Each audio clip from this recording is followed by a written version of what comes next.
നമസ്കാരം, സ്കോർ അക്കാഡമിയിലേക്ക് സ്വാഗതം. നിങ്ങൾ എല്ലാവരും റിവിഷന് വേണ്ടി തയ്യാറെടുക്കുകയാണ്. റിവിഷൻ സീരീസിന്റെ ഭാഗമായിട്ടുള്ള കുറെ ക്ലാസ്സുകൾ നിങ്ങൾ കണ്ടുകൊണ്ടിരിക്കുന്നത്. സോ അതിൽ ജോഗ്രഫിയിലെ ഏറ്റവും പ്രാധാന്യമുള്ള ചാപ്റ്റേഴ്സ് നമ്മൾ നോക്കുന്നത്, അല്ലെങ്കിൽ ഏറ്റവും പ്രാധാന്യമുള്ള പാഠഭാഗങ്ങൾ നമ്മൾ നോക്കുന്നത്. നിങ്ങൾക്കറിയാം, ജോഗ്രഫി തന്നെ ഏറ്റവും കൂടുതൽ ചോദ്യങ്ങൾ ചോദിക്കുന്നത് എവിടുന്നാ? ഇന്ത്യൻ ജോഗ്രഫി എന്നാണ്. വേൾഡ് ജോഗ്രഫി അല്ലെങ്കിൽ ജോഗ്രഫിയുടെ ബേസിക്സ് വെച്ച് നോക്കുമ്പോൾ ഏറ്റവും കൂടുതൽ ചോദ്യങ്ങൾ ചോദിക്കുന്നത് ഇന്ത്യൻ ജോഗ്രഫി എന്നാണ്. ഇന്ത്യൻ ജോഗ്രഫിയിൽ തന്നെ മിക്കവാറും എല്ലാ പരീക്ഷയ്ക്കും ഒന്നോ അതിൽ കൂടുതലോ 1 to 2 ക്വസ്റ്റ്യൻസ് ചോദിക്കുന്ന ഒരു ഏരിയ ആണ് ഇത് ഡ്രെയിനേജ് സിസ്റ്റം, അല്ലെങ്കിൽ ബേസിക്കലി പറഞ്ഞാൽ റിവർ, നദികള്, അതിന്റെ പോഷക നദികള്, അതിന്റെ ഒറിജിൻ, അതിന്റെ ഡെസ്റ്റിനേഷൻ, അങ്ങനെ കുറെ രീതിയിൽ നദികളിൽ നിന്ന് ചോദ്യങ്ങൾ വരുന്നുണ്ട്. ബേസിക്കലി നമ്മൾ ഏതൊരു പരീക്ഷ ആയിക്കോട്ടെ, അതിപ്പോ ഗ്രൂപ്പ് ഡി ആയാലും NTPC ആയാലും അതല്ലാതെ ടെക്നിക്കൽ പരീക്ഷകളാണെങ്കിലും ജോഗ്രഫിയിൽ ഒഴിവാക്കാൻ പറ്റാത്തൊരു ഭാഗമാണ് മാപ്പിംഗ്, അല്ലെ? എന്തൊക്കെ എവിടെയൊക്കെ ഉണ്ട്, ഏതൊക്കെ സ്ഥലങ്ങൾ എവിടെയുണ്ട്, ഏതൊക്കെ നദികൾ എവിടെയുണ്ട്, അങ്ങനെ പല രീതിയിലുള്ള, ഇപ്പോ ഹിമാലയത്തിന്റെ ബേസ് ചെയ്തിട്ടുള്ള മാപ്പിംഗ് വയ്ക്കാം, അല്ലെങ്കിൽ ഇന്ത്യയുടെ സ്റ്റേറ്റ്സിനെ ബേസ് ചെയ്തുള്ള മാപ്പിംഗ് വയ്ക്കാം. അങ്ങനെ മാപ്പിംഗ് സൈഡിൽ നോക്കുമ്പോഴും ഏറ്റവും കൂടുതൽ ചോദ്യങ്ങൾ ചോദിക്കുന്ന ഒരു ഏരിയ ആണ് ഇത് റിവർ. മാപ്പിംഗ് ആയാലും അതല്ല ഇന്ത്യൻ ജോഗ്രഫി വെച്ച് നോക്കുമ്പോഴും ചോദ്യങ്ങൾ കൂടുതൽ ചോദിക്കുന്ന, അല്ലെങ്കിൽ ഏറ്റവും വെയിറ്റേജ് ഉള്ള ഒരു ഏരിയ ആയിട്ട് കരുതാൻ പറ്റുന്ന ഒരു ഏരിയ ആണ് ഏത്? നമ്മുടെ റിവർ, ഡ്രെയിനേജ് സിസ്റ്റം എന്ന് പറയാം. ഓക്കെ, സോ ഒരു റിവർ എന്ന് പറയുന്ന ഒരു കോൺസെപ്റ്റ്, നദി എന്ന് പറയുന്ന ഒരു കാര്യത്തിന്റെ ഫണ്ടമെന്റൽസ് നമ്മൾ കുറെ കാര്യങ്ങൾ കണ്ടു. അതിന്റെ യങ് സ്റ്റേജ്, അതിന്റെ മെച്യൂർ സ്റ്റേജ്, അതിന്റെ ഓൾഡ് സ്റ്റേജ്, അങ്ങനെ കുറെ കാര്യങ്ങൾ കണ്ടു. അവിടെ നിന്നിട്ടുള്ള ചോദ്യങ്ങൾ വളരെ കുറവാണ്. അതിന്റെ ആപ്ലിക്കേഷൻ ആയിട്ടുള്ള ഇന്ത്യയിൽ നദികളുടെ അവസ്ഥ എന്താണെന്നുള്ള ചോദ്യങ്ങളാണ് കൂടുതൽ ചോദിക്കുക. സ്വാഭാവികമായിട്ടും നിങ്ങളുടെ മനസ്സിലുള്ള ഡൗട്ട് ഉണ്ടാവും, എന്താണ് പഠിക്കേണ്ടത്, വാട്ട് ടു സ്റ്റഡി, എന്താണ് പഠിക്കേണ്ടതെന്ന് തീരുമാനമായി കഴിഞ്ഞാൽ തന്നെ കുറെ കാര്യങ്ങൾ എളുപ്പമാവും. രണ്ടാമത്തെ ക്വസ്റ്റ്യൻ, എവിടെ നിന്നാണ് പഠിക്കേണ്ടത്? ഈ രണ്ട് പ്രശ്നങ്ങളും നിങ്ങളുടെ സോർട്ട് ആയി കഴിഞ്ഞാൽ ഒരു പകുതിയിൽ കൂടുതൽ തലവേദന മാറി. എന്നിട്ട് പഠിക്കാനിരുന്നാൽ മതിയല്ലോ. സോ റിവിഷന് വേണ്ടിയിട്ട് നമ്മൾ പരീക്ഷയ്ക്ക് വേണ്ടിയിട്ടുള്ള കാര്യങ്ങൾ മാത്രമേ നോക്കുള്ളൂ, വളരെ സ്പെസിഫിക് ആയിട്ട്. ക്ലാസ്സിൽ നമ്മൾ കുറെ അവേഴ്സ് ഇതിനു വേണ്ടി ചെലവഴിച്ചതാണ്. ജോഗ്രഫി ഒക്കെ കണ്ടമാനം കാര്യങ്ങൾ പഠിച്ചതാ, ഒരുപാട് കാര്യങ്ങൾ കവർ ചെയ്തതാണ്. റിവിഷൻ കുറച്ചും കൂടെ സ്പെസിഫിക് ആയിട്ട് പരീക്ഷയ്ക്ക് വേണ്ടിയിട്ട് നിർബന്ധ ബുദ്ധിയോടുകൂടി നിങ്ങൾ പഠിക്കേണ്ട സ്ഥലങ്ങളുണ്ട്. ആ സ്ഥലങ്ങൾ പഠിച്ചിട്ട് മാത്രമേ പരീക്ഷയ്ക്ക് പോകാമുള്ളൂ എന്ന് പറയുന്ന കുറച്ച് സ്ഥലങ്ങളുണ്ട്. ആ സ്ഥലങ്ങൾ നമ്മൾ കവർ ചെയ്യാം മേജർ ആയിട്ട്. ഓക്കെ, സോ ഒരു റിവർ പഠിക്കാൻ വേണ്ടി ഇരിക്കുമ്പോൾ, അല്ലെങ്കിൽ ഇന്ത്യൻ ഡ്രെയിനേജ് സിസ്റ്റം പഠിക്കാൻ വേണ്ടി ഇരിക്കുമ്പോൾ, ഏതൊരു റിവർ ആയിക്കോട്ടെ, ഏതൊരു പാർട്ട് ആയിക്കോട്ടെ, ഈ ഒരു ഭാഗത്തിന് നമുക്ക് സ്ട്രക്ചറലി ഡിവൈഡ് ചെയ്യണം. എന്താണ് പഠിക്കേണ്ടത്? വാട്ട് ടു സ്റ്റഡി എന്ന ചോദ്യത്തിന് റിവറിന്റെ കേസിൽ ഈ ഒരു സ്ട്രക്ചർ ആണ് ഫോളോ ചെയ്യേണ്ടത്. എന്താ സ്ട്രക്ചർ? ഒന്നാമത്തെ കാര്യം, ആ ഒരു റിവർ ഏതും ആയിക്കോട്ടെ, അത് ഗംഗയാവാം, അല്ലെങ്കിൽ ഫോർ എക്സാമ്പിൾ ഗോദാവരി ആവാം. രണ്ട് എക്സാമ്പിൾ എടുക്കുക, ഗംഗ എടുക്കുക, ഗോദാവരി എടുക്കുക. ഗംഗ എന്ന് പറയുന്ന ഒരു ഹിമാലയൻ റിവർ ആണ്, ഗോദാവരി എന്ന് പറയുന്ന ഒരു പെനിൻസുലാർ റിവർ ആണ്. ഓക്കെ, സോ ഫസ്റ്റ് നമ്മൾ അറിയേണ്ട കാര്യം, അത് ഏത് തരത്തിലുള്ള റിവർ ആണ്? ഹിമാലയയിൽ ഉത്ഭവിച്ച് ഹിമാലയൻ ഈ ഇന്ത്യയുടെ നോർത്തേൺ സംസ്ഥാനങ്ങളോട് ഒഴുകുന്ന ഒരു നദിയാണോ? ഒന്നാമത്തെ ചോദ്യം. രണ്ടാമത്തത്, അല്ലെങ്കിൽ അത് എന്തായിരിക്കും? അതൊരു പെനിൻസുലാർ റിവർ ആയിരിക്കും, ഇന്ത്യൻ പീഠഭൂമിയിലൂടെ ഒഴുകുന്ന ഒരു നദിയായിരിക്കും. സോ ഏറ്റവും ബേസിക്കലായിട്ട് അറിയേണ്ട കാര്യമാണ് എന്ത്? ഹിമാലയ റിവർ ആണോ അതോ പെനിൻസുലാർ റിവർ ആണോ എന്നുള്ള കാര്യം. ഓക്കെ, സോ ആ സ്ട്രക്ചറിൽ നിങ്ങൾ എന്താണ് റിവറിനെ പറ്റി അറിയേണ്ടത് എന്ന് പറയുന്ന കാര്യത്തിൽ നിങ്ങൾ ഹിമാലയൻ റിവർ ആണ്. ഇപ്പൊ ഫോർ എക്സാമ്പിൾ ഗംഗ ഒരു ഹിമാലയൻ റിവർ ആണ്. ആ സമയത്ത് ഗോദാവരി എന്ത് തരം റിവറാ? ഒരു പെനിൻസുലാർ റിവർ ആണ് എന്നുള്ളതിൽ ഒരു തീരുമാനം. ഓക്കെ, പിന്നീട് അറിയേണ്ടത് അതിന്റെ ഒറിജിൻ എവിടെ, ഗംഗ ഉത്ഭവിക്കുന്നത് എവിടെ? ഗംഗ ഉത്ഭവിക്കുന്നത് ഗംഗോത്രി ഗ്ലേഷ്യറിലാണ്. ഓക്കെ, സോ അടുത്തത് ഒറിജിൻ അറിഞ്ഞിരിക്കുക. അത് കഴിഞ്ഞാൽ അതിന്റെ പോഷക നദികൾ ഏതെല്ലാം, ട്രിബ്യൂട്ടറീസ് ഏതെല്ലാം ആണെന്ന് പഠിക്കണം. സോ ക്വസ്റ്റ്യൻ ചോദിക്കാൻ സാധ്യതയുള്ള ഒരു ഏരിയ, ക്വസ്റ്റ്യൻ ചോദിക്കാൻ സാധ്യതയുള്ള രണ്ടാമത്തത് ഒറിജിൻ, ക്വസ്റ്റ്യൻ ചോദിക്കാനുള്ള മൂന്നാമത്തെ ഏരിയ ആയിട്ട് നമുക്ക് ട്രിബ്യൂട്ടറീസ് അല്ലെങ്കിൽ പോഷക നദികളെ കാണാം. അടുത്ത ചോദ്യങ്ങൾ ചോദിക്കാൻ പറ്റുന്ന അടുത്തൊരു മേജർ ഏരിയ ആണ് Q4 ആയിട്ട് കാണാം. നാലാമത്തെ ഒരു ക്വസ്റ്റ്യൻ വെച്ചുള്ള ഏരിയ ആണ്. അത് അറബിക്കടലിലാണോ ചെന്ന് അവസാനിക്കുന്നത്, അറേബ്യൻ സീലാണോ ചെന്ന് അവസാനിക്കുന്നത്, അതോ ബേ ഓഫ് ബംഗാളിലാണോ, ബംഗാൾ ഉൾക്കടലാണോ അവസാനിക്കുന്നത്, അതോ വേറെ ഏതെങ്കിലും നദിയിൽ പോയാണോ അവസാനിക്കുന്നത്? ഫോർ എക്സാമ്പിൾ പോഷക നദികളെല്ലാം എങ്ങനെയാണ്? മറ്റു നദികളിൽ പോയിട്ട് അവസാനിക്കുക. ഓക്കെ, ഫോർ എക്സാമ്പിൾ തുംഗഭദ്ര എന്ന് പറയുന്നത് കൃഷ്ണ ട്രിബ്യൂട്ടറി ആണ്. സോ തുംഗഭദ്ര അവസാനിക്കുന്നത് എവിടെയാ? കൃഷ്ണ എന്ന് പറയുന്ന നദിയിൽ പോയിട്ടാണ് തുംഗഭദ്ര അവസാനിക്കുക. ഓക്കെ അല്ലേ? സോ അതിന്റെ ഡിസ്ചാർജ് അല്ലെങ്കിൽ ഡെസ്റ്റിനേഷൻ എവിടെ പോയാണ് അത് അവസാനിക്കുക എന്നിവിടെ അറിഞ്ഞിരിക്കുക.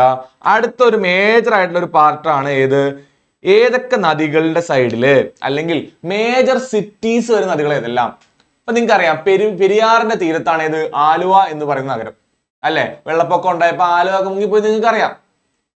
ഇതുപോലെ ഇന്ത്യയിൽ ഏതൊക്കെ മേജർ സിറ്റീസിന്റെ അടുത്ത് നദികളുണ്ട്. അപ്പൊ ഗംഗയുടെ തീരത്ത് ഒരുപാട് സിറ്റീസ് ഉണ്ട് അല്ലെ. ഗംഗയുടെ തീരത്തിലൂടെ സിറ്റീസ് ഉണ്ട്. ഹൈദരാബാദിന്റെ സൈഡിലൂടെ ഒരു നദി ഒഴുകുന്നുണ്ട്. നമ്മളെല്ലാം ഇന്ന് പഠിക്കും. A to Z കാര്യങ്ങൾ നമ്മൾ ഇന്ന് കവർ ചെയ്യും. A to Z കാര്യങ്ങൾ റിവറിനെ പറ്റിയിട്ടുള്ള നമ്മൾ ഇന്ന് കവർ ചെയ്യും. സോ ഗംഗ ഏതെല്ലാം എന്താ പറയുന്ന സിറ്റീസിലൂടെ കടന്നു പോകുന്നുണ്ട്. അഹമ്മദാബാദിലൂടെ കടന്നു പോകുന്ന നദി ഏതാ, അല്ലെങ്കിൽ ഹൈദരാബാദിലൂടെ കടന്നു പോകുന്ന നദി ഏതാണ്, ഇങ്ങനെ ഒട്ടുമിക്ക മേജർ സിറ്റീസ് നമ്മൾ കവർ ചെയ്യും. ഓക്കെ, സോ സിറ്റീസ് എന്ന് പറയുന്ന ഒരു ഭാഗം. അടുത്തത് ഇന്ത്യൻ റിവേഴ്സിലുള്ള ഫാക്റ്റുകൾ. അതായത് ഇന്ത്യയിലെ ഏറ്റവും വലിയ നദി ഏത്, ഇന്ത്യയിലെ ഏറ്റവും വലിയ രണ്ടാമത്തെ നദി ഏത്, ഇന്ത്യയിൽ ഉത്ഭവിക്കാത്ത ഏറ്റവും വലിയ നദി ഏത്, ഇന്ത്യയിൽ ഉത്ഭവിക്കുന്ന ഇന്ത്യയിലെ ഏറ്റവും വലിയ നദി, ഇന്ത്യയിൽ ഉത്ഭവിക്കാത്ത ഇന്ത്യയിലെ ഏറ്റവും വലിയ നദി, ഇങ്ങനെ പല രീതിയിലുള്ള ഫാക്റ്റുകൾ നമ്മൾ ഇന്ന് കവർ ചെയ്യും.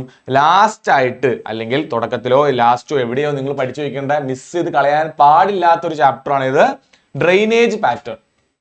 പല തരത്തിൽ നദികൾ ഒഴുകുന്നുണ്ട്. നദികൾ പല രീതിയിൽ, നിങ്ങളറിയാം, പല ഒഴുക്കുകളിൽ നദികൾ ഒഴുകുന്നുണ്ട്. സോ ഓരോ പാറ്റേൺ വെച്ചിട്ട് ഏത് രീതിയിലാണ് നദീനെ കാറ്റഗറൈസ് ചെയ്യപ്പെട്ടിട്ടുള്ളത് നമുക്ക് നോക്കണം. സോ മേജർ ആയിട്ട് ഇത്രയും കാര്യങ്ങൾ പഠിച്ചാൽ നിങ്ങൾക്ക് ഒരു ഐഡിയ കിട്ടും. എന്താണ് പഠിക്കേണ്ടത്, വാട്ട് ടു സ്റ്റഡിയുടെ ഐഡിയ നിങ്ങൾക്ക് കിട്ടി. ഓക്കെ, ഇങ്ങനെ നമ്മൾ ഇപ്പൊ നിങ്ങളുടെ ബേസിക്കലി നിങ്ങളുടെ നോട്ടിൽ വേണ്ടത് ഏതൊരു നദി പഠിക്കുമ്പോഴും ഈ ഒരു സിസ്റ്റം എഴുതി വെക്കുക, ഈ ഒരു സ്ട്രക്ചർ എഴുതി വെക്കുക, നദികളെ പറ്റി പഠിക്കുക. ഓരോ നദിയും എഴുതി വെച്ച് പോവാം. ഇനി ഇത് മാത്രം പറഞ്ഞാൽ മതിയോ? ഇതിനകത്ത് മേജർ ആയിട്ടുള്ള ഒരു കൺസേൺ നിങ്ങൾക്ക് വരാൻ പോകും. നിങ്ങൾ ബുക്കും പേപ്പറും എടുത്ത് പഠിക്കാൻ വേണ്ടിയിരുന്നു, അല്ലെങ്കിൽ റിവൈസ് ചെയ്യാൻ വേണ്ടിയിരുന്നു, അല്ലെങ്കിൽ നോട്ടിൽ ഈ പറയുന്ന കാര്യങ്ങളെല്ലാം കറക്റ്റ് ആണോ നോക്കാൻ വേണ്ടിയിരുന്നു. ഓക്കെ, നമ്മുടെ ക്ലാസ്സുകൾ നമ്മൾ ഇതെല്ലാം ഈ ഒരു സ്ട്രക്ചറിൽ തന്നെയാണ് പറഞ്ഞിട്ടുള്ളത്. ഇതല്ലാതെ പഠിച്ച ആൾക്കാരോ സ്വന്തമായിട്ട് പഠിച്ച ആൾക്കാർക്കോ ആ സ്ട്രക്ചറിനെ എവിടെ നിന്ന് ഉണ്ടാക്കും, എവിടെ നോക്കി പഠിക്കും? അതിനുള്ള വേർ ടു സ്റ്റഡി, എവിടെ നോക്കി പഠിക്കണം, എവിടെ നിന്നാണ് നമ്മുടെ അൾട്ടിമേറ്റ് ആയിട്ടുള്ള ഇൻഫർമേഷൻ വരേണ്ടത്. ബേസിക്കലി ക്വസ്റ്റ്യൻ ഇടുന്നത് എവിടെ നിന്നാണ്? NCERT. ഒറ്റ വാക്യമുള്ളൂ, NCERT. NCERT ബേസ് ചെയ്ത് ഇപ്പൊ റിവറിനെ സംബന്ധിച്ചിടത്തോളം NCERTs ഉണ്ട്. NCERT ചാപ്റ്ററിൽ ഡീറ്റെയിൽ ആയിട്ട് റിവറിനെ പറ്റി പറഞ്ഞിട്ടുണ്ട്. സോ നമുക്ക് വേറെ എവിടെയും പോകേണ്ട കാര്യമില്ല, റിവർ കവർ ചെയ്താൽ മതി. NCERT റിവറിന്റെ ചാപ്റ്റർ കവർ ചെയ്യാൻ തന്നെ റിവർ എല്ലാം ഓക്കെയോ. നിങ്ങൾക്ക് വേണ്ടി ഞാൻ അത് അവിടെ കൊണ്ടുവന്നിട്ടുള്ളത് ബേസിക്കലി അതല്ല.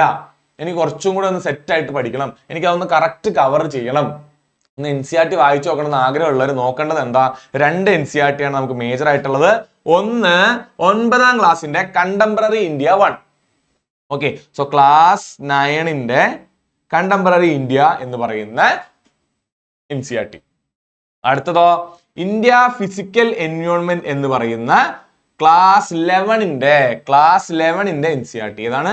ക്ലാസ് 11ന്റെ NCERT. 11ാം ക്ലാസ്സിന്റെയും 9ാം ക്ലാസ്സിന്റെയും NCERTയില്. ഓക്കെ, ചാപ്റ്റർ ഏതാണ്? Chapter drainage pattern. Drainage pattern അല്ലെങ്കിൽ സിംപിളി ഡ്രെയിനേജ് എന്ന് പറയുന്ന ഒരു ചാപ്റ്റർ കാണും. ആ ചാപ്റ്റർ ഈ 2 പുസ്തകത്തിലുള്ളതും വായിച്ചു വയ്ക്കുക, ഫാക്റ്റുകൾ എഴുതി വയ്ക്കുക. അതിലപ്പുറം ഒരു ചോദ്യം പ്രതീക്ഷിക്കേണ്ട കാര്യമില്ല. ഇനി വന്നാൽ തന്നെ ആ കുട്ടികൾക്കൊന്നും എഴുതാൻ പറ്റില്ല, അത് ഡിഫിക്കൽട്ട് ലെവലിലുള്ള ചോദ്യമാണ്, നമുക്ക് സ്കിപ്പ് ചെയ്താലും നമ്മളെ ബാധിക്കില്ല എന്ന് വിചാരിക്കാം. ഓക്കെ, നിങ്ങൾ ഓർക്കുക, ഈ 2 NCERT ആണ് നമ്മുടെ വേർ ടു സ്റ്റഡി, എന്ത് പഠിക്കണം, എവിടെ നിന്ന് പഠിക്കണം. ഇനി വാട്ട് ടു സ്റ്റഡി എന്ന് എനിക്ക് മനസ്സിലായെങ്കിൽ നമുക്കിനി എങ്ങനെ പഠിക്കണം എന്നുള്ളത് നിങ്ങളുടെ ഓരോരുത്തരുടെ ഇഷ്ടമാണ്. ഓക്കെ, നമുക്കിനി നമ്മളെല്ലാ കൺസെപ്റ്റും കവർ ചെയ്തിട്ടുണ്ട് എന്നുള്ള വിശ്വാസത്തിൽ നമുക്ക് എന്ത് ചെയ്യാം, അതെല്ലാം ഒന്ന് സ്പീഡിൽ റിവൈസ് ചെയ്തിട്ട് പോവാം. ഓക്കെ, സോ നമ്മൾ ചെയ്തിട്ടുള്ള എന്താ, കുറെ ചോദ്യങ്ങൾ എടുത്തിട്ടുണ്ട്, ഏകദേശം 20ഓളം ചോദ്യങ്ങൾ എടുത്തിട്ടുണ്ട്. ആ 20ഓളം ചോദ്യങ്ങളോട് കൂടിയിട്ട് ഈ പറയുന്ന എല്ലാ ഫാക്റ്റുകളും, ഈ പറയുന്ന എല്ലാ കാര്യങ്ങളും കവർ ചെയ്യുക എന്നുള്ളതാണ് നമ്മുടെ ഉദ്ദേശം. ഓക്കെ, നമുക്ക് ഈ സമയം കളയണ്ട. ഏറ്റവും ആദ്യമായിട്ട് റിവേഴ്സിന്റെ കാര്യത്തിൽ ഏറ്റവും മിനിമൽ ആയിട്ടുള്ള നോളജ് നിങ്ങൾക്ക് ഉണ്ടെങ്കിൽ മാത്രമേ ചോദ്യങ്ങൾ ആഡ് ചെയ്യാൻ പറ്റുള്ളൂ. ഏറ്റവും മിനിമൽ ആയിട്ട് NCERT ബേസ് ചെയ്തിട്ട് നിങ്ങൾ കുറച്ച് കാര്യങ്ങൾ അറിഞ്ഞിരിക്കണം. ഇത്രയും കാര്യങ്ങൾ എങ്കിലും അറിഞ്ഞിരിക്കണം. വളരെ സിമ്പിൾ ആയിട്ടുള്ള കാര്യങ്ങളാണ്, ഒറ്റ നോട്ടത്തിൽ NCERT നിന്ന് കിട്ടുന്ന കാര്യങ്ങളാണ്. ഇത് അറിഞ്ഞിരിക്കണം. ഇത് അറിഞ്ഞിട്ട് നമ്മൾ ചോദ്യങ്ങളിലേക്ക് പോകുന്നുള്ളൂ. ചുമ്മാ ഒരു ക്വസ്റ്റ്യൻ ആൻസർ ചെയ്യുന്ന പരിപാടിയല്ല. അത് നമ്മളൊന്ന് മനസ്സിലുള്ളതിനെ ഒന്നുകൂടെ പൊടി തട്ടിയെടുക്കും. പൊടി തട്ടിയിട്ടാണ് നമ്മൾ ചോദ്യങ്ങളിലേക്ക് പോകുന്നത്. നമുക്ക് ഓരോ നദികളും നോക്കാം. ഓക്കെ, ഏറ്റവും മേജർ ആയിട്ടുള്ള നദികൾ മാത്രമേ ഞാൻ കൊടുത്തിട്ടുള്ളൂ. നമുക്ക് നോക്കാം. ഒന്നാമത്തത് ഇൻഡസ്. ഓക്കെ, ഇൻഡസ് എന്ന് പറയുന്ന നദി നിങ്ങൾക്കറിയാം, ഇന്ത്യയുടെ ഹിമാലയൻ ഒറിജിൻ ചെയ്യുന്ന റിവേഴ്സില് ഏറ്റവും ഇമ്പോർട്ടന്റ് ആയിട്ടുള്ള 3 റിവർ സിസ്റ്റംസ് ആണ് ഉള്ളത്. ഇൻഡസ്, ബ്രഹ്മപുത്ര, ഗാഞ്ചസ് അല്ലെങ്കിൽ ഗംഗ. ഇൻഡസ്, ബ്രഹ്മപുത്ര, ഗംഗ, ഈ 3 നദികളാണ് മേജർ ആയിട്ട് നമുക്ക് പഠിക്കാനുള്ളത്. ഏതിന്റെ കാര്യത്തില്? ഹിമാലയൻ നദികളുടെ കാര്യത്തില്. സോ ഹിമാലയൻ നദികളുടെ കാര്യത്തില് NCERT കൊടുത്തിട്ടുള്ള ഹിമാലയൻ നദികൾ 3 അല്ലെങ്കിൽ പൊതുവേ 3 ഉള്ളൂ. അതിൽ തന്നെ NCERT കൊടുത്തിട്ടുള്ള ട്രിബ്യൂട്ടറീസും നിങ്ങൾ നോക്കി വെക്കണം. ഓക്കെ, അതെല്ലാം ഇവിടെ പറയാൻ പോയാൽ സമയം തീരില്ല. അപ്പൊ ഓരോന്നിന്റെ ട്രിബ്യൂട്ടറി, അപ്പൊ എത്ര നദികളായി നോക്കുക. ഇൻഡസിന് തന്നെ ജലം, ചെനാബ്, രവി, ബിയാസ്, സത്ലജ് മേജർ ആയിട്ടുള്ള നദികള്. ബ്രഹ്മപുത്രയ്ക്ക് സുബാൻസിരി, ധൻസിരി, മാനസ്, ദിഹാങ്, ലോഹിത്, തീസ്റ്റ. ഗംഗയ്ക്കോ യമുന, ഘാഗ്ര, ഖണ്ഡക്, കോശി, സോൺ, ചമ്പല്, ഗോംതി, ദാമോദർ, ഈ പറയുന്ന നദികൾ. സോ ഇവിടെ നിങ്ങൾ അറിഞ്ഞിരിക്കേണ്ട കാര്യങ്ങൾ എന്തൊക്കെയാ? മേജർ ആയിട്ട് നോക്കേണ്ട കാര്യങ്ങൾ എന്തൊക്കെയാ? ഇത്രയും നദികളെ പറ്റി നിങ്ങൾ അറിഞ്ഞിരിക്കണം. സോ നമുക്ക് മേജർ ആയിട്ടുള്ള കാര്യങ്ങൾ നോക്കാം. ഒന്ന്, ഇൻഡസ് എന്ന് പറയുന്ന നദി ഇന്ത്യയിലൂടെ ഒഴുകുന്ന ഏറ്റവും വലിയ നദികളിൽ ഒന്നാണ്. പക്ഷെ എന്താ വ്യത്യാസം? ഇന്ത്യയിൽ ഒഴുകുന്ന എത്ര 1100 കിലോമീറ്ററേ ഉള്ളൂ. മൊത്തം 2800 കിലോമീറ്ററോളം ആ നദി ഉണ്ടെങ്കിൽ അതിൽ 1100 മാത്രമേ ഇന്ത്യയിലൂടെ ഒഴുകുന്നുള്ളൂ. ബ്രഹ്മപുത്രയുടെ കാര്യത്തിലും സെയിം ആണ്, 2800ഓളം. ഓക്കെ, ഈ ഇൻഡസ് എന്ന് പറയുന്നത് 2800 നമുക്ക് കിട്ടുന്ന എവിടുന്നാണെന്ന് അറിയോ? NCERT നിന്നാണ്. ഓക്കെ, നിങ്ങൾ നെറ്റിൽ അടിച്ചു കൊടുത്താൽ കാണാൻ പോകുന്നത് 3120 ഒക്കെ ആയിരിക്കും ചിലപ്പോൾ കാണാൻ പോകുന്നത്, അല്ലെങ്കിൽ 3000+ ആണ് നിങ്ങൾ നെറ്റിൽ കാണാൻ പോകുന്നത്. നമ്മൾ NCERT നോക്കാൻ പോകുന്നത്, NCERT കൺസിഡർ ചെയ്യുന്നത്. ഓക്കെ, സോ ബേസിക്കലി പറഞ്ഞു കഴിഞ്ഞാൽ ഏകദേശം 3000 കിലോമീറ്റർ ഉള്ള ഇൻഡസ് എന്ന് പറയുന്ന നദി ഇന്ത്യയിൽ ഒഴുകുന്നത് അതിന്റെ 1/3 മാത്രമാണ്. സോ ഇന്ത്യയിൽ ഒഴുകുന്ന ഏറ്റവും വലിയ നദി ഇൻഡസ് അല്ല, ഇന്ത്യയിൽ ഉത്ഭവിക്കാത്തൊരു നദിയാണ്. എവിടെ ഉത്ഭവിക്കുന്നത്? ടിബറ്റൻ പ്ലേറ്റിലുള്ള ലേക്ക് മാനസരോവർ റീജിയന്റെ അടുത്തുള്ള കൈലാഷ് റേഞ്ചിന്റെ അടുത്താണ് എന്ത് ചെയ്യുന്നത്? ഈ പറയുന്ന ഇൻഡസ് നദി ഉത്ഭവിക്കുന്നത്. ഓക്കെ, അറേബ്യൻ സീയിൽ പോയിട്ടാണ് ഇൻഡസ് നദി അവസാനിക്കുന്നത്. ജലം, ചെനാബ്, രവി, ബിയാസ്, സത്ലജ്, സസ്ഗർ, ഷോഗ്, ഇത്രയും നദികളാണ് ഇൻഡസിന്റെ പോഷക നദികൾ. ഇൻഡസിന്റെ പോഷക നദികൾ നിങ്ങൾ എന്ത് ചെയ്യുക? നിങ്ങളുടെ നോട്ടില് എടുത്ത് വായിച്ചു നോക്കി റിവൈസ് ചെയ്യുക. അവിടെ നിന്നും ചോദ്യങ്ങൾ ചോദിക്കുന്നുണ്ട്. അതിന്റെ ഏറ്റവും മേജർ ആയിട്ടുള്ള ഫാക്ടറുകൾ നമ്മൾ കവർ ചെയ്യും. എന്നാലും നിങ്ങളൊന്ന് നോട്ടിലുള്ള കാര്യങ്ങൾ, നമ്മൾ ക്ലാസ്സിൽ പഠിപ്പിച്ച കാര്യങ്ങളൊന്ന് പൊടി തട്ടി എടുക്കുക. ഇനി ബ്രഹ്മപുത്രനെ വെച്ച് നോക്കുമ്പോഴോ, ബ്രഹ്മപുത്ര എവിടെയാ? നമ്മൾ ഈ ആൻസി ഗ്ലേഷ്യർ എന്ന് പറയുന്ന ഒരു ഗ്ലേഷ്യർ പൊതുവെ NCERT ഒന്നും ഇല്ല, എന്നാലും പല സോഴ്സുകളിലും കാണുന്നുണ്ട് ഈ Ancy glacier. So Ancy glacier മനസ്സിൽ വെക്കുക. നമുക്ക് NCERT ഉള്ളത് പഠിക്കാനാണെങ്കിൽ ഏതാണ്? ചെമയുങ് ഡങ് എന്ന് പറയുന്ന റേഞ്ച്, ആ ഗ്ലേഷ്യറിന്റെ ഭാഗത്താണ് ഏതുണ്ടാവുന്നത്? ബ്രഹ്മപുത്ര ഉണ്ടാവുന്നത്. സോ NCERT ഉള്ളത് ഈ പറയുന്ന റേഞ്ച് ആണെങ്കിലും ആൻസി ഗ്ലേഷ്യർ പല പ്രീവിയസ് ഇയർ ക്വസ്റ്റ്യൻസിലും കണ്ടുവന്നിട്ടുണ്ട്.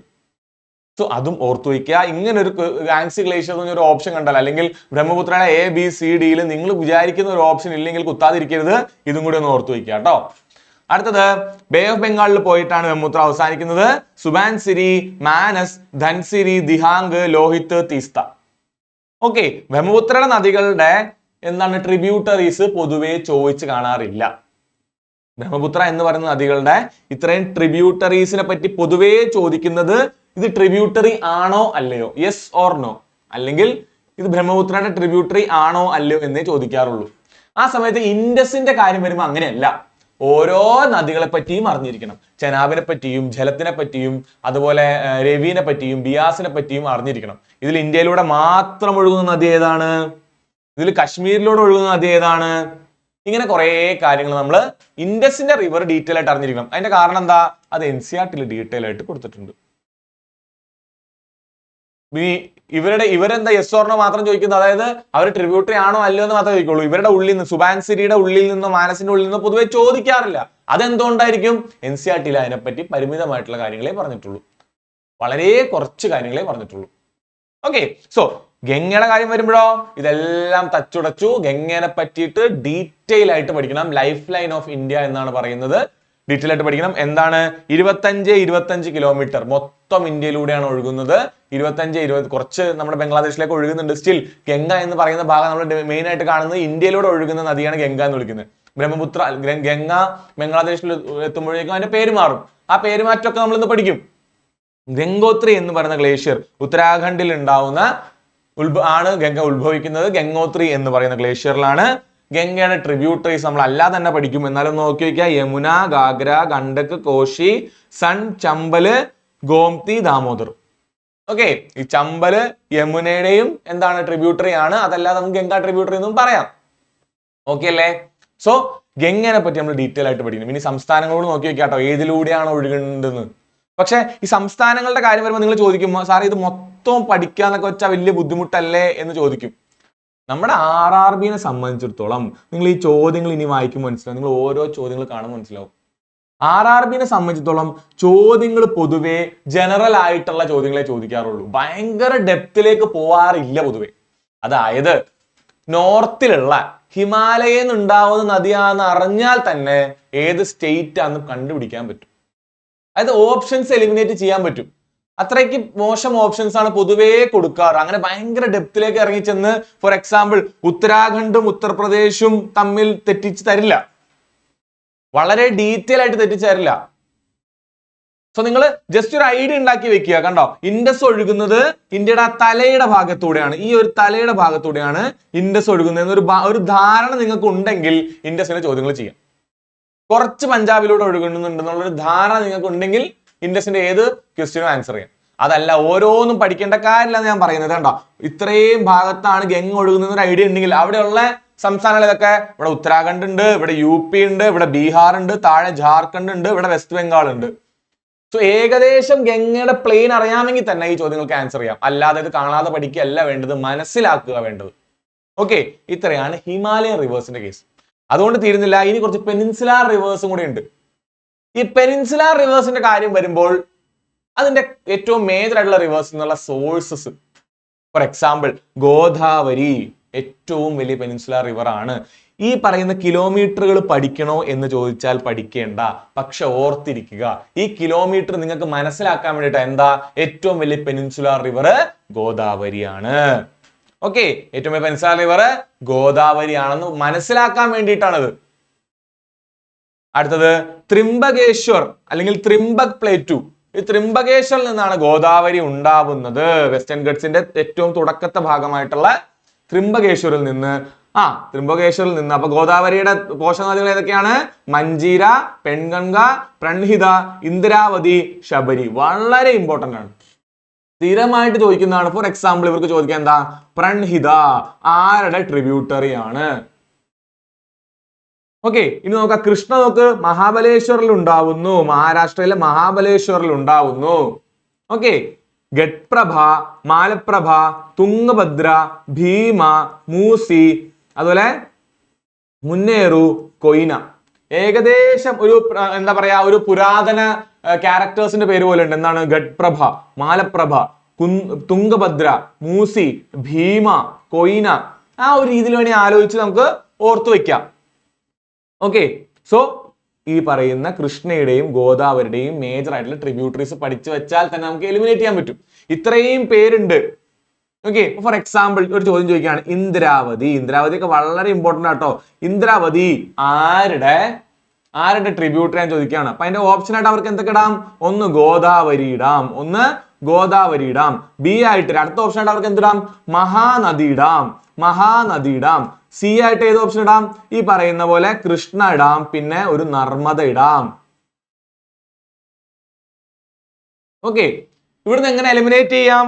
എലിമിനേറ്റ് സിമ്പിൾ ആയിട്ട് ചെയ്യാൻ പറ്റും. എങ്ങനെയാ ചെയ്യുന്നത്? നമ്മള് കൃഷ്ണയുടെ എല്ലാം പഠിച്ചിട്ടുണ്ട് എന്നുണ്ടെന്നുണ്ടെങ്കിൽ ഇന്ദ്രാവതി കൃഷ്ണയുടെ അല്ല എന്ന് മനസ്സിലായാൽ കൃഷ്ണ എലിമിനേറ്റ് ചെയ്യും. ഓക്കെ, നർമ്മദ നിങ്ങൾക്ക് അറിയാം. നർമ്മദയ്ക്ക് മേജർ ആയിട്ടുള്ള ട്രിബ്യൂട്ടറീസ് ഒന്നുമില്ല, അത്ര ഇമ്പോർട്ടന്റ് ആയിട്ടുള്ള വലിയ ട്രിബ്യൂട്ടറീസ് ഒന്നുമില്ല. കാര്യം എന്താ? അത് വിന്ധ്യയുടെ സത്പുരയുടെ ഇടയിലൂടെ ഒഴുകുന്നത്, രണ്ട് വലിയ മലനിരകളുടെ ഇടയിലൂടെ ഒഴുകുന്ന ഒരു നദിയാണ്. കാര്യമായിട്ടുള്ള ട്രിബ്യൂട്ടറീസ് ഇല്ല അതിന്. വളരെ ചെറിയ കുറച്ച് ട്രിബ്യൂട്ടറീസേ ഉള്ളൂ. ആ പേരുകളെല്ലാം ഒരു പ്രത്യേകതയുള്ള പേരുകളാ. ഓക്കെ, അങ്ങനെയാണ് നമ്മൾ എന്ത് ചെയ്തു? നർമ്മദേനെയും കട്ട് ചെയ്ത് കളഞ്ഞു. പിന്നെ ഉള്ളത് മഹാനദി ഗോദാവര. ഗോദാവരി. ഓക്കെ, ഇനി മഹാനദി ട്രിബ്യൂട്ടറീസ് ഒക്കെ ഇത് ഒരു തരം ഇറ്റാലിയൻ ഇംഗ്ലീഷ് പേര് പോലെ ഇരിക്കും. ഏതൊക്കെ? മാണ്ട്, ഇബ്, ഓങ്, ഹാസ്ദിയോ, സിയോനാദ്. കാരണം ആ പേരുകൾക്ക് ഒരു പ്രത്യേകത ഉണ്ട്. ഒരു ഇന്ത്യൻ പേര് പോലെ അല്ല തോന്നുന്നത്. നമ്മുടെ ദാമോദർ പോലെയോ ബ്രഹ്മപുത്ര പോലെയോ ഗംഗ പോലെയുള്ള പേരുകളല്ല. കണ്ടോ, ഒരു ഒരു ഒരു എന്താ പറയാ, ഒരു വെസ്റ്റേൺ ടച്ച് ഉള്ള പേരുകളാണ് ഹാസ്ദിയോ, ഓങ്, ഇബ്, മാണ്ട്. സോ ബേസിക്കലി നിങ്ങൾ എന്ത് ചെയ്തു ഇവിടെ? എന്താ നിങ്ങൾ ചെയ്തത്? നിങ്ങൾ കൃഷ്ണയുടെ ഒരു ഐഡിയ ഉണ്ടാക്കി വെക്കുന്നു, നിങ്ങൾ മഹാനദിയുടെ ഒരു ഐഡിയ ഉണ്ടാക്കി വെക്കുന്നു, നിങ്ങൾ ഗോദാവരിയുടെ ഒരു ഐഡിയ ഉണ്ടാക്കി വെക്കുന്നു. നർമ്മദയ്ക്കും താപ്പിക്കും അത്ര ഇമ്പോർട്ടന്റ് ആയിട്ടുള്ള ട്രിബ്യൂട്ടറീസ് ഇല്ല. അപ്പൊ നിങ്ങൾക്ക് എന്ത് ചെയ്യാൻ പറ്റും? ഓപ്ഷൻസിന് എലിമിനേറ്റ് ചെയ്യാൻ പറ്റും. ഒരു ബേസിക് ഐഡിയ ഉണ്ടാക്കി വെക്കുക, എന്നിട്ട് നിങ്ങൾ ഫാക്റ്റുകളെ റിവൈസ് ചെയ്യുക. അല്ലാതെ കണ്ണടച്ച് കാണാതെ പഠിക്കരുത്. എന്ത്? ഗിർന ആരുടെ ട്രിബ്യൂട്ടറി, ഗിർന താപിയുടെ ട്രിബ്യൂട്ടറി ആണ്. തവ ആരുടെ ട്രിബ്യൂട്ടറി, തവ നർമ്മദ ട്രിബ്യൂട്ടറി ആണ്. അങ്ങനെ പഠിക്കാതെ ഇതൊരു ഹോളിസ്റ്റിക് ആയിട്ട് പഠിക്കുക, എല്ലാം കൂടെ മനസ്സിലേക്ക് കൊണ്ടുവരിക, കാണാതെ പഠിക്കാതിരിക്കാൻ ശ്രമിക്കുക. ഓക്കെ, ഇനി നിങ്ങൾക്ക് പഠിക്കാനുള്ള ഏതാ? മേജർ സ്റ്റേറ്റുകൾ ഏതൊക്കെയാണ്? മേജർ സ്റ്റേറ്റുകൾ പറയുമ്പോഴും നിങ്ങൾക്ക് ആ മാപ്പ് നിങ്ങളുടെ മനസ്സിൽ വേണം. ഇന്ത്യയുടെ മാപ്പ് മനസ്സിൽ വേണം. അപ്പൊ തന്നെ നിങ്ങൾക്ക് സംസ്ഥാനങ്ങൾ ഏകദേശം പിടിക്കും. നിങ്ങൾക്ക് അറിയാം, കാവേരി എന്ന് പറയുന്ന നദി എവിടെയാണ്? സൗത്തിലാണ്, നല്ല താഴെയാണ്. കേരളത്തിലൂടെ നമ്മുടെ കാവേരിയുടെ ഒരു ട്രിബ്യൂട്ടറി ഒഴുകുന്നുണ്ട്. അപ്പൊ നമുക്ക് മനസ്സിലായി കേരളത്തിന്റെ അടുത്താണ്. സോ കേരളമുണ്ട്, തമിഴ്നാടുണ്ട്, കർണാടക ഉണ്ട്, ഓക്കെയാണ്. താഴെ കൂടെയാണ് ഒഴുകുന്നത്, ഏകദേശം ഇന്ത്യയുടെ താഴ്ഭാഗത്തൂടെ, കണ്ട സൗത്തിലൂടെ ഒഴുകുന്ന നദിയാണ് ഇത് കാവേരി. സോ അതിനകത്തൊരു മഹാരാഷ്ട്രയോ ഒരു മധ്യപ്രദേശോ ഒരു ഗുജറാത്തോ എന്ത് ചെയ്യുക? ക്യാൻസൽ ചെയ്ത് കളയാം. അല്ലെങ്കിൽ ഈ പറയുന്ന നോർത്തേൺ സംസ്ഥാനങ്ങൾ ഉണ്ടെങ്കിൽ ക്യാൻസൽ ചെയ്ത് കളയാം. ആ ഒരു രീതിയിൽ വേണം. അപ്പൊ നിങ്ങൾ ചോദിക്കും, എന്തിനാ മാഷ് ഇത് പിന്നെയും പറയുന്ന? വലിയ കാര്യമില്ലല്ലോ എന്ന്. ചോദ്യങ്ങൾ അത്രയ്ക്കേ വരാറുള്ളൂ. മനസ്സിലായോ? ഏതാണ്ട് ആ ഒരു രീതിയിലുള്ള ചോദ്യങ്ങളെ ചോദിക്കാറുള്ളൂ എന്ന് മനസ്സിലാക്കുക. നമുക്ക് നോക്കാം, ഇനി ചോദ്യങ്ങൾ നോക്കാം. Okay, so first question നോക്കൂ. Name the drainage pattern where the river originates from a hill and flows in direction. നിങ്ങളുടെ മനസ്സിലേക്ക് ഓടിയെത്തിണ്ടാവും എന്താ സംഭവം? ഒരു വലിയ മലയുണ്ട്, ആ മലയിൽ നിന്ന്, ഓക്കെ ഇതൊരു മലയാണെന്ന് വിചാരിക്കുക, ആ മലയിൽ നിന്ന് പല ഭാഗത്തേക്ക് വെള്ളം ഒഴുകുന്ന, നദികളായിട്ട് ഒഴുകുന്ന ഒരവസ്ഥ. ദാ ഈ ഭാഗത്തേക്ക് ഒരെണ്ണൊഴുകുന്നു, ആ ഭാഗത്തേക്ക് ഒരെണ്ണൊഴുകുന്നു. സോ ഈ ഒരു പാറ്റേൺ, ഈ ഒരു ഒഴുക്കിനെ, ഈ ഒരു ടൈപ്പ് ഓഫ് ഒഴുക്കിനെ നമ്മൾ എന്താണ് വിളിക്കുന്നത്? അത് ട്രെല്ലിസ് ആണോ, ഡെൻഡ്രിക് ആണോ, സെന്റിപ്പെറ്റൽ ആണോ, റേഡിയൽ ആണോ? ഇതിൽ ഏതാണ്? ഓക്കെ, സോ ഇത് അറിയണമെങ്കിൽ നമുക്ക് അതിന്റെ ഡാറ്റ കയ്യിൽ വേണം. ഈ ഇമേജുകൾ നിങ്ങളുടെ മനസ്സിലുണ്ടെങ്കിൽ നിങ്ങൾക്ക് സിമ്പിൾ ആയിട്ട് എഴുതാം. ഈ ഇമേജ് കാണുമ്പോൾ നിങ്ങൾക്ക് അറിയാം നിങ്ങളുടെ മനസ്സിൽ പൊതുവേ നദികൾ ഒഴുകുന്ന, നിങ്ങളൊരു നദിയുടെ ചിത്രം വരയ്ക്കുകയാണെങ്കിൽ എങ്ങനെ വരയ്ക്കും? ഇതുപോലെ വരയ്ക്കും. അങ്ങനെ നമ്മൾ പൊതുവേ നദിയുടെ ചിത്രങ്ങൾ വരയ്ക്കുന്ന രീതിനെ നമ്മൾ വിളിക്കുന്നത് എന്താ? Dendritic pattern. എന്താ pattern? Dendritic pattern. Okay, so നിങ്ങളുടെ മനസ്സിൽ ഒരു നദി എന്ന് പറയുന്നത് ഏതാ? അത് ഡെൻഡ്രിറ്റിക് ആണ്. അത് മലയിലൂടെ ഒഴുകുന്നൊന്നുമല്ല. നമ്മൾ പൊതുവേ എന്താ, ഒരു മല വരയ്ക്കുന്നു, മലയിലൂടെ ഒരു മല വരയ്ക്കുന്നു, അതിന്റെ താഴെ ഒരു വീട് വരയ്ക്കുന്നു, എന്നിട്ട് പുഴ ഒഴുകുന്നു വരയ്ക്കുന്നു, പുഴ കൂട്ടിമുട്ടുന്നൊക്കെ വരയ്ക്കുന്നു. ഓക്കെ, അത് നമ്മൾ ഡെൻഡ്രിറ്റിക് പാറ്റേൺ എന്ന് വിളിക്കുന്നത്. അതല്ല ഈ പാറകളുടെ ഇടയിലൂടെ ഏതാണ്ട് ഒരു ഹാർഡ് റോക്ക് വരുന്നു, ഇത് റോക്കാന്ന് വിചാരിക്കുക. ഈ വെള്ളം ഒഴുകി പാറയുടെ ഇടയിലൂടെ ഇങ്ങനെ വെള്ളം ഒഴുകുന്ന ഒരു അവസ്ഥയാണ് എന്ത്? Trellis pattern. കറക്റ്റ് റെക്ടാങ്കിൾ അല്ല, എന്നാലും പാറയുടെ ഉള്ളിൽ കൂടെ ഏകദേശം റെക്ടാങ്കിൾ ആയിട്ട് ഒഴുകുന്നതാണ് ട്രെല്ലിസ് പാറ്റേൺ. റെക്ടാങ്കുലർ പാറ്റേൺ എന്ന് പറയുമ്പോൾ കറക്റ്റ് റെക്ടാങ്കിൾ ആയിട്ട് ഒഴുകുന്നത്, വാക്ക് കേട്ടാൽ തന്നെ അറിയാം. ആംഗുലാർ എന്ന് പറയുന്നതോ മേജർ ആയിട്ടൊരു നദി ഒഴുകുന്നുണ്ട്, അതിന്റെ കറക്റ്റ് ആംഗിൾ ആയിട്ട് കുറെ നദികൾ എന്ത് ചെയ്യുന്നു? അതിനെ കൂട്ടിമുട്ടുന്നു, ആംഗുലാർ. സോ പേരുകൾ വെച്ച് മനസ്സിലാക്കാം. അതിൽ മനസ്സിലാവാത്ത ആകെയുള്ള ഒരു പേര് ഏതാണ്? ഡെൻഡ്രിറ്റിക് മനസ്സിലാവൂല, ട്രെല്ലിസ് മനസ്സിലാവൂല. അത് രണ്ടും കാണാതെ പഠിച്ചു വെക്കുക. ബാക്കി rectangular okay, angular okay. Parallel നിങ്ങൾക്ക് മനസ്സിലായില്ലേ? കൂട്ടിമുട്ടാതെ പാരലൽ ആയിട്ട് പോകുന്നത്. റേഡിയൽ എന്ന് പറയുന്നതാണ് നമ്മുടെ ഈ ചോദ്യത്തിന് ഉത്തരം. കണ്ടോ, ഒരു മല ഇവിടെ ഉണ്ടെന്ന് വിചാരിക്കുക, അതിന്റെ പല സൈഡുകളിലേക്ക് ഒഴുകുന്നു, അതാണ് റേഡിയൽ. ഇനി ആനുലർ എന്ന് പറഞ്ഞാലോ ഒരു എന്താ പറയാ, ഒരു ഏരിയയുടെ ചുറ്റും കിടന്ന് കറങ്ങുന്നതിനെയാണ് ആനുലാർ എന്ന് പറയുന്നത്. ആനുലാർ എന്ന് പറയുമ്പോൾ റൗണ്ട്, ഒരു സർക്കിൾ മനസ്സിലേക്ക് കൊണ്ടുവരിക, ആനുലാർ. അടുത്ത സെൻട്രിപെറ്റൽ, ഒരു സ്ഥലത്തേക്ക് ഒഴുകുന്നത്. സെൻട്രിപെറ്റൽ ആകർഷിക്കുന്നത്, ഒരു സ്ഥലത്തേക്ക് ആകർഷിക്കുന്ന അവസ്ഥയാണ് സെൻട്രിപെറ്റൽ. നമുക്ക് നോക്കാം എന്തൊക്കെയാണ്. Dendritic drainage pattern ഒന്നാമത്തത്. Resembles the branches of a tree, develops in a region with uniform lithology. ഒരേപോലത്തെ റോക്ക് സ്ട്രക്ചർ. ലിത്തോളജി എന്ന് പറഞ്ഞാൽ എന്താ? റോക്ക്, പാറകളുടെ സ്ട്രക്ചർ. ഒരേപോലത്തെ പാറയുടെ സ്ട്രക്ചർ ഉള്ള സ്ഥലത്ത് എന്താ പറയുക, ഇങ്ങനെ പല പല ബ്രാഞ്ചുകളായിട്ട് നദികൾ ഒഴുകുന്നതിനെയാണ് നമ്മൾ പൊതുവേ നമ്മൾ പടമൊക്കെ വരയ്ക്കുമ്പോൾ എങ്ങനെ വരയ്ക്കുക, ഇവിടെ ഒന്ന് ഒരെണ്ണം ചേരുന്നു, ഇവിടെ ഒന്ന് ഒരെണ്ണം ചേരുന്നു, ഇത് പോയിട്ട് ഒരു വലിയ നദിയിൽ ചേരുന്നു, പിന്നെ സൈഡിൽ ഒരു ചെറിയ നദി ചേരുന്നു. ഇതാണ് ഡെൻഡ്രറ്റിക് പാറ്റേൺ എന്ന് പറയുന്നത്. ഓക്കെ, നമ്മുടെ മനസ്സിലുള്ള പാറ്റേൺ. അടുത്ത ട്രെല്ലിസ് പാറ്റേൺ. ഈ ഡെൻഡ്രറ്റിക്കിന് എക്സാമ്പിൾ എന്താ, ഇൻഡസ്, ഗോദാവരി, മഹാനദി. ഇന്ത്യയുടെ മാപ്പ് എടുത്ത് നോക്കിയാൽ നിങ്ങൾക്ക് കാണാം മേജർ ആയിട്ടുള്ള നദികളെല്ലാം ട്രെല്ലിസ് പാറ്റേണിലൂടെയാണ് ഒഴുകുന്നത്. ഇനി ഡെൻഡ്രറ്റിക് പാറ്റേണിലൂടെയാണ് ഒഴുകുന്നത്. ഇനി ട്രെല്ലിസ് പാറ്റേൺ എന്ന് പറഞ്ഞാൽ എന്താ, short streams meet the main stream at right angles. Right ആംഗിൾസിലാണ് എന്ത് ചെയ്യുന്നത്, മീറ്റ് ചെയ്യുന്നത്. Okay, different erosion through soft rock. ഒരു റോക്ക് ഉണ്ടെന്നുണ്ടെങ്കിൽ നദി ഒഴുകും. എന്ത് ചെയ്യും, അതില് സോഫ്റ്റ് ആയിട്ടുള്ള ഭാഗത്തിലൂടെ നദി ഒഴുകും, ഹാർഡ് ആയിട്ടുള്ളത് അവിടെ ബാക്കി നിൽക്കും. സോഫ്റ്റ് ആയിട്ടുള്ളതിലൂടെ നദി ഒഴുകിയിട്ട് ഹാർഡ് ആയിട്ടുള്ളത് ചിലപ്പോ കറക്റ്റ് റൈറ്റ് ആംഗിൾ ആവണം നിർബന്ധമൊന്നുമില്ല. സോ എന്ത് ചെയ്യുന്നു, നദി ഇതിൽ ഒഴുകുന്നു. ഇതിലെല്ലാം അപ്പൊ ഈ ഭാഗത്തൂടെ ഇടയിലൂടെ ഈ സോഫ്റ്റ് ആയിട്ടുള്ള റോക്ക് എല്ലാം ഇറോഡ് ചെയ്തിട്ട് നദി അതിലൂടെ ഒഴുകും. ഈ ഹാർഡ് റോക്കുകളിലൂടെ ബാക്കി ഉണ്ടാവും. അത് നമ്മൾ ട്രെല്ലിസ് പാറ്റേൺ എന്ന് വിളിക്കുന്നത്. ട്രെല്ലിസ് ആയിട്ട് ബന്ധമുള്ള മറ്റൊരു പാറ്റേൺ ആണ് ഇത്, rectangular pattern. Main stream and tributaries join at right angles formed in the region of with faulting. ഫോൾട്ടിങ്ങും ഫോൾഡിംഗ് ഒക്കെ ഉള്ള ഏരിയയിലാണ് ഇത് ഉണ്ടാവുന്നത്. നിങ്ങൾ അതൊന്നും പഠിച്ചു വെക്കേണ്ട, എക്സാമ്പിൾ പഠിച്ചു വെക്കുക. വിന്ധ്യൻ മൗണ്ടൻസിന്റെ സ്ഥലം ചമ്പൽ, ബെട്ടുവ, കെൻ. യമുനയുടെ ട്രിബ്യൂട്ടറീസ് ആണ് ഇവര്. ആരാണ് ഇവര്, യമുനയുടെ ട്രിബ്യൂട്ടറീസ് ആയിട്ടുള്ള ചമ്പൽ, ബെട്ടുവ, കെൻ ആണ് ഇത് റെക്ടാങ്കുലർ ഡ്രെയിനേജ് പാറ്റേൺ എക്സാമ്പിൾ. ഇവിടെ ഒരു ക്വസ്റ്റ്യൻ ചോദിക്കാം, റെക്ടാങ്കുലർ ഡ്രെയിനേജ് പാറ്റേൺ എക്സാമ്പിൾ ആയിട്ട് ചോദിച്ചു കഴിഞ്ഞാൽ യമുനയുടെ ട്രിബ്യൂട്ടറീസ് ഓർത്ത് വയ്ക്കാം. ഓക്കെ, കോൺ ബനേഗ, കരോട്ട്പതി എന്ന് ഓർത്ത് വെച്ചാൽ മതി. KBC, കെൻ, ബെറ്റുവ, ചമ്പൽ. ഏതാണ് KBC? കോൺ ബനേഗ, കരോട്ട്പതി ഉണ്ടല്ലോ നമ്മുടെ അമിതാഭ് ബച്ചന്റെ. KBC ഓർത്ത് വയ്ക്കുക, കെൻ, ബെറ്റുവ, ചമ്പൽ. അതാണ് മേജർ ആയിട്ടുള്ള യമുനയുടെ ട്രിബ്യൂട്ടറീസ്. അവർ ഏത് പാറ്റേണിലാണ് ഒഴുകുന്ന, റെക്ടാങ്കുലർ പാറ്റേൺ. അടുത്തത് ആനുവൽ ഡ്രെയിനേജ് പാറ്റേൺ. എന്ത് pattern? Tributaries join the main stream at acute angles common in Himalayan foothills. Okay, tributaries എന്ത് ചെയ്യുന്നു, മെയിൻ സ്ട്രീമുമായിട്ട് ഒരു അക്യൂട്ട് പാറ്റേണിൽ ആംഗുലാർ പാറ്റേൺ കണ്ടോ, ഇങ്ങനെ ഒഴുകുമ്പോൾ കറക്റ്റ് ആംഗിൾ ആയിട്ട്, അക്യൂട്ട് ആംഗിൾ ആയിട്ട്, ചെറിയ ആംഗിൾസ് ആയിട്ട് എന്ത് ചെയ്യുന്നു, ഇവരെന്ത് ചെയ്യുന്നു, കൂട്ടിമുട്ടുന്നു. അതാണ് ആംഗുലാർ, ആംഗിൾ ആയിട്ട്. സോ ഡെൻഡ്രറ്റിക് മനസ്സിലായി, ട്രെല്ലിസ് മനസ്സിലായി, റെക്ടാങ്കുലർ മനസ്സിലായി, ആംഗുലാർ മനസ്സിലായി. ഓക്കെ, എക്സാമ്പിൾ ഉള്ളതും ഓർത്തു വയ്ക്കുക. അടുത്തത് റേഡിയൽ എന്ന് പറഞ്ഞാൽ tributaries from A summit. Summit എന്ന് പറഞ്ഞാൽ എന്താ, ഹില്ല്, പൊക്കമുള്ള സ്ഥലത്ത് നിന്ന് വരുന്നു. In all direction originate from A central point. ഒരു സെൻട്രൽ പോയിന്റിൽ നിന്ന് എല്ലാ ഡയറക്ഷനിലേക്ക് ഒഴുകുന്നത്. ഏറ്റവും ഇമ്പോർട്ടന്റ് ആയിട്ടുള്ള നമ്മുടെ ഇന്ത്യയിലെ ഏറ്റവും വലിയ ഇമ്പോർട്ടന്റ് ആയിട്ടുള്ള എക്സാമ്പിൾ ഏതാ, അമർകണ്ടക് ഹില്ലാണ്. അമർകണ്ടക് ഹിൽസിലാണ് മേജർ ആയിട്ട് നമ്മുടെ ഇന്ത്യയിൽ എന്ത് കാണപ്പെടുന്നത്, റേഡിയൽ പാറ്റേൺ കാണപ്പെടുന്നത്. ഏത് പാറ്റേൺ? റേഡിയൽ പാറ്റേൺ ഇന്ത്യയിൽ കാണപ്പെടുന്നത് മേജർ ആയിട്ട് അമർകണ്ടക് ഹില്ലാണ്. ഓക്കെ, സോ നമ്മുടെ ക്വസ്റ്റ്യന്റെ ആൻസറും എന്തായിരുന്നു, റേഡിയൽ ആയിരുന്നു. സോ ഒരു മലയിലൂടെ പല ഭാഗത്തേക്ക് നദി ഒഴുകുന്ന അവസ്ഥ ഓർക്കുക, റേഡിയൽ പാറ്റേൺ ആണ്. ഇന്ത്യയിലെ ഏറ്റവും നല്ല എക്സാമ്പിൾ അമർകണ്ടക്, വേറൊരു എക്സാമ്പിൾ ആണ് ഗിർനാർ. എക്സാമ്പിൾ ചോദിക്കും, ഇമ്പോർട്ടന്റ് ആണ്, ഓർത്തു വയ്ക്കുക.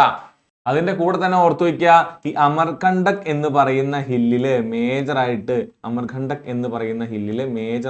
ഉണ്ടാവുന്ന നദികൾ ഏതൊക്കെയാണെന്നല്ലേ നമ്മൾ പറഞ്ഞില്ലേ. ഇതൊരു മലനിരയാണ്, ഇതിന്റെ പല സൈഡിലേക്കും പല നദികളും ഉത്ഭവിക്കുന്നുണ്ട്. ഇന്ത്യയിലെ major example, radial pattern example ഏതൊക്കെയാണെന്നല്ലേ നദികൾ? ഒന്നാമത്തെ എഴുതി വെച്ചോളുക, നർമ്മദ അമർകണ്ടക്കിലാണ് ഉണ്ടാകുന്നത്. രണ്ടാമത്തെ നദി സോൺ എന്ന് പറയുന്ന നദി. ഈ സോൺ എന്ന് പറഞ്ഞ നദികൾ എവിടെയും കേട്ടിട്ടുണ്ടോ? ഇത് ഗംഗയുടെ ട്രിബ്യൂട്ടറി ആണ്. ഓക്കെ, അടുത്തത് മൂന്നാമത്തെ നദിയായിട്ട് നമുക്ക് ജോഹില എന്ന് പറയുന്ന നദിയും കൂടെ ഉണ്ട്. ഈ മൂന്ന് നദികളാണ് ഇത് അമർകണ്ടക് പ്ലേറ്റുവിന്റെ ഈ റേഡിയൽ പാറ്റേണിൽ ഉത്ഭവിക്കുന്നത്. സോ ഇത് ഇങ്ങനെ പഠിച്ചു വെച്ചാലേ നിങ്ങളുടെ മനസ്സിലിരിക്കുള്ളൂ. സോൺ നമ്മൾ ഈ സോൺ എന്ന് പറഞ്ഞ നദി പഠിക്കാൻ പോകുന്ന എവിടെയാ? അത് ഗംഗയുടെ ട്രിബ്യൂട്ടറിയിലാണ് പഠിക്കാൻ പോകുന്നത്. നർമ്മദ എന്ന് പറയുന്ന നദി പഠിക്കാൻ പോകുന്ന എവിടെയാ? പെനിൻസുലാർ റിവേഴ്സിലാണ് പഠിക്കാൻ പോകുന്നത്. പക്ഷേ ഈ റേഡിയൽ പാറ്റേൺ എക്സാമ്പിൾ ആയിട്ടുള്ള അമർകണ്ടക് ഹിൽസ്, ഈ ഹിൽസ് നമ്മൾ റേഡിയലാന്ന് പറഞ്ഞു. അതായത് പല നദികൾ എന്ത് ചെയ്യുന്നുണ്ട്, മുകളിൽ നിന്ന് ഒഴുകി പോകുന്നുണ്ട്. ഏതൊക്കെയാണ്? ഒന്ന് നർമ്മദ, അടുത്തത് സോൺ, അടുത്തത് ജോഹില. കറക്റ്റ് ആയിട്ട് ഇങ്ങനെ അല്ലെങ്കിലും ഈ മൂന്ന് നദികൾ പഠിച്ചു വെക്കുക. സോ അമർകണ്ടക് ഹിൽസില് ഉത്ഭവിക്കുന്ന മൂന്ന് റേഡിയൽ പാറ്റേണിലുള്ള മൂന്ന് നദികളാണ് ഏതൊക്കെ? നർമ്മദ, സോൺ, അതുപോലെ ജോഹില എന്ന് പറയുന്ന നദി. ഓക്കെ, മുന്നോട്ട് പോയാൽ centripetal drainage streams from all sides converge in a low laying basin. ഇവിടെ ഒരു ബേസിൻ ഉണ്ടെന്ന് വിചാരിക്കുക, ലോ ലേയിങ് ഒരു ലേക്ക് പോലത്തെ എന്തെങ്കിലും ബേസിൻ ഉണ്ടെന്ന് വിചാരിക്കുക. ഓക്കെ, ഈ ബേസിനിലേക്ക് എന്ത് ചെയ്യുന്നു? ഈ ബേസിനിലേക്ക് നദികൾ വന്ന് കൂടിച്ചേരുന്നതിനാണ് നമ്മൾ എന്ത് ചെയ്യുന്നത്? സെൻട്രിപെറ്റൽ ഡ്രെയിനേജ് എന്ന് പറയുന്നത്. Okay, for example streams in Ladakh, Tibet, Bagmati. Main നദിയുടെ പേരല്ല, അവിടെയുള്ള ചെറിയ ചെറിയ സ്ട്രീമുകളെല്ലാം, ഈ ലേക്കിൽ അവസാനിക്കുന്ന ചെറിയ ചെറിയ സ്ട്രീമുകളെല്ലാം എങ്ങനെയാണ്? സെൻട്രിപെറ്റൽ ഡ്രെയിനേജ് ആണ്. അടുത്തത് ആനുലാർ ഡ്രെയിനേജ്. ആനുലാർ എന്ന് പറയുമ്പോൾ നിങ്ങളുടെ മനസ്സിലേക്ക് സർക്കുലാർ എന്ന് വരണം. ആനുലാർ എന്ന് പറയുമ്പോൾ സർക്കുലാർ വന്നം എന്താണ്? സബ്സിക്വന്റ് സർക്കുലാർ പാത്തിൽ എന്ത് ചെയ്യുന്നു? Subsequent tributaries. ഇന്ത്യയിൽ അത്ര കാര്യമായിട്ടില്ലെങ്കിലും സർക്കുലാർ പാറ്റേണിൽ ഇതിന്റെ ചുറ്റും ട്രിബ്യൂട്ടറീസ് കറങ്ങുന്നതിനെയാണ് നമ്മൾ എന്ത് വിളിക്കുന്നത്? Annular. Example Pithoragarh, Nilgiri hills, India. Okay, ചെറിയ സ്ട്രീംസിന്റെ കാര്യം പറയുന്നത് ഇന്ത്യയിൽ റെയർ ആണ്. അടുത്തത് പാരലൽ എന്ന് പറയുന്നത് ഏതാ? ഗോദാവരി, കാവേരി, കൃഷ്ണ, തുംഗഭദ്ര. ഈ നദികളിലെല്ലാം എന്ത് ചെയ്യുന്നുണ്ട്? ട്രിബ്യൂട്ടറീസ് റൺ പാരലലി യൂണിഫോം ആയിട്ടുള്ള സ്ലോപ്പിംഗ് ആയിട്ട് ഇങ്ങനെ പാരലൽ ആയിട്ട്, ഏകദേശം പാരലൽ ആയിട്ട്, കറക്റ്റ് പാരലൽ ഒന്നല്ല, കൂട്ടിമുട്ടാതെ പാരലൽ ആയിട്ട് ഒഴുകുന്നുണ്ട് എന്ന് പറയുന്നത്. പാരലൽ ആയിട്ട് ഏതാ? ഗോദാവരി, വെസ്റ്റേൺ കോസ്റ്റൽ പ്ലെയിൻസിലുള്ള ഗോദാവരി, കാവേരി, കൃഷ്ണ, തുംഗഭദ്രയൊക്കെയാണ് എക്സാമ്പിൾ ആയിട്ട് പറയാൻ പറ്റുന്നത്. ഓക്കെ, സോ ഇവിടെ നമുക്ക് വന്നത് എന്താ? ഇവിടെ ക്വസ്റ്റ്യൻ എന്തായിരുന്നു? ഹില്ല് എന്ന് പറയുന്ന ഒരു വാക്ക് വന്നു. ക്വസ്റ്റ്യന്റെ ആൻസർ റേഡിയൽ. ആ സമയത്ത് ലേക്കിൽ പോയി അവസാനിക്കുന്നതാണെങ്കിൽ, ഏതെങ്കിലും ഒരു ലേക്കിൽ പോയി അവസാനിക്കുന്നതാണെങ്കിൽ സെൻട്രിപെറ്റൽ. ഓക്കെ, അതല്ല ഇങ്ങനെ പല ആംഗിൾസിൽ കൂട്ടിമുട്ടി ഇത് ഒഴുകുന്നതാണെങ്കിൽ അതിനെ നമ്മൾ എന്താ വിളിക്കാതാ? ഇങ്ങനെ ഒരെണ്ണൊഴുകി അതിലേക്ക് ഒരെണ്ണൊഴുകി ഇവൻ പോയിട്ട് അടുത്തതിലേക്ക് ഒഴുകി ഇങ്ങനെ ഡെൻഡ്രിറ്റിക് ആണെന്ന് വിളിക്കുക. നൽകുക ഡെൻഡ്രിറ്റിക് എന്ന് വിളിക്കുക. ട്രെല്ലിസ് നിങ്ങൾക്ക് മനസ്സിലായി, ആംഗിൾസിൽ ഒഴുകാണ്. ഓക്കെ അല്ലെ? ട്രെല്ലിസും റെക്ടാംഗുലറും തമ്മിൽ കാര്യമായിട്ടുള്ള വ്യത്യാസം ഇല്ലാന്നും കൂടെ ഓർത്ത് വയ്ക്കുക. റെക്ടാംഗിൾ കറക്റ്റ് 90 ഡിഗ്രി ആയിരിക്കും, അത്രേ ഉള്ളൂ. ഓക്കെ, സോ ഫസ്റ്റ് ക്വസ്റ്റ്യൻ കഴിഞ്ഞു. ഫസ്റ്റ് ക്വസ്റ്റ്യൻ കഴിഞ്ഞപ്പോൾ നമ്മൾ എന്താ ഫുള്ള് റിവൈസ് ചെയ്ത് കഴിഞ്ഞാൽ നമ്മൾ ഡ്രെയിനേജ് പാറ്റേൺ മൊത്തം റിവൈസ് ചെയ്ത് കഴിഞ്ഞു. ഇവിടെ നിന്ന് ചോദ്യങ്ങൾ ചോദിക്കാറുണ്ട്, ഡ്രെയിനേജ് പാറ്റേൺ. ഓക്കെ, അടുത്ത ടോപ്പിക്കിലേക്ക്, അടുത്ത ക്വസ്റ്റ്യൻ നോക്കാം. Which of the following is not a Himalayan origin? ഞാൻ പറഞ്ഞില്ലേ, ഹിമാലയൻ ആണോ പെനിൻസുലാർ ആണോ എന്ന് ചോദിക്കാം. സോ ഈ ഹിമാലയൻ ആണോ പെനിൻസുലാർ ആണോ എന്ന് കണ്ടുപിടിക്കാനുള്ള ഒരു വഴി എന്താ? നോർത്തിലുള്ള നദികൾ മിക്കവാറും അറ്റ്മോസ്റ്റ് നോർത്ത്, ഏറ്റവും നോർത്തേൺ നദികൾ മിക്കവാറും ഹിമാലയൻ ആണ്. ആ സമയത്ത് ഏകദേശം ഇന്ത്യയുടെ മിഡിൽ ഭാഗത്തും അതുപോലെ സൗത്തിലുമുള്ളതെല്ലാം എന്താണ്? പെനിൻസുലാർ ആണ്. അങ്ങനെയും വേണമെങ്കിൽ ഓർത്തു വയ്ക്കാം. ഓക്കെ, ഇന്ത്യയുടെ പകുതിയുടെ താഴോട്ട്, അതായത് മലയുടെ താഴോട്ട്, വിന്ധ്യൻ മലനിരകൾ ഉണ്ടല്ലോ. അപ്പൊ ഇന്ത്യനെ നമ്മൾ ജസ്റ്റ് ഇങ്ങനെ ത്രികോണമായിട്ട് വരയ്ക്കുകയാണെങ്കിൽ വിന്ധ്യൻ മലനിരകളുടെ താഴോട്ടുള്ളതെല്ലാം പെനിൻസുലാറും മുകളിലോട്ടുള്ളതെല്ലാം ഹിമാലയനുമായിട്ട് നമുക്ക് എന്ത് ചെയ്യാം? കണക്കൂട്ടാം. ഓക്കെ, അങ്ങനെയാണെങ്കിൽ ഇവിടെ നിന്ന് നോക്കുക, ഈ ക്വസ്റ്റ്യൻ ആൻസർ ജസ്റ്റ് വായിച്ചു നോക്കുക. നിങ്ങൾക്കറിയാം ജലം എന്ന് പറയുന്നത് ഇൻഡസിന്റെ ട്രിബ്യൂട്ടറി ആണ്. സോ അത് മുകളിലുള്ളതാണ്, ഹിമാലയൻ ആണ്. ഓക്കെ, അടുത്തത് യമുന എന്ന് പറയുന്നത് ഗംഗയുടെ ട്രിബ്യൂട്ടറി ആണ്. അതും എവിടെയാണ്? വിന്ധ്യയുടെ മുകളിലാണ്, അതും പോയി. ഗംഗ എന്ന് പറയുന്നത് ഓൾറെഡി ഗംഗോത്രി ഗ്ലേഷ്യർ ആയിട്ടുള്ള ഹിമാലയം ഉണ്ടാവുന്നതാണ്. അതും എന്താ? വിന്ധ്യയുടെ മുകളിലാണ്, അതും പോയി. അങ്ങനെയാണെങ്കിൽ ഏത് നദിയാണ് പെനിൻസുലാർ ആയിട്ടുള്ളത്? മഹാനദിയാണ് പെനിൻസുലാർ നദി. ഇത് വളരെ സിമ്പിൾ ആയിട്ടുള്ള ക്വസ്റ്റ്യൻ ആണ്. എന്നാലും ഇങ്ങനത്തെ ബുദ്ധിമുട്ടുള്ള ക്വസ്റ്റ്യൻ വന്നാലും നിങ്ങൾക്ക് ഓർക്കാം, വിന്ധ്യൻ നിരകളുടെ മുകളിലുള്ളത് മിക്കവാറും ഹിമാലയൻ ആണ്, താഴെയുള്ളത് മിക്കവാറും പെനിൻസുലാർ ആണ്. ഓക്കെ അല്ലേ? നോക്കുക, ഹിമാലയൻ റിവർ എന്ന് വിളിക്കുന്നത് ഇൻഡസ് റിവർ സിസ്റ്റത്തിന്റെയും ബ്രഹ്മപുത്ര റിവർ സിസ്റ്റത്തിനെയും അതുപോലെ ഗംഗ റിവർ സിസ്റ്റത്തിനെയാണ്. ആ സമയത്ത് പെനിൻസുലാർ റിവർ രണ്ടായിട്ട് ഡിവൈഡ് ചെയ്യാം, ഈസ്റ്റ് ഫ്ലോയിങ്ങും വെസ്റ്റ് ഫ്ലോയിങ്ങും. വെസ്റ്റ് ഫ്ലോയിങ് ആയിട്ട് മേജർ ആയിട്ടുള്ളത് ഏതാ? നർമ്മദ, താപ്പിയാണ്. അതല്ലാതെ പിന്നെയും ഉണ്ട് ഏതാ? പെരിയാർ ഉണ്ട്. ഓക്കെ, പെരിയാർ പോലുള്ള ചെറിയ ചെറിയ റിവേഴ്സ് ഉണ്ട്. പക്ഷെ ഈസ്റ്റ് ഫ്ലോയിങ് ആണ് മെയിൻ ആയിട്ടുള്ള ഗോദാവരി, കൃഷ്ണ, കാവേരി, മഹാനദി, അതുപോലെ ഒരുപാട് നദികൾ വേറെ ഉണ്ട് കേട്ടോ. ചെറിയ ചെറിയ നദികളുണ്ട്, പെണ്ണാറ്, പെണ്ണേ എന്നൊക്കെ പറഞ്ഞിട്ട് ചെറിയ നദികൾ വേറെ ഉണ്ട്. സോ മെയിൻ ആയിട്ടുള്ള നദികൾ ഇവരാണെന്ന് ഓർത്തു വയ്ക്കുക. നർമ്മദ, താപ്പി ഇവരെയും ഓർത്തു വയ്ക്കുക. Okay, so Himalayan reverse, peninsular reverse, രണ്ട് ഡിവിഷൻ ഉണ്ട്. പെനിൻസുലാറിൽ ഈസ്റ്റ് ഫ്ലോയിങ് ഉണ്ട്, വെസ്റ്റ് ഫ്ലോയിങ് ഉണ്ട്. ഈസ്റ്റ് ഫ്ലോയിങ് എവിടെ പോയി അവസാനിക്കുക? ഈസ്റ്റ് ഫ്ലോയിങ് ബേ ഓഫ് ബംഗാളിൽ പോയി അവസാനിക്കും. വെസ്റ്റ് ഫ്ലോയിങ് അറേബ്യൻ സീയിൽ പോയി അവസാനിക്കും. ഓക്കെ, ഇവിടെയോ ഇൻഡസ് റിവേഴ്സസ് എവിടെ അവസാനിപ്പിക്കുക? ഇൻഡസ് റിവർ അറേബ്യൻ സീയിൽ അവസാനിക്കുന്നു. ബ്രഹ്മപുത്രയും ഗംഗയും എവിടെ അവസാനിക്കുന്നു? ബേ ഓഫ് ബംഗാളിൽ അവസാനിക്കുന്ന നദിയാണ്. ഓക്കെ അല്ലേ? ഓക്കെ, മുന്നോട്ട് പോവാം. കണ്ടോ, ഹിമാലയൻ റിവേഴ്സ് എന്ന് പറയുന്ന ഈ ഗ്രീൻ കളറിൽ കൊടുത്തിട്ടുള്ളതെല്ലാം ഹിമാലയൻ റിവേഴ്സ് ആണ്. ഏകദേശം വിന്ധ്യ എന്ന് പറയുന്ന ഈ ഒരു റീജിയൻ. ഓക്കെ, സോ അങ്ങനെ നോക്കുകയാണെങ്കിൽ വിന്ധ്യയുടെ മുകളിലോട്ടുള്ളതെല്ലാം ഹിമാലയൻ റിവേഴ്സ് ആണ്. താഴോട്ടുള്ളതെല്ലാം പെനിൻസുലാർ റിവേഴ്സ് ആണ്. ഓക്കെ, പെനിൻസുലാർ റിവേഴ്സ് ആണ്. ഓക്കെ അല്ലേ? മുന്നോട്ട് പോവാലോ. Following is not an Himalayan origin. ഏതാണ്? മഹാനദിയാണ് ഹിമാലയൻ അല്ലാത്തത്. ഓക്കെ, പെനിൻസുലാർ റിവർ ആണ്. സോ ഹിമാലയനും പെനിൻസുലാർ നമ്മളെ വ്യത്യാസം മനസ്സിലായി. നമ്മള് ഡ്രെയിനേജ് പാറ്റേൺ മനസ്സിലാക്കി. ഡ്രെയിനേജ് എന്ന് പറഞ്ഞാൽ എന്താണെന്ന് മനസ്സിലാക്കി. അടുത്തത് ഹിമാലയൻ വേഴ്സസ് പെനിൻസുലാർ മനസ്സിലാക്കി. ഇനി നമുക്ക് നോക്കാനുള്ളത് ഒറിജിൻ ചോദിക്കും. നദികളുടെ ഒറിജിൻ, ഉത്ഭവത്തെ പറ്റി ചോദിക്കും. സോ മിക്കവാറും നദികളുടെ എല്ലാം ഒറിജിൻ പഠിച്ചു വെക്കണം. ഏറ്റവും ഇമ്പോർട്ടന്റ് ആയിട്ട് NCERT കൊടുത്തിട്ടുള്ള നദികളുടെ ഒറിജിൻ പഠിച്ചു വെക്കാം. ഇവിടത്തെ ചോദ്യം വളരെ സിമ്പിൾ ആയിട്ടുള്ള ചോദ്യമാണ്. ടിബറ്റിൽ ഒറിജിൻ ചെയ്യുന്ന, ഇന്ത്യയിൽ ഒറിജിനേറ്റ് ചെയ്യാത്ത എന്നല്ലേ അർത്ഥം? അപ്പൊ ഇന്ത്യൻ നദിയല്ല. മേജർ ആയിട്ട് 2 നദികളാണ് ഇന്ത്യൻ അല്ലാത്ത ഉള്ളത്. ഏതൊക്കെയാ? ഒന്ന് ഇൻഡസ്, അടുത്തത് ബ്രഹ്മപുത്ര. ഇൻഡസ് എന്ന് പറയുന്നത് നമ്മൾ പറഞ്ഞു എവിടെയാണ്? ഇൻഡസ് ഉണ്ടാവുന്ന എവിടെയാ നമ്മൾ പറഞ്ഞു? ബ്രഹ്മപുത്ര ഉണ്ടാവുന്ന എവിടെയാന്ന് പറഞ്ഞു. ബ്രഹ്മപുത്ര ഉണ്ടാവുന്ന എവിടെയാ? നമുക്കറിയാം. ബ്രഹ്മപുത്ര ഇൻഡസ് ഉണ്ടാവുന്ന മാനസറോവർ ലേക്കിന്റെ തൊട്ടടുത്താണ്. ബ്രഹ്മപുത്ര ഉണ്ടാവുന്നതും നമ്മൾ പറഞ്ഞതാണ് ഇതിന് മുമ്പത്തെ സ്ലൈഡിൽ. മാനസറോവർ ലേക്കിന്റെ അടുത്ത് ഇൻഡസ് ഉണ്ടാവുന്നു. ആങ്സി ഗ്ലേഷ്യർ, ചെമായങ്ഡങ് എന്ന് പറയുന്ന റേഞ്ചിന്റെ അടുത്ത് ബ്രഹ്മപുത്ര ഉണ്ടാവുന്നു. ഓൾറെഡി നമ്മൾ ഡിസ്കസ് ചെയ്ത കാര്യമാണ്. സോ ഇവിടെ നിങ്ങൾക്ക് അത് രണ്ടും അറിയാം. അപ്പൊ അത് ഇന്ത്യയുടെ പുറത്താണ്, നിങ്ങൾക്ക് മനസ്സിലായി. ഓക്കെ, ഇന്ത്യയുടെ പുറത്താണെന്ന് മനസ്സിലായി. അതായത് ഇന്ത്യയുടെ പുറത്താണെന്ന് മനസ്സിലായി. സോ നോക്കാം, ഇവിടെ ഗോദാവരി ഒരു പെനിൻസുലാർ റിവർ ആണ്. ഇന്ത്യയുടെ പുറത്തുനിന്ന്, അതായത് കടലിൽ നിന്ന് ഒഴുകി വരേണ്ട വരും. പെനിൻസുലാർ നദി ഇന്ത്യയുടെ പുറത്താവണമെങ്കിൽ. സോ നിങ്ങൾക്ക് അറിയാം ഏകദേശം, അതാ ഞാൻ പറഞ്ഞ ഏകദേശം റേഞ്ച് അറിഞ്ഞാൽ മതി. ഗോദാവരി ഏതൊക്കെ ഏരിയയിലുള്ളതാണ്? ഏകദേശം മഹാരാഷ്ട്ര, മധ്യപ്രദേശ്, ഒഡീഷ ആ ഭാഗത്തുള്ള നദിയാണ് ഗോദാവരി. പോയി ടിബറ്റ് എന്ന് പറഞ്ഞാൽ നോർത്താണ്. മഹാനദിയും ഈ പറയുന്ന പോലെ പെനിൻസുലാർ റിവർ ആണ്. അതും ടിബറ്റ് വെച്ച് നോക്കുമ്പോൾ കട്ടായി പോയി. സോൺ എന്ന് പറയുന്നത് ആരാണ്? യമുനയുടെ ട്രിബ്യൂട്ടറി ആണ്. യമുനയെ താഴെ നിന്ന് വന്ന് മുട്ടുന്ന, ഗംഗയുടെ ട്രിബ്യൂട്ടറി ആണ്. ഗംഗനെ താഴെ നിന്ന് വന്ന് മുട്ടുന്ന ട്രിബ്യൂട്ടറിയാണ്. കൈൻഡ് ഓഫ് പെനിൻസുലാർ റിവർ ആണ്. പെനിൻസുലയിൽ നിന്ന് ഉണ്ടായി വന്നിട്ട് നമ്മൾ പറഞ്ഞു അമർകണ്ടക് പ്ലേറ്റു നിന്ന് ഉണ്ടായി വന്ന് ഗംഗയിൽ മുട്ടുന്ന നദിയാണേത്? സോൺ എന്ന് പറയുന്ന നദി. ഓക്കെ, ടിബറ്റ് എവിടെയാ? മോളില. അപ്പൊ സോണും പോയി. ഓക്കെ, ഇതാ ഞാൻ പറഞ്ഞത്. ഈ ക്വസ്റ്റ്യൻ പഠിക്കാൻ നേരത്ത് ടിബറ്റിൽ ഉണ്ടാവുന്ന നദി മാത്രം പഠിച്ചാൽ പോരാ.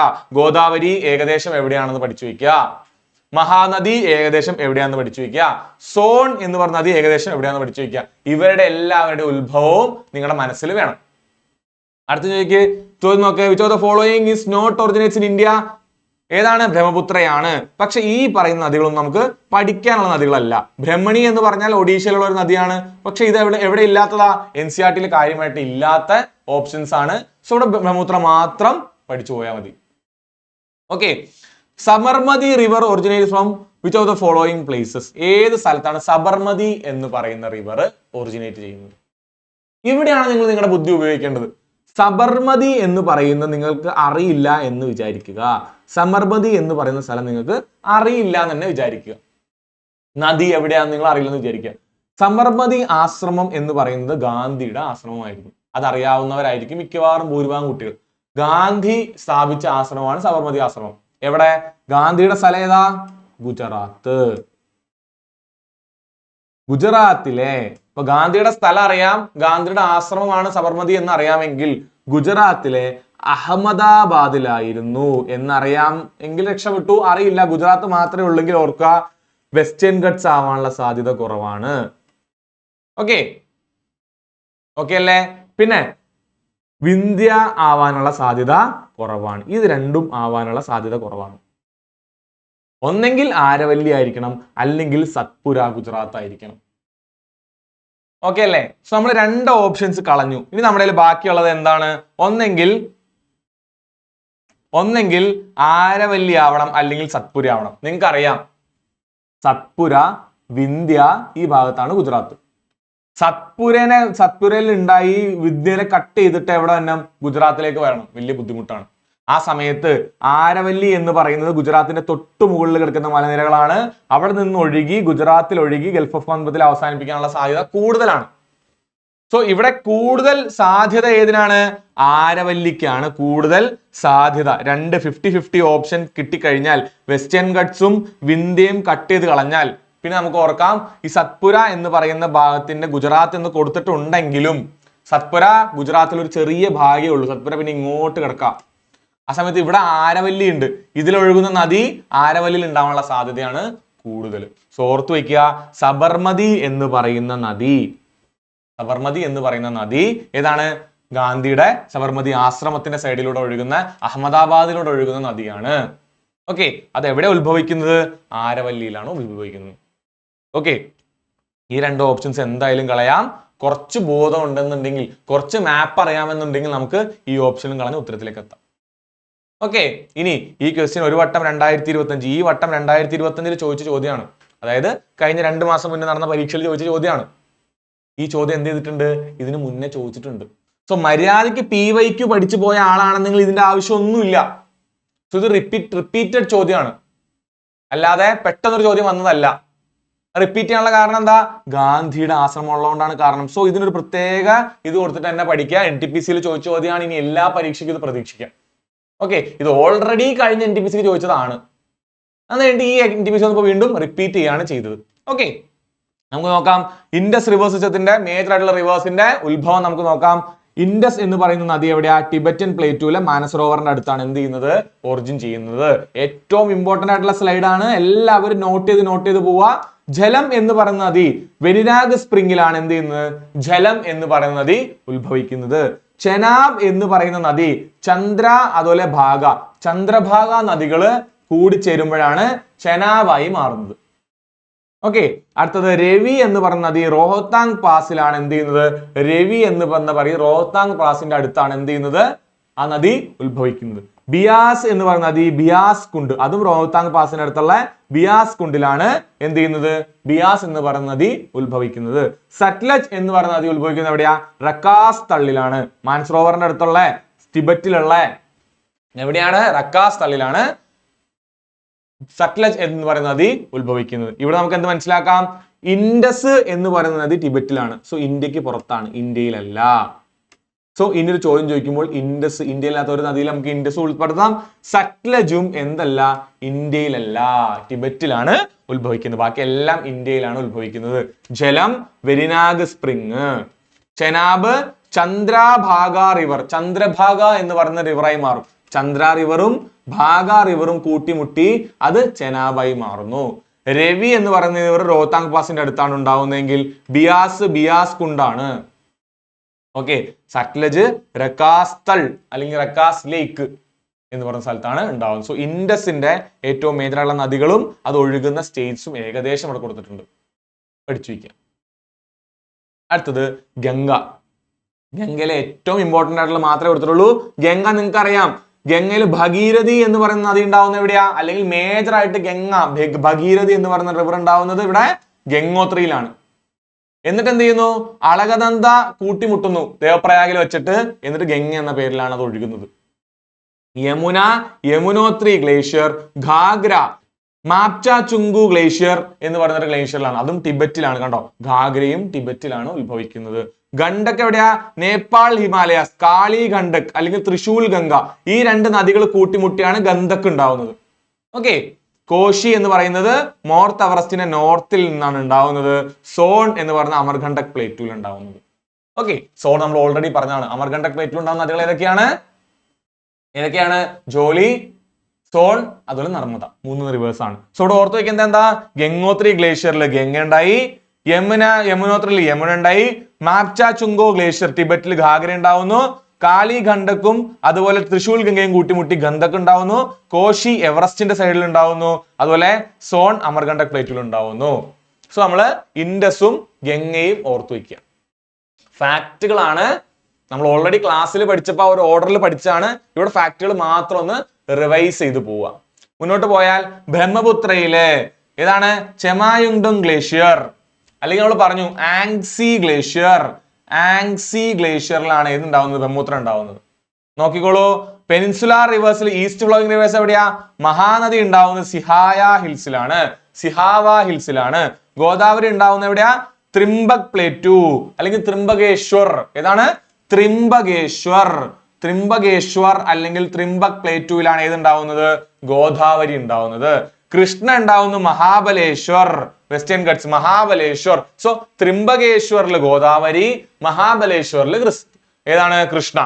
അടുത്ത കാവേരി ഉണ്ടാവുന്ന ബ്രഹ്മഗിരി ഹിൽസിലാണ്. എവിടെ? ബ്രഹ്മഗിരി ഹിൽസ്, കർണാടക. കാവേരിയിൽ കേരളയും കുറച്ചുണ്ട് കേട്ടോ. ഓക്കെ, സംസ്ഥാനങ്ങൾ നോക്കി വയ്ക്കുക. ഇനി വെസ്റ്റ് ഫ്ലോയിങ് ആയിട്ടുള്ള ഏതാ? ഒന്ന് നർമ്മദ. ഏത്? അമർകണ്ടക് പ്ലേറ്റ്. നമ്മൾ ഓൾറെഡി പറഞ്ഞതാണ്. സോണ്, ജോലിയും നർമ്മദയും അമർകണ്ടക് പ്ലേറ്റും ആണ്. താപ്പി ഉണ്ടാവുന്നത് മുൾട്ടായി ഇൻ ബേട്ടൂൾ ഡിസ്ട്രിക്ട് ഓഫ് MP. മധ്യപ്രദേശിലെ ബേട്ടൂൾ ഡിസ്ട്രിക്റ്റിലുള്ള മുൾട്ടായി എന്ന് പറഞ്ഞ സ്ഥലത്താണ് താപ്പി ഉണ്ടാവുന്നത്. ലൂണി ഉണ്ടാവുന്നത് എവിടെയാ? പുഷ്കർ എന്ന് പറഞ്ഞ സ്ഥലത്ത്, രാജസ്ഥാനിൽ. രാജസ്ഥാനിലൂടെ ഒഴുകുന്ന കണ്ടോ, ഇവിടെ വന്നാണ്ടോ സരസ്വതിയും സബർമതിയും. ഇതാണ് NCERTയിലെ ഡാറ്റ. ഇനി പറ, ചോദ്യം ചോദിക്കാൻ കാരണം എന്താ? NCERTയിൽ ആകെ കൊടുത്തിട്ടുള്ളത് സരസ്വതിയും സബർമതിയും കൂടിച്ചേർന്നാണ് എന്തുണ്ടാവുന്നത്? ലൂണി ഉണ്ടാവുന്നതെന്നാണ്. ലൂണി ഓൾറെഡി രാജസ്ഥാനിലാണെന്ന് അറിയാമെങ്കിൽ സബർമതി കൂടിച്ചേർന്നിട്ടാണല്ലോ ലൂണി ഉണ്ടാവുന്നത്. സരസ്വതിയും സബർമതിയും കൂടിച്ചേർന്നാണ് ലൂണി ഉണ്ടാവുന്നത്. ലൂണി ഉണ്ടാവുന്നത് രാജസ്ഥാനിലാണെന്ന് അറിയാമെങ്കിൽ നമുക്ക് എവിടെന്നാണ് തീരുമാനിക്കാം? ഈ സബർമതി ഉണ്ടായത് രാജസ്ഥാനിലുള്ള ആരവല്ലി എന്നാണ് തീരുമാനിക്കാം. സോ NCERT വായിച്ചിട്ടുണ്ടെങ്കിൽ ഇതാ +1ന്റെ NCERT, 11th NCERTയിൽ ഉള്ള ഒരു ഡാറ്റയാണ്. സോ നമുക്കിവിടെ പഠിച്ചു വെക്കേണ്ട എന്താ? സബർമതിയും സരസ്വതിയും, സരസ്വതി എന്ന് പറയുന്ന മിത്തിക്കൽ റിവർ ആണ്. ഓക്കെ, സബർമതിയും സരസ്വതിയും കൂടി ചേർന്നാണ് എന്ത് ചെയ്യുന്നത്? ലൂണി, പുഷ്കറിന്റെ അടുത്തെത്ത് ലൂണി ഉണ്ടാവുന്നത്. അടുത്തത് ഗോവയിലുള്ള ഏറ്റവും മേജർ റിവർ ആണ്, ലൈഫ് ലൈൻ ഓഫ് ഗോവ എന്ന് വിളിക്കുന്ന മണ്ടോവി റിവർ. ഓക്കെ, പിന്നെ Zuari river, Periyar Shivagiri hills Kerala, Bharathappuzha Anamalai hills Kerala. പൊതുവേ ഈ പറയുന്ന 4 പേരെ പറ്റി ചോദിക്കാറ് കുറവാണ്. എന്നാൽ ആ സ്ഥലം മാത്രം ഓർത്തു വയ്ക്കുക. ഏത് സ്ഥലത്താണ് ഇവരുള്ളത് അത്രേ ചോദിക്കുള്ളൂ. മണ്ടോവി ഏകദേശം ലൈഫ് ലൈൻ ഓഫ് ഗോവ എന്ന് അറിഞ്ഞു വെച്ചാൽ മണ്ടോവി എന്ന് പറഞ്ഞ ചോദ്യങ്ങളെല്ലാം ആൻസർ ചെയ്യാം. നമ്മൾ കേരളത്തിലാണ്, നമുക്ക് തോന്നും പെരിയാറും ഭാരതപ്പുഴയൊക്കെ പഠിക്കുന്നത് നിർബന്ധമല്ലേ എന്ന്. നോർത്തിൽ നിന്ന് ആലോചിക്കുമ്പോൾ ഭാരതപ്പുഴയും പെരിയാറൊക്കെ ചെറിയ ചെറിയ നദികളാണ്. ഓക്കെ, സോ കാര്യമായിട്ട് അങ്ങനെ ചോദ്യം ചോദിക്കാനുള്ള സാധ്യതയില്ല. എന്നാലും ഓർത്തു വയ്ക്കുക, പെരിയാറ് കേരളം ശിവഗിരി ഹിൽസും ഭാരതപ്പുഴ ആനമലൈ ഹിൽസും ഒന്ന് ജസ്റ്റ് ഒന്ന് ഓർത്തു വയ്ക്കാം. നമുക്ക് ഈ ചോദ്യം വന്നാൽ ഭയങ്കര എളുപ്പമായിട്ട് ചെയ്യാൻ പറ്റും. ഓക്കെ, സോ നമ്മളോട് പഠിച്ചത് എന്താ? ഗംഗ ട്രിബ്യൂട്ടറീസ്, ഇൻഡസ് ഒറിജിൻ, ഗംഗയുടെ റിവേഴ്സിന്റെ ഒറിജിൻ, ബ്രഹ്മപുത്ര റിവേഴ്സിന്റെ ഒറിജിൻ, അതുപോലെ പെനിൻസുലാർ റിവേഴ്സിന്റെ ഒറിജിൻ മാത്രം കവർ ചെയ്തു. ഓക്കെ, മുന്നോട്ട് പോവാം. സോ ഇനി പറ, ടിബറ്റിൽ ഉത്ഭവിക്കുന്ന ഏതാ? ബ്രഹ്മപുത്ര. ഇന്ത്യയിൽ ഉത്ഭവിക്കാത്തത് ഏതാ? ബ്രഹ്മപുത്ര. പിന്നെ ഏതൊക്കെയാ നമ്മൾ കണ്ടത്? ഇൻഡസ്, സത്ലജ്. ഓക്കെ, സത്ലജ്. പിന്നെയും കുറച്ച് നദികൾ ഞാൻ പറഞ്ഞു, നിങ്ങൾ നോട്ട് ചെയ്ത് പോവാട്ടെ മുന്നോട്ട്. ഓക്കെ, ടിബറ്റിൽ ഉത്ഭവിക്കുന്ന നദികൾ ഏതൊക്കെയാണെന്ന് നോക്കിയിട്ട് പോവാം. മൗണ്ട് എവറസ്റ്റിന്റെ സൈഡിൽ ഉത്ഭവിക്കുന്ന കോശി ഞാൻ പറഞ്ഞു, ഗണ്ഡക് പറഞ്ഞു, അങ്ങനെ കുറച്ച് നദികൾ പറഞ്ഞിട്ടുണ്ട്. അതും നോട്ട് ചെയ്ത് പോവാം. അടുത്തത് കണ്ടോ, Sabarmati river originates on which of the following? ഏതാണ്? ആരവല്ലിയിലാണ്. ഇത് 2025 ചോദിച്ച ചോദ്യമാണ്. ഇവിടെ നോക്ക്, 2019 ഓൾറെഡി ഈ ക്വസ്റ്റ്യൻ ചോദിച്ചിട്ടുണ്ട്.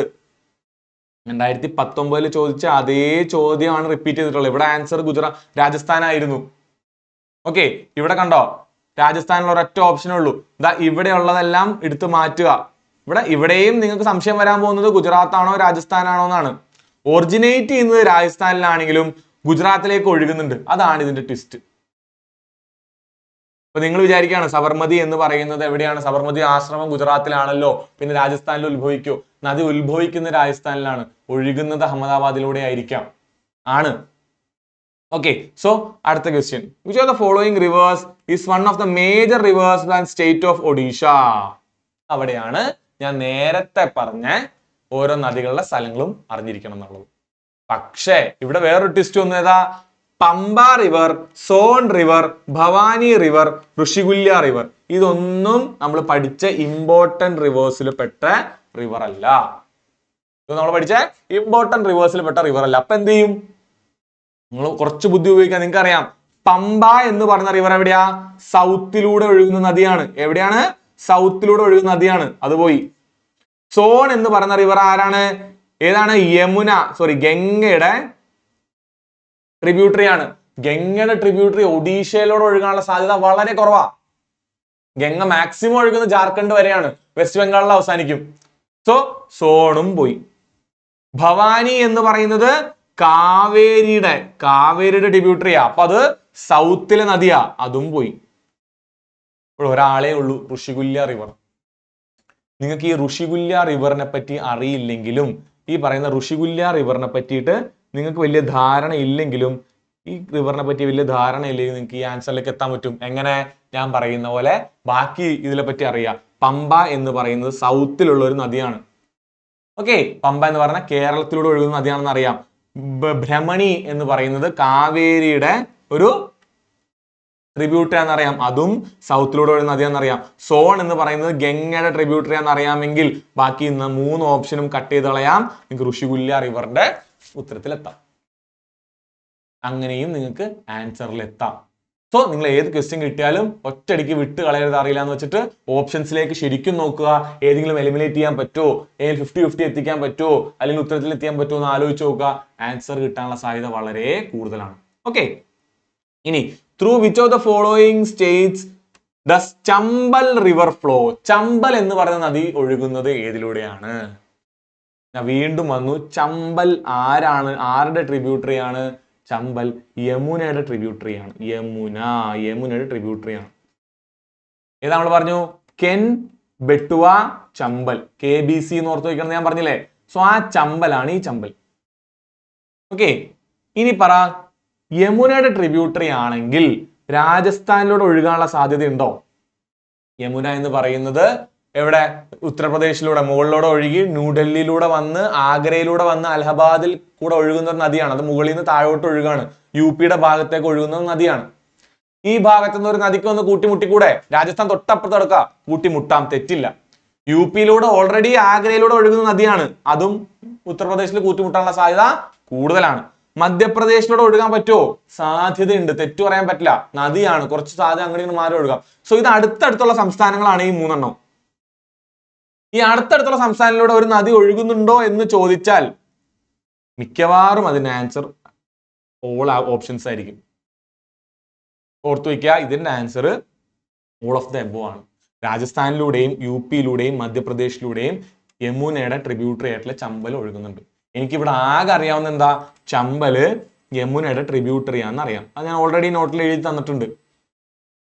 അങ്ങനെയാണെങ്കിൽ യമുനയുടെ ഇപ്പുറ സൈഡിലൂടെ ഒഴുകുന്ന നദിയാണെങ്കിൽ അത് ഈ പറയുന്ന 3 സംസ്ഥാനങ്ങളിലൂടെ പോകാനുള്ള സാധ്യത കൂടുതലല്ലേ? ഇപ്പോ ഇത് ഇന്ത്യ ആണെന്ന് വിചാരിക്കുക. ഇത് പഞ്ചാബ്, നമ്മുടെ ഗുജറാത്ത്, താഴോട്ട് വന്നാൽ നേപ്പാള്. നമുക്ക് ഈ സൈഡിന്റെ ആവശ്യമില്ല, നമ്മൾ യമുനെ പറ്റിയല്ലേ പറയാൻ പോകുന്നത്. ഓക്കെ, സോ യമുന എന്ന് പറയുന്ന നദി ഏകദേശം ഈ ഭാഗത്തൂടെ ഒഴുകി ഇവിടെ എത്തുമ്പോൾ ഗംഗയിലെ കൂട്ടിമുട്ടുന്ന നദിയാണ്. ഈ യമുനയുടെ ട്രിബ്യൂട്ടറി എന്ന് പറഞ്ഞു കഴിഞ്ഞാൽ ഈ ഭാഗത്തുള്ള രാജസ്ഥാനിലും ഈ ഭാഗത്തുള്ള മധ്യപ്രദേശിലും ഈ ഭാഗത്തുള്ള രാജസ്ഥാനിലും ദാ ഇങ്ങനെ ഒഴുകാൻ സാധ്യതയില്ലേ? സാധ്യതയുണ്ട്. So answer all of the above ആയിരിക്കും. പോരാത്തതിന് ഇവിടെ ഓൾ ഓഫ് ദ എബോവ് കൊടുക്കാൻ അയാൾക്ക് വട്ടൊന്നുമില്ല. ഇവിടെ എന്ത് ചെയ്യാം? വേണമെങ്കിൽ അയാൾക്ക് ഗുജറാത്തിൽ നിന്ന് കൊടുക്കാമായിരുന്നു, ചോദ്യകർത്താവിനൂടെ ഗുജറാത്തിൽ നിന്ന് കൊടുക്കാമായിരുന്നു. So all of the above വന്നപ്പോൾ തന്നെ നമ്മുടെ മനസ്സിലൊരു സംശയം വരണം സ്വാഭാവികമായിട്ടും. ഓക്കെ, അതല്ല, നമുക്ക് നോക്കാം. കണ്ടോ, യമുന എന്ന് പറയുന്ന നദി നമുക്കൊന്ന് വരച്ചു നോക്കാം. യമുന എന്ന് പറയുന്ന നദി കണ്ടോ, യമുനോത്രിയിൽ ഉണ്ടായി, കണ്ടോ, ആഗ്രയിലൂടെ ഡൽഹിയിലൂടെ ഒഴുകി അലഹാബാദ് ചെല്ലുമ്പോൾ ഗംഗയിലേക്ക് കൂട്ടിമുട്ടും. ഇവിടെ നിന്ന് പിന്നെ ഗംഗയായിട്ടാണ് ഇത് ഒഴുകുന്നത്. ഓക്കെ അല്ലേ? ചമ്പൽ കണ്ടോ, ചമ്പൽ ഇത്രയും ഭാഗത്തോടെ ചമ്പൽ ഒഴുകുന്നു. സോ അങ്ങനെ എന്താ, ഇവിടെ മധ്യപ്രദേശിൽ കൂട്ടിമുട്ടി, മധ്യപ്രദേശിലൂടെ ഒഴുകുന്നുണ്ട്, ഇവിടെ രാജസ്ഥാനിലൂടെ ഒഴുകുന്നുണ്ട്, ഇവിടെ UP-യിലൂടെ ഒഴുകുന്നുണ്ട്. ഈ 3 സംസ്ഥാനങ്ങളിലൂടെയും ഒഴുകുന്നുണ്ട്. സോ ഏകദേശം ഒരു ധാരണ നിങ്ങൾക്ക് വേണം. കണ്ടോ, UP, രാജസ്ഥാൻ, മധ്യപ്രദേശ്. ചമ്പൽ ഒഴുകുന്നത് ഏതിലെയാ? കണ്ടോ, ഏകദേശം ഇത്രയാണ്. ഏകദേശം ഈ വഴിയാണ് ചമ്പല് ഒഴുകുന്നത്. കണ്ടോ, രാജസ്ഥാനിലൂടെ ഒഴുകുന്നുണ്ട്, മധ്യപ്രദേശിലൂടെ ഒഴുകുന്നുണ്ട്, UP-യിലൂടെ ഒഴുകുന്നുണ്ട്. സോ ഏകദേശം യമുന ഇവിടെയാണെന്ന് അറിഞ്ഞാൽ തന്നെ യമുനയുടെ ട്രിബ്യൂട്ടറി യമുന ഇവിടെയാണെന്ന് അറിഞ്ഞാൽ തന്നെ യമുനയുടെ ട്രിബ്യൂട്ടറി ഏകദേശം ഈ 3 സംസ്ഥാനങ്ങളും വരാനുള്ള സാധ്യതയില്ലേ? സോ നിങ്ങൾ യമുന എന്താണെന്നെങ്കിലും അറിയണം, യമുനയുടെ ട്രിബ്യൂട്ടറി ആണെന്നെങ്കിലും അറിയണം. ഇതെല്ലാം കാണാതെ പഠിക്കുക എന്നുള്ളതല്ല, നമ്മുടെ ബുദ്ധി ഉപയോഗിക്കുക എന്നുള്ളതാണ് ഇതിന്റെ കീ. ഓക്കെ, ഇനി ഡൽഹി എന്ന് പറയുന്ന നദി ഏത് സിറ്റി, ഈ സിറ്റിയിലൂടെ ഏത് നദികൾ ഒഴുകുന്നത്? സോ ഈ ടോപ്പിക് ഏതാ? റിവർ അതുപോലെ മേജർ സിറ്റീസ്. മിക്കവാറും എല്ലാവർക്കും അറിയായിരിക്കും. ആഗ്രയിലൂടെയും ഇപ്പൊ നമ്മുടെ താജ്മഹലിന്റെ സൈഡിലൂടെയും ഡൽഹി പട്ടണത്തിലൂടെ എല്ലാം ഒഴുകുന്ന നദി ഏതാണ്? യമുനയാണ്. ഇനി ഇത് അറിയില്ലാത്ത കുട്ടികളെ ആലോചിക്കുക, ബുദ്ധി ഉപയോഗിക്കുക. ഗംഗോത്രി എന്ന് പറയുന്നത് ഒരു നദിയാണോ? ഗംഗോത്രി എന്ന് പറയുന്ന ഒരു നദിയാണോ? അല്ല. യമുനോത്രി എന്ന് പറയുന്നത് ഒരു നദിയാണോ? അല്ല. സ്വാഭാവികമായിട്ട് 2 ഓപ്ഷൻ പോയി. കോശി എന്ന് പറയുന്ന ഒരു നദി, കോശി എന്ന് പറയുന്ന ഒരു നദി എവിടെ ഉണ്ടാവുന്നതാ? എവറസ്റ്റിന്റെ അടുത്ത് ഉണ്ടാവുന്ന. എവറസ്റ്റ് എവിടെയാ? നേപ്പാൾ. ഡൽഹി എവിടെയാ? ഏകദേശം ദാ ഈ ഭാഗത്തുള്ള നദിയാണ് കോശി. ഡൽഹി കിടക്കുന്നത് എവിടെ? അതായത് എവറസ്റ്റിന്റെ അടുത്താണ് കോശി. എവറസ്റ്റ് ഉള്ളത് നേപ്പാളില്, ഡൽഹി കിടക്കുന്നത് എവിടെ? നേപ്പാളിൽ നിന്ന് ഇങ്ങനെ ഒഴുകി ഇവിടെ വരണം അങ്ങനെയാണെങ്കിൽ. അതല്ല. സോ കോശിയും പോയി. യമുന ഉത്തരത്തിൽ നിങ്ങൾ അല്ലെങ്കിലും എത്തി. നിങ്ങൾക്ക് ഒരു ഡൗട്ട് ഉണ്ട്, യമുനയാണോ ഇനി എന്നൊരു ഡൗട്ട് ഉണ്ടെങ്കിൽ ആലോചിക്കുക. ബാക്കിയുള്ളവരെ കട്ട് ചെയ്തുള്ള ഗംഗോത്രി ഗ്ലേഷ്യർ ആണ്, ഗംഗ ഉത്ഭവിക്കുന്ന സ്ഥലമാണ്. യമുനോത്രി ഗ്ലേഷ്യർ ആണ്, യമുന ഉത്ഭവിക്കുന്ന സ്ഥലമാണ്. സോ ഇതിന്റെ ആൻസർ എന്താ? യമുനയാണ്. കോശി എന്ന് പറയുന്നത് ഇവിടെ എവിടെയല്ല, ബീഹാറിന്റെ അറ്റത്ത് കിടക്കുക. ഒരു ബേസിക് ധാരണ വേണം എന്തെല്ലാം റിവേഴ്സ് എവിടെയെല്ലാം ആണെന്ന്. അല്ലാണ്ട് എല്ലാ സംസ്ഥാനങ്ങളും കാണാതെ പഠിക്കുക, അവരെല്ലാ ട്രിബ്യൂട്ടറിയും കാണാതെ പഠിക്കുക, അങ്ങനെയല്ല. ഒരു ധാരണ നിങ്ങളുടെ മനസ്സിൽ വേണം. അതിന് ഈ മാപ്പ് നിങ്ങളുടെ മനസ്സിൽ വേണം. അതിനാണ് ഞാൻ ഈ മാപ്പ് ഇത്രയും കാണിക്കുന്നത്. കണ്ടോ? കോശിത, ഗണ്ഡക്, ഘാഗ്ര, ഗോമതി, സോൺ. കണ്ടോ? അമർകണ്ടക് പ്ലേറ്റുവില്. ഇനി നിങ്ങൾ ചോദിക്കുക അമർകണ്ടക് പ്ലേറ്റുവിൽ എങ്ങനെയാണ് 3 ഉണ്ടാവുന്നത്? കണ്ടോ? ഇവിടെയാണ് അമർകണ്ടക് പ്ലേറ്റു. അമർകണ്ടക് പ്ലേറ്റുവിൽ നിന്ന് സോൺ ഉണ്ടാവുന്നു, അമർകണ്ടക് പ്ലേറ്റുവിൽ നിന്ന് നർമ്മദ ഉണ്ടാവുന്നു. കണ്ടോ? ഒരേ സ്ഥലത്ത് നിന്ന് 2 നദികൾ ഉണ്ടായി പോകുന്നുണ്ടോ? അതാണ് നമ്മൾ റേഡിയൽ പാറ്റേൺ. ഓക്കെ അല്ലേ? അതാണ് റേഡിയൽ പാറ്റേൺ. ജോളി ചെറിയ നദിയായിട്ടാണ് അവിടെ കാണാത്തത് കേട്ടോ. ഓക്കെ, സോ ഏകദേശം ഈ നദികളെ പറ്റിയിട്ട് ഒരു ധാരണ നിങ്ങൾക്ക് ഉണ്ടാവണം. ഓക്കെ, ഇനി നോക്കിക്കോളൂ. ഇതാണ് നമ്മൾ പറഞ്ഞ യമുന. യമുന അലഹബാദിൽ എത്തുമ്പോൾ ഗംഗയായിട്ട് കൂട്ടിമുട്ടുന്നു. കണ്ടോ? യമുനയുടെ ട്രിബ്യൂട്ടറി ഏതാ? ഒന്ന് ചമ്പല്. ചമ്പലിന്റെ ട്രിബ്യൂട്ടറീസ് ആണ് ഈ ബനാസും കാളിസിന്ധും, പ്രഭാതി എല്ലാം. പിന്നെ ബെട്ടുവ. അടുത്തത് കോണെന്ന് അവിടെ എഴുതിയിരിക്കുന്നത് കെന്നാണ്. Okay, so KBC, Ken, Betwa, Chambal. ചമ്പലിനും കുറച്ച് ട്രിബ്യൂട്ടറീസ് ഉണ്ട്, ബനാസ്, അതുപോലെ കാളിസിന്ധ്, പ്രഭാതി എന്നൊക്കെ പറഞ്ഞ് ചോദിക്കാറില്ല, എന്നാലും ഓർത്തു വയ്ക്കുക. ഓക്കെ, അപ്പോ ഏതിലൂടെ ഗംഗ ഒഴുകി വരുന്നത്? ഗംഗ ആദ്യം യമുനോത്രിയിൽ വന്നു, യമുനോത്രിയിൽ വന്നിട്ട് താഴെ വന്ന് ഹരിദ്വാറിന്റെ ഭാഗത്തൂടെ ഒഴുകി, പിന്നെ ഏതാ ഡൽഹിയുടെ ഭാഗത്തൂടെ ഒഴുകി, ആഗ്രയുടെ ഭാഗത്തൂടെ ഒഴുകി അലഹബാദിൽ അവസാനിക്കുന്നു. ഓക്കെ, അതാണ് യമുനയുടെ ഒരു പോക്ക്. ഇനി ഗംഗയിലെ ഏതൊക്കെയാ മെയിൻ ആയിട്ടുള്ള സ്ഥലങ്ങള്? ലക്നൗ ഉണ്ട്, അലഹബാദ് ഉണ്ട്, പാട്ന ഉണ്ട്, കാൺപൂർ ഉണ്ട്, അങ്ങനെ കുറെ സ്ഥലങ്ങളുണ്ട്. നമുക്ക് നോക്കാം. ഓരോ സിറ്റീസും റിവറും കാണാതെ പഠിക്കണോ? ഏകദേശ ധാരണ ഉണ്ടെങ്കിൽ കാണാതെ പഠിക്കണ്ട. നിങ്ങൾ ആലോചിക്കുക, ശ്രീനഗർ എന്ന് പറയുന്ന ഒരു സ്ഥലം എവിടെയാണ്? ജമ്മു കശ്മീരിലുള്ള ഒരു സ്ഥലമാണ്. ഓക്കെ, ഇന്ത്യയുടെ തലയുടെ ഭാഗത്തുള്ള സ്ഥലമാണ്. ഇന്ത്യയുടെ തലയിലൂടെ ഒഴുകുന്ന മേജർ നദി ഏതാ? ഇൻഡസും അതിന്റെ ട്രിബ്യൂട്ടറീസും. അതിൽ തന്നെ നടക്കൂടെ ഒഴുകുന്നത് ജലമാണ്. ജലം കണ്ടോ? ജലം ഒഴുകുന്നതാണ്. അതായത് ഇതാണ് ജലം. ശ്രീനഗർ ഈ ഒരു ഭാഗത്താണെന്ന് അറിയാമെങ്കിൽ ജലമാണ് എന്ത് ചെയ്യുന്നത്? ശ്രീനഗറിലൂടെ ഒഴുകുന്നത്. സോ ശ്രീനഗറിലൂടെ ഒഴുകുന്ന ജലം. ജമ്മുവിലൂടെ ഒഴുകുന്നത് താവി. ജമ്മു താവി എക്സ്പ്രസ് നിങ്ങൾ കേട്ടിട്ടുണ്ടാവും. താവി എന്ന് പറയുന്ന നദിയാണ് ജമ്മുവിലൂടെ ഒഴുകുന്നത്. ശ്രീനഗറിലൂടെ ഒഴുകുന്നത് ഏതാ? ജലം. അടുത്തത് ന്യൂഡൽഹിയിലൂടെ ഒഴുകുന്നത് യമുന. ബദ്രിനാഥിൽ ഒഴുകുന്നത് അളകനന്ദ. ഹരിദ്വാർ, വാരണാസി, കാൺപൂർ, മിർസാപൂർ, പാട്ന, അതുപോലെ കനൌജ്, പിന്നെ മുർഷിദാബാദ്, ഇതിലൂടെ ഒഴുകുന്നതാണ് ഗംഗ. സോ ഗംഗ എന്നൊരു ഹെഡിങ് എഴുതുക, എന്നിട്ട് നെറ്റിലും സെർച്ച് ചെയ്ത് നോക്കുക. വിച്ച് ആർ ദ സ്റ്റേറ്റ്സ് അല്ല which are the cities on the river bed of Ganga? ഏതൊക്കെ എഴുതാം? ഹരിദ്വാർ 1, വാരണാസി 2, കാൺപൂർ 3, 4, മിർസാപൂർ, 5 പാട്ന, 6 കനൌജ്, 7 മുർഷിദാബാദ്, പിന്നെ അലഹബാദ് 8. ഓക്കെ, ഈ 8 എണ്ണം നിരയായിട്ട് എഴുതി വെക്കുക. ഓപ്ഷനിൽ വരുമ്പോൾ ക്യാൻസൽ ചെയ്യാനെങ്കിലും പറ്റും. ഏറ്റവും ഇമ്പോർട്ടന്റ് ആയിട്ടുള്ള പഠിച്ചു വെച്ച് കഴിഞ്ഞാൽ ഇമ്പോർട്ടന്റ് അല്ലാത്തൊരു ചോദ്യം വന്നാൽ പോലും ഓപ്ഷനിൽ ഇവനുണ്ടെങ്കിൽ ക്യാൻസൽ ചെയ്യാലോ, ക്യാൻസൽ ചെയ്യാൻ പറ്റണം. ഇനി അയോധ്യ, സരയു, സരയു നദിയുടെ നദീതലത്തിലാണ് ആരുള്ളത്? അയോധ്യ എന്ന് പറയുന്ന സ്ഥലം ഉള്ളത്. ആഗ്ര, യമുന. എങ്ങനെ അറിയാം? ആഗ്രയിലൂടെ ഒഴുകുന്ന യമുന എങ്ങനെ പഠിക്കുക? താജ്മഹലിന്റെ സൈഡിലൂടെ ഒഴുകുന്ന ആളാണ് ആര്? യമുന. താജ്മഹലിന്റെ സൈഡിലൂടെ ഒഴുകുന്ന യമുന. അപ്പൊ ആഗ്ര എവിടെ? യമുന. ഗോരഖ്പൂരില് റാപ്തി, കൊൽക്കത്തയിലെ ഗംഗയുടെ ബാക്കിയായിട്ടുള്ള ഹൂഗ്ലി. ഓക്കെ, ഗംഗയുടെ അവസാനത്തെ ഭാഗമായിട്ടുള്ള ഹൂഗ്ലി നദി, അവസാനത്തെ ഭാഗത്തിലുള്ളതാണ് ഹൂഗ്ലി നദി, കൊൽക്കത്ത എന്ന് പറയുന്ന സിറ്റിയില്. അടുത്തത് ഗുവാഹട്ടിയിൽ ബ്രഹ്മപുത്ര, ഗുവാഹട്ടി, ദിബ്രുഗഡ് ബ്രഹ്മപുത്ര, അതല്ല റൂർക്കെല എന്ന് പറയുന്ന സ്ഥലത്ത് ഒഡീഷയിൽ. കണ്ടോ, ഒഡീഷയിൽ അപ്പൊ ഏതൊക്കെ വന്നു? ബ്രഹ്മണി, മഹാനദി, ഋഷികുല്യ. കണ്ടോ, ഇത് പഠിച്ചിട്ട് പോയാലും മതി. ഒഡീഷയിലെ നദികൾ ഏതൊക്കെയാ? അപ്പോ 4 നദികള്, മഹാനദി, ഋഷികുല്യ, ബ്രഹ്മണി. അപ്പൊ നിങ്ങൾക്ക് ഒഡീഷയിലൂടെ ഒഴുകുന്ന നദികൾ ഏതാന്ന് ചോദിച്ചാലും പഠിക്കാം. അതുപോലെ റൂർക്കെല എന്ന് പറയുന്ന സ്റ്റീൽ പ്ലാന്റ്, ഇന്ത്യയുടെ ഒരു സ്റ്റീൽ പ്ലാന്റ് ഉള്ള സ്ഥലമാണ് റൂർക്കെല. ബ്രഹ്മണി നദിയുടെ തീരത്ത് ഒഡീഷ. കട്ടക്ക് ബ്രഹ്മണി നദിയുടെ തീരത്ത് ഒഡീഷ. ബ്രഹ്മപൂറും സാമ്പൽപൂറും. ബ്രഹ്മപൂർ എവിടെയാ? ഋഷികുല്യ റിവർ. ഈ ഋഷികുല്യ റിവറിന് വേറെയും പ്രത്യേകതകളുണ്ട്. കറണ്ട് അഫയറിൽ നിങ്ങൾ കണ്ടിട്ടുണ്ടാവും. ഏതാ? അരിബട എന്ന് പറയുന്ന ഒരു സാധനം. എന്താണ് ഈ അരിബട? അരിബട എന്ന് പറഞ്ഞു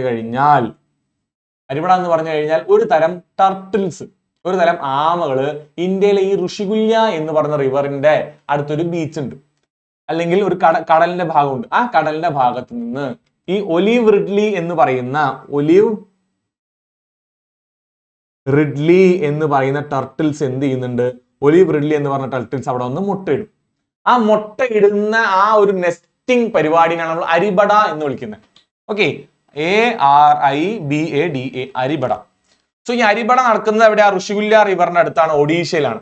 നിങ്ങൾക്ക് ഡൗട്ട് ഉണ്ടെങ്കിൽ ഫോൺ വേഗം എടുക്കുക, അടിച്ചു കൊടുക്കുക, അരിബട നെസ്റ്റിംഗ് ഒലിവ് റിഡ്ലി ടർട്ടിൽ എന്ന് അടിച്ചു കൊടുക്കുമ്പോൾ നിങ്ങൾക്ക് ഋഷികുല്യ റിവർ എന്ന് കൂടി കൊടുത്തു കഴിഞ്ഞാൽ നിങ്ങൾക്ക് ഋഷികുല്യ റിവർ കാണാം, അരിബട കാണാം, ഒലിവ് റിഡ്ലി ടർട്ടിൽ കാണാം. അത് എന്ത് ചെയ്യും? കുറെ ആമകൾ, കുറെ കൂട്ടമായിട്ടാ തന്നെ 100 കണക്കിന് ആമകൾ വരുന്നു, കുറെ മുട്ടയിടുന്നു.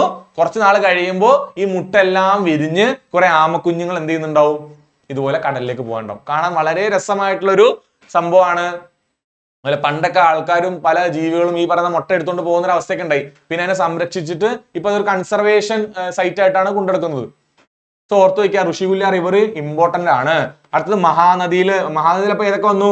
കട്ടക്കും വന്നു, സാമ്പൽപൂറും വന്നു. ഇനി ചമ്പൽ എന്ന് പറയുന്ന നദി യമുനയുടെ ട്രിബ്യൂട്ടറി ആണ്, ഗ്വാളിയാർ. ക്ഷിപ്ര നദി ഉജ്ജയിൻ. ക്ഷിപ്ര നദി ഇപ്പൊ എവിടെയാന്ന് മനസ്സിലായി? മധ്യപ്രദേശിലാന്ന് മനസ്സിലായി. Jabalpur, Narmada, Madhya Pradesh.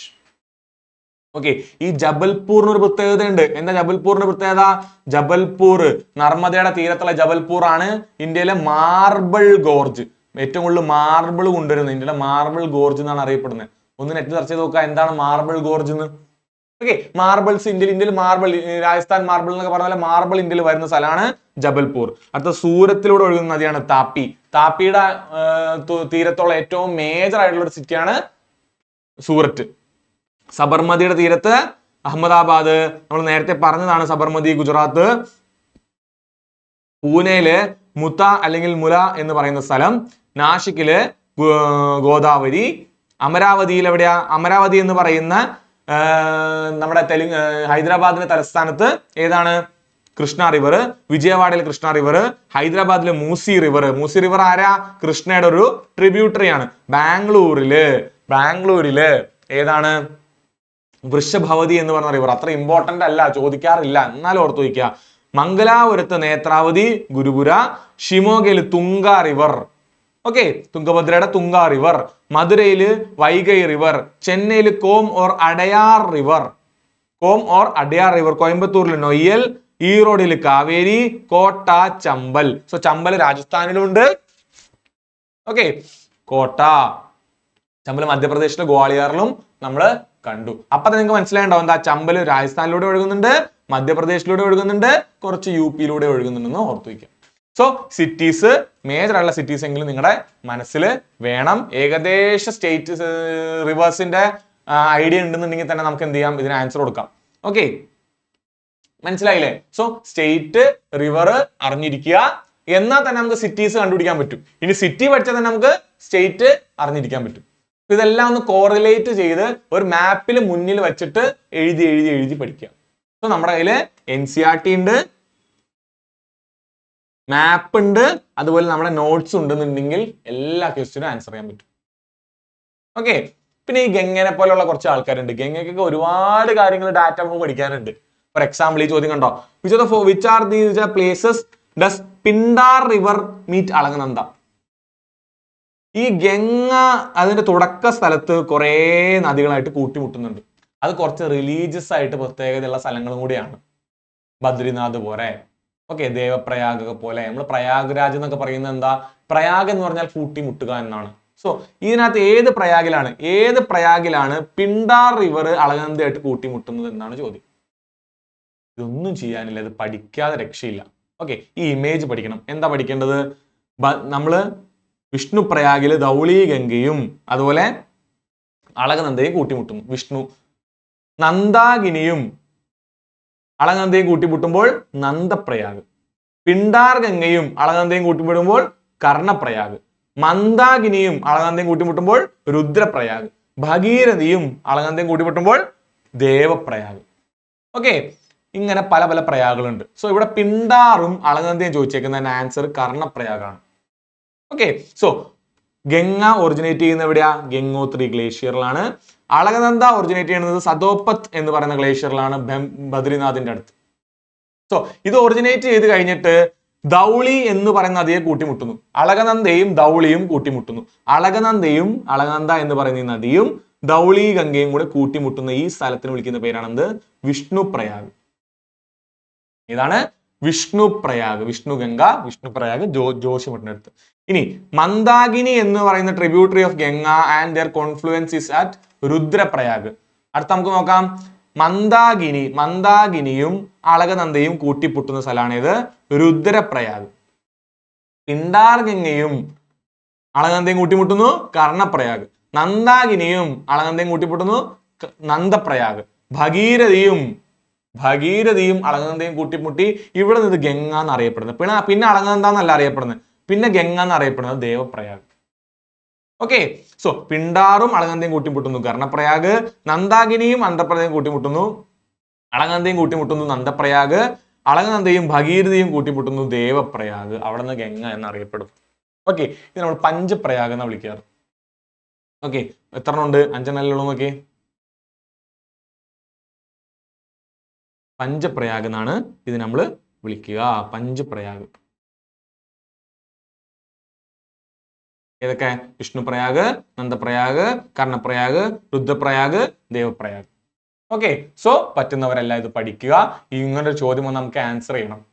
Okay, so Pindar river അളകനന്ദനെ കൂട്ടിമുട്ടുന്ന സ്ഥലം ഏതാണ്, കർണപ്രയാഗ് അല്ലേ. പിണ്ടാർ ഗംഗ അളകനന്ദനെ കൂട്ടിമുട്ടുന്ന സ്ഥലം കർണപ്രയാഗ്.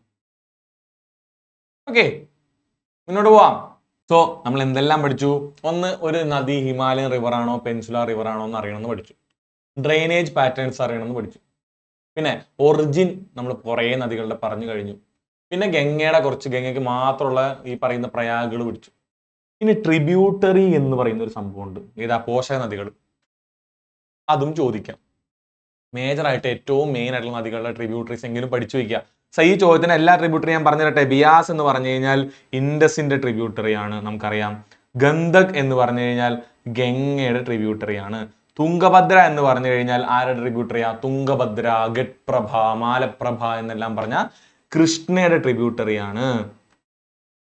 മാനസ് എന്ന് പറഞ്ഞാൽ ആരുടെ ട്രിബ്യൂട്ടറിയാ, ബ്രഹ്മപുത്രയുടെ ട്രിബ്യൂട്ടറി ആണ്. സോ നമ്മൾ എന്ത് ചെയ്യുക, മേജർ ആയിട്ടുള്ള NCERT-യിൽ കൊടുത്തിട്ടുള്ള, ഞാൻ ഇപ്പോൾ ഒരുപാട് വട്ടം കാണിച്ചു തന്നിട്ടോ അതെല്ലാം ട്രിബ്യൂട്ടറീസ് എല്ലാം, ആ ട്രിബ്യൂട്ടറിയും പഠിച്ചു വയ്ക്കുക.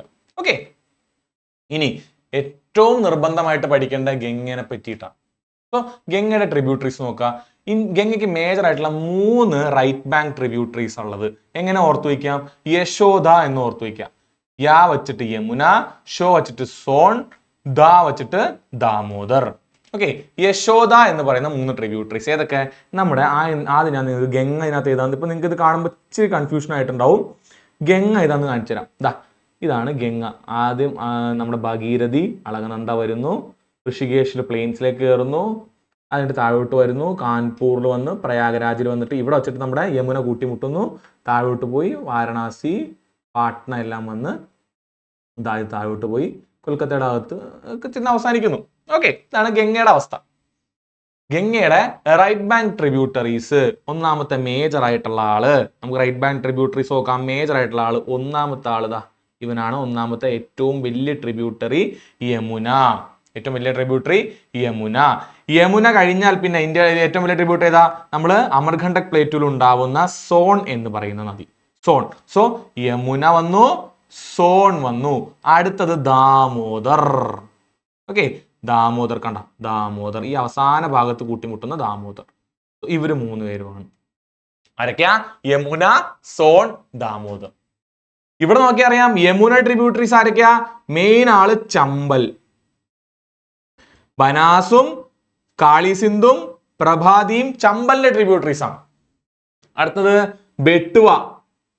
ഒന്നാമത്തത് ചമ്പൽ, രണ്ടാമത്തെ ബെട്ടുവ. ബെട്ടുവയുടെ ട്രിബ്യൂട്ടറീസ് ഏതൊക്കെയാ? ജാംനിയും ദാശാനും ബിർണയും, അങ്ങനെ കുറെ ആൾക്കാരുണ്ട്. അത് കഴിഞ്ഞാൽ കെൻ. സോ ഒന്നാമത്തെ ഏറ്റവും വലിയ നമ്മുടെ റൈറ്റ് ബാങ്ക് ട്രിബ്യൂട്ടറി യമുന. യമുനയുടെ ട്രിബ്യൂട്ടറീസ് ആയിട്ടുള്ള ചമ്പൽ, ബെട്ടുവ, കെൻ, KBC എന്ന് പഠിച്ചു വെച്ചു. അത് കഴിഞ്ഞാൽ പിന്നെ സോൺ ട്രിബ്യൂട്ടറി, ദാമോദർ എന്ന് പറയുന്ന ട്രിബ്യൂട്ടറി. സോ ഇവിടെ എന്ത് പറ്റി? മെയിൻ ആയിട്ടുള്ള ട്രിബ്യൂട്ടറീസ് യമുന, സോൺ, ദാമോദർ. അതിൽ ടൺസ്, ചമ്പൽ, ഹിഡോൺ, ബേട്വ, സിന്ധ്, കെൻ, ഈ 3 പേരല്ലാതെ ബാക്കി 3 പേര് കൂടി ഉണ്ട്. അവർ ചെറുതായതുകൊണ്ടാണ് ഇടയ്ക്കിടയ്ക്ക് എടുത്ത് പറയാത്തത്, എന്നാലും ഓർത്തു വെക്കുക യമുനയുടെ ട്രിബ്യൂട്ടറീസ് ആണ്. ഇനി major right bank tributaries. Okay, left bank ഏതൊക്കെയാ? ഓർക്ക, രാമഗംഗ. രാംഗംഗ അവിടെ നിൽക്കട്ടെ. ഇനി ഒരു 3G ഉണ്ട്. ഏതൊക്കെ? ഗോമതി, ഗോമതി, പിന്നെ ഘാഗ്ര, പിന്നെ ഖണ്ഡക്. ഗോമതി, ഘാഗ്ര, ഖണ്ഡക്. അടുത്തത് കോശി, മഹാനന്ദ. ഇത്രയും ട്രിബ്യൂട്ടറീസ് ആണ്. നമുക്ക് ആ ഇമേജിൽ എവിടെയാന്ന് നോക്കാം. ഈ ലെഫ്റ്റ് ബാങ്ക് ട്രിബ്യൂട്ടറീസ് ആരെല്ലാണ്? ഒന്നാമത്തത് രാമഗംഗ, ഒന്നാമത്തത് രാമഗംഗ.